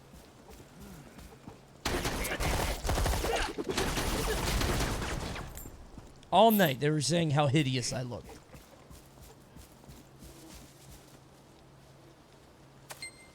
But, bro, those dudes just zoom. Oh shit! What's that? Lieutenant Congo. time to use my ultimate ability. He died so fast. Tablet at all costs. Fail this. Died instantly. We're all dead men. Destroy their tents and take their food? Alright, sure. These tents? Oh, I could kill these? Oh, shit. This doesn't feel right. I guess they're grave robbers. You're so strong and good at this game. What is it called? Great question. This game's called Lost Ark. I'm very strong and good and handsome at this game, but you would think it would take me a long time to play, but I haven't actually played that much. It's just so good. It makes you feel so powerful.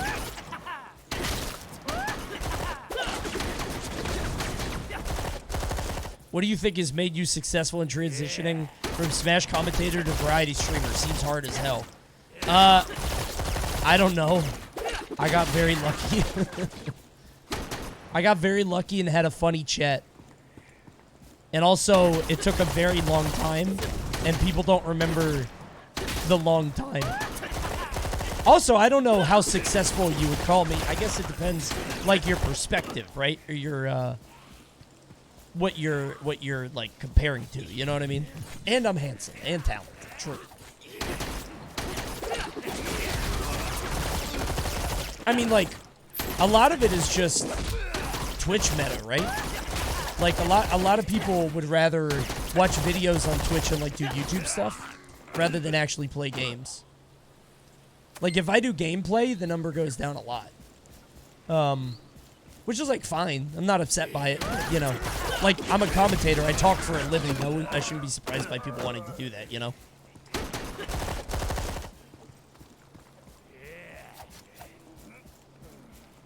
Regularly getting 1K is really good for Twitch. Yeah, don't get me wrong. I'm not trying to like say like, you know, things aren't good. It's just I'm always looking to like, what's the next thing? And it's kind of hard to know, you know.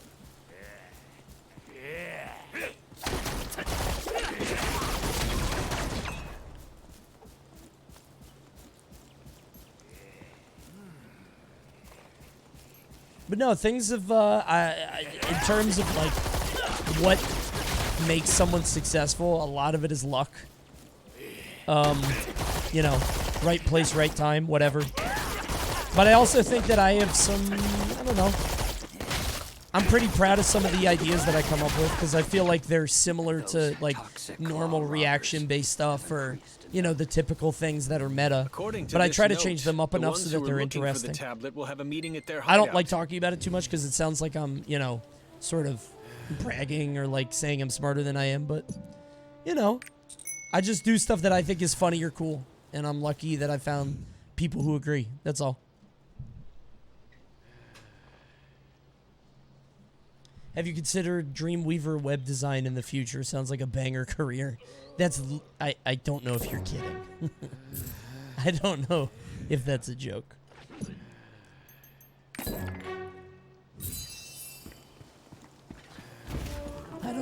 I can't tell. I don't know. I assume it's a joke, but I don't know.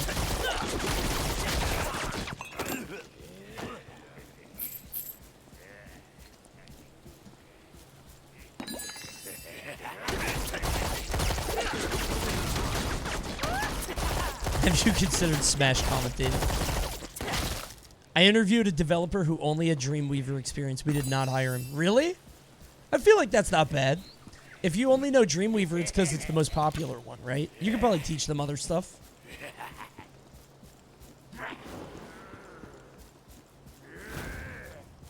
That's pretty bad if you're a dev.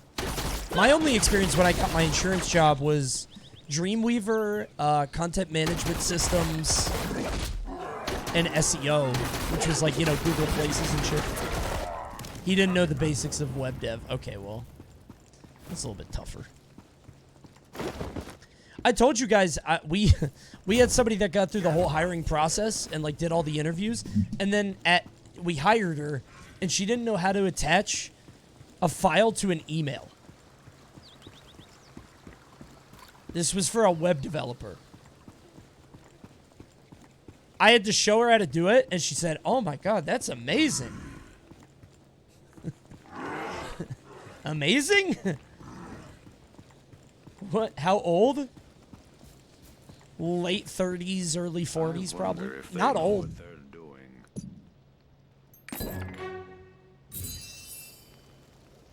I have an interview for a web dev job tomorrow, and I don't know the basics of web dev. I do have a CS degree. It's not crazy. HTML is easy. This is where all you have to do is know basic shit and then know how to Google and look up the shit you don't know.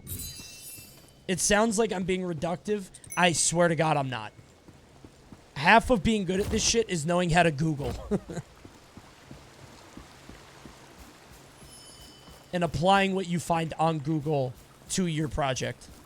That's most careers, yeah.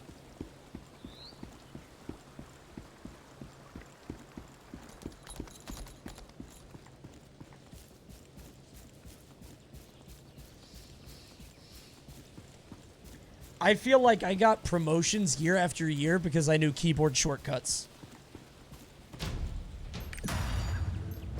That's literally it. I worked very fast. But not that I was fast. Everybody else was just slow, you know? My cousin is a web dev, and he says half his job is Googling shit. Yeah, so I worked as a web developer for a insurance company for 6 years. And I had to work 8 hours a day, commute for an hour, and I did maybe an hour of real work a day on average. Maybe. Because it's just bullshit corporate labor, you know? But now I get to kill orcs in Lost Ark to an audience. Use the big blaster on them. Boom, boom, boom, boom, boom. Bro, I keep forgetting about the A. Let me hit the A button. Drop the A button on. Ooh, they hate that one. Oh, don't give him... Don't... I was about to say give him the D. I didn't mean to do that. Don't use the S. Ooh! Grave robbers neutralized.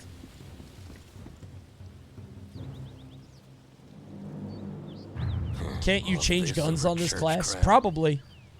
I think it's Z or X. But I like the handgun. Find this tablet. Oh, I'm sneaking. Better be worth it. I heard the Kolsch Valley gang. It's because you play Lost Ark so often, your keyboard shortcuts are macros for this game. Of course, you're right.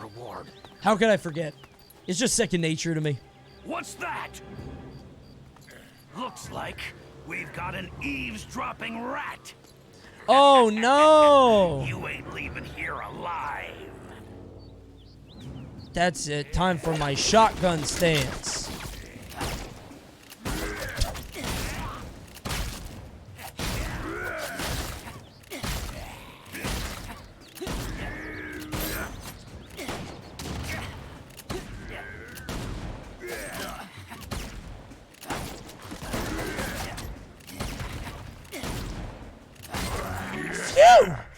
Margot finally did it. What a hard-fought battle. We made it, though. Tablet is hidden. Can't believe we came out ahead in that one. To pull out the tablet. Angela, thank you for the prime. Keep an eye out for the guards from the hideout. This is like isometric Elden Ring. That guy will leave it. With a gun. See, that's why I don't like the shotgun. Because the handgun's got mad moves. See? I gotta use the handguns, bro.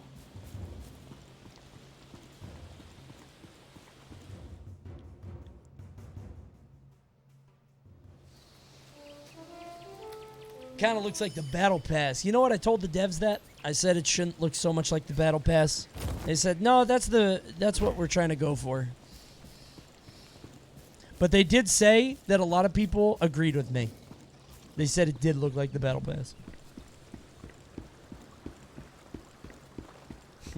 Kind of looks like the battle pass is so funny. Yeah, I don't know why. I don't know why it's funny to me too. It's so stupid.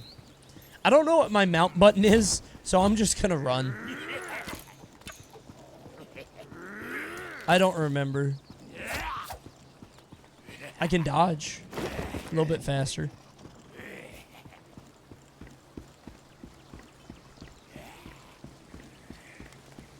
You would run faster if you put your guns away? Absolutely not. Nice try, grave robber.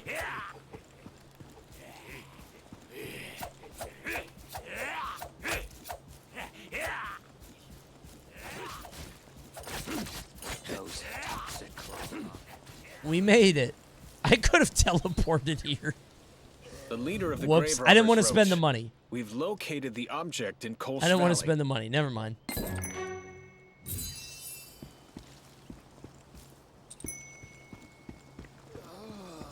Dude, the Twitch no audio or video is so funny. Why did they add that? I guess it's like for accessibility or something. But that shit is so funny. Because people are not listening. Let your guard might down. Destroy the triport. It's so... You just turn that shit off. People ignore the stream. You know, my friend pointed out to me, that shit's gonna be so toxic in Smash Major streams for commentators. Bro, commentators are going to get dumped on. Yeah, I didn't even think about that. I can't listen to this audio Are you off. saying the grave robbers are looking for a piece of the tablet in Pride The Room moment a Cathedral? new segment starts, I'm gonna be like, guys, I've got a brand new segment for you involving TikTok. Not watching, not watching, not watching, not watching. Oh. Why does everybody hate TikTok so much? I just want to do a TikTok stream. People love it. I smell honey. Where's that coming from? Oh, this guy's name is Hyde, and he's hiding. It's funny. I smell honey. I think I like it, audio. I think I like it. Boom, boom, boom. That shit is so good.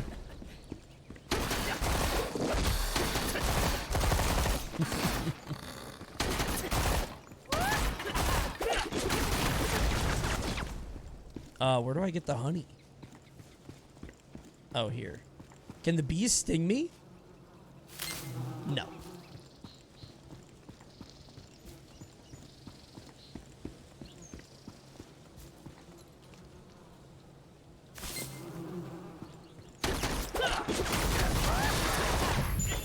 You know, I never ended up beating Kirby.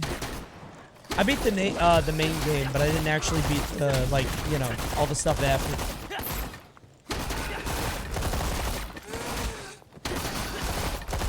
I need to.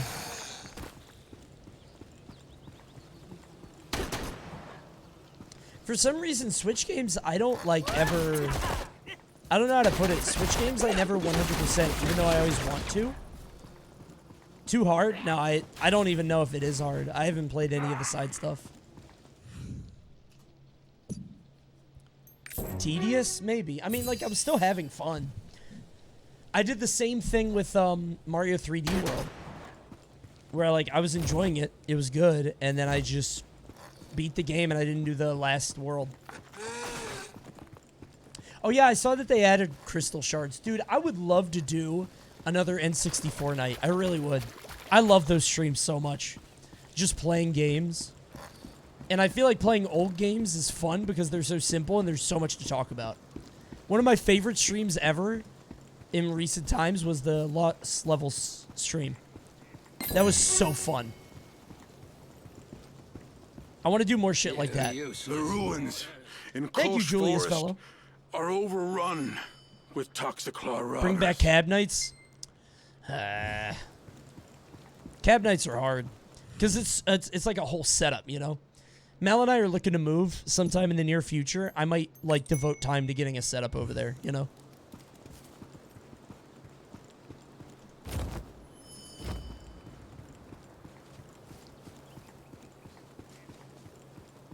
I love the Dixper stream. The Dixper stream was fun, but it was impossible for me to get anything done.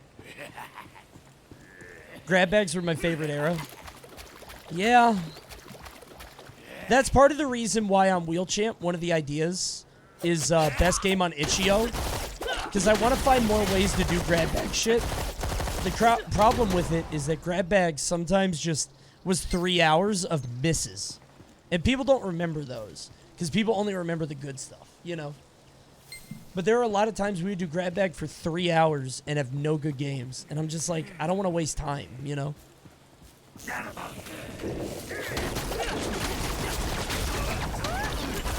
But when it hits, it's the best stream ever, you know?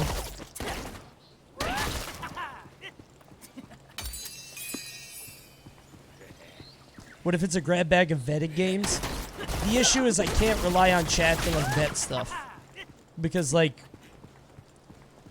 everybody on the chat has a different perception and idea of what the stream is to them.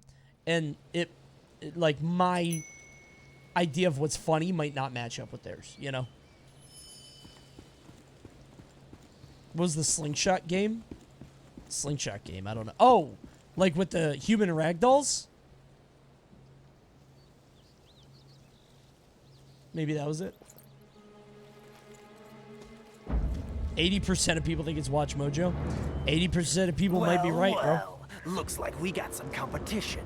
Chat is dumb as fuck is what you're saying. No, I mean, You like, if ain't you go going into the Discord and look at, like, the games people suggest or videos or whatever, it's like, some of them just wouldn't work on stream. And it's not people's fault for, like, thinking about it or thinking it's funny. It's just they don't have the experience of actually streaming that shit and realizing, like, oh, this isn't funny or it wouldn't work, right? Not anybody's fault, but...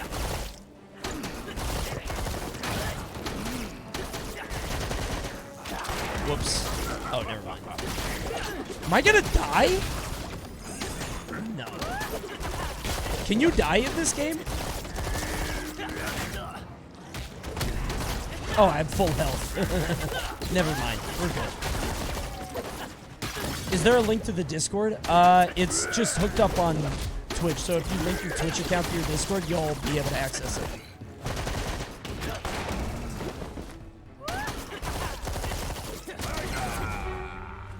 Gotcha. Adventurer, are you okay? Robbers are after the tablet piece? What do they no want it dying in for? this game, I don't think. What's this? Oh, it's 5 a.m. I was like, wait, what? Popular hunk of rock. You're too late. I already gave it to the boss. Did not think that guy would have that voice. From our demon. That voice out of that guy is a little strange. I feared as much. This curse is far too powerful to be human. People in the Discord were arguing about the Switch Hot Wheels backpack earlier. It was so weird. Yeah, I see some of the fights in there sometimes. I lurk a lot. Find the warden of the and I'm like, ruins. Maybe they can point us you in the know, right direction. huh? Why are people fighting about this?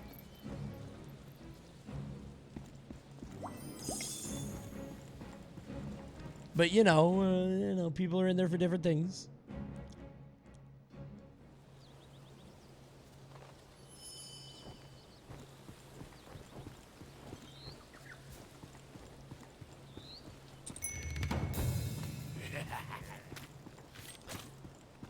Defeat grave robbers and Crowclaw. Like these guys? Okay. Sure.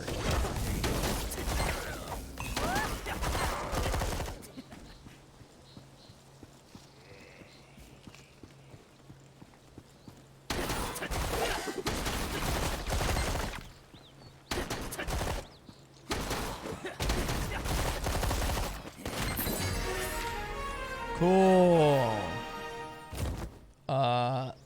Can I zoom there? No.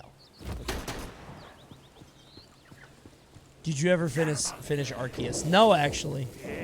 Never finished that game either. There's just so many games that are coming out. I liked it. I feel like I do that a lot, though. I'll play a Switch game. I'm like, wow, this rules. You know what I did 100% is Dread. Because Dread was short. I did do that. You useless porters. I just like I like shorter games. The I 100% Toxiclaw robbers have Guacamelee their too. hideout set up in some That was kind of fun. isolated place along the path. Skill it up. Skill them all. Good. Dread is not a $60 game. I mean, I agree, but I did pay $60 for it. You feel me? So, who's to say?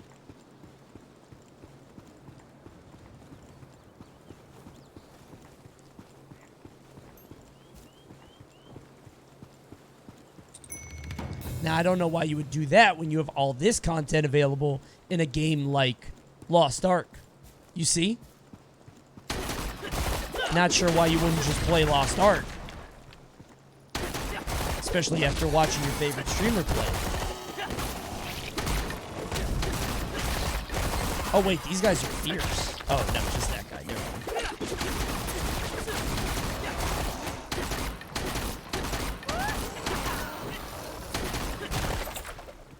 Bro, I got so much shit for arms. I loved that game. Unironically. Everybody thinks I'm trolling all the time now. When all I do is say how I feel. It's so sad. Everybody thinks I'm joking.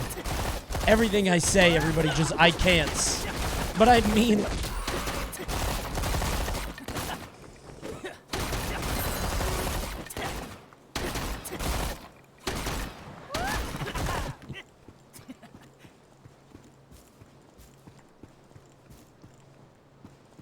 Play it with me? No, I'm not gonna play the game. I'm just gonna like it from a distance. No, what the heck? Relax. Someone is willing to give you like 100 gifted to play arms with them? On stream or off stream?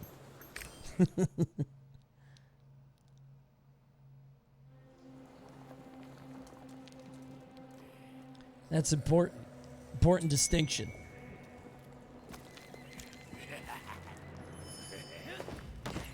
No one knows when you're serious? That's your fault. Look for the tells. Or I'm just an amazing actor.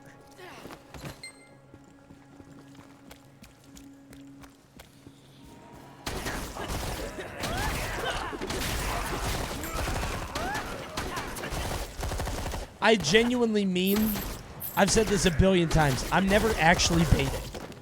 I always believe in what I say. How much I believe it is up for discussion. But I do genuinely believe the things that I say.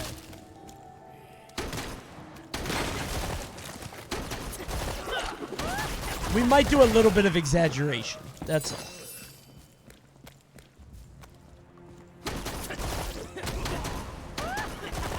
The Koopa quote.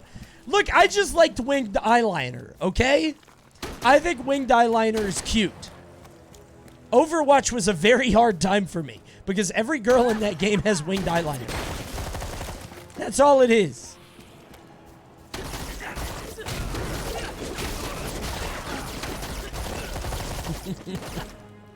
What do you want me to say?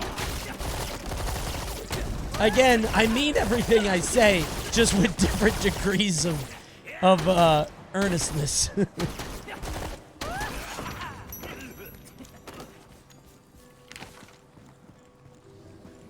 Dude, do you guys remember the Randy Pitchford Battleborn stuff?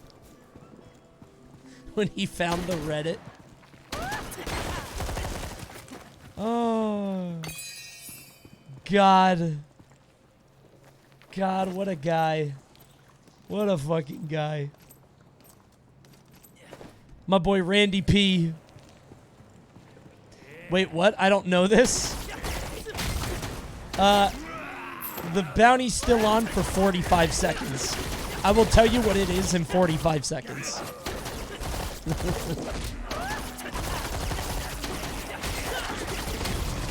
Actually, 420 YOLO just talked about it. But I will discuss it too, in case your chat is off.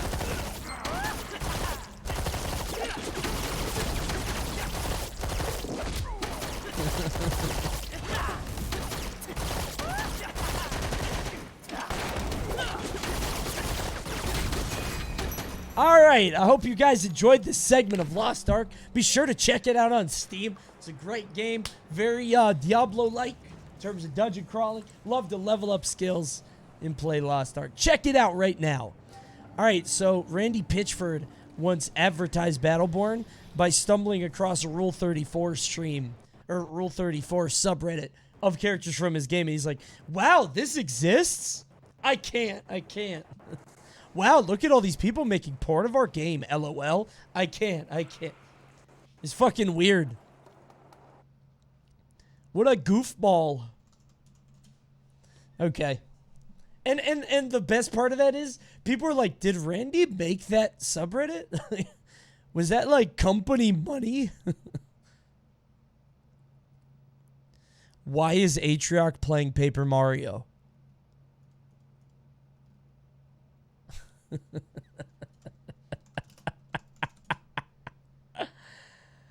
Oh, he promised one day every year. Today is the day. Today is the day. All right. Go enjoy some Paper Mario, fellas. I'll see you on Tuesday. And remember to come to the stream Tuesday, because that's why we call it Come Tuesday. This is such a stupid bit, but I love it. All right, I'll see you guys soon. Bye. How I love this pretty bed.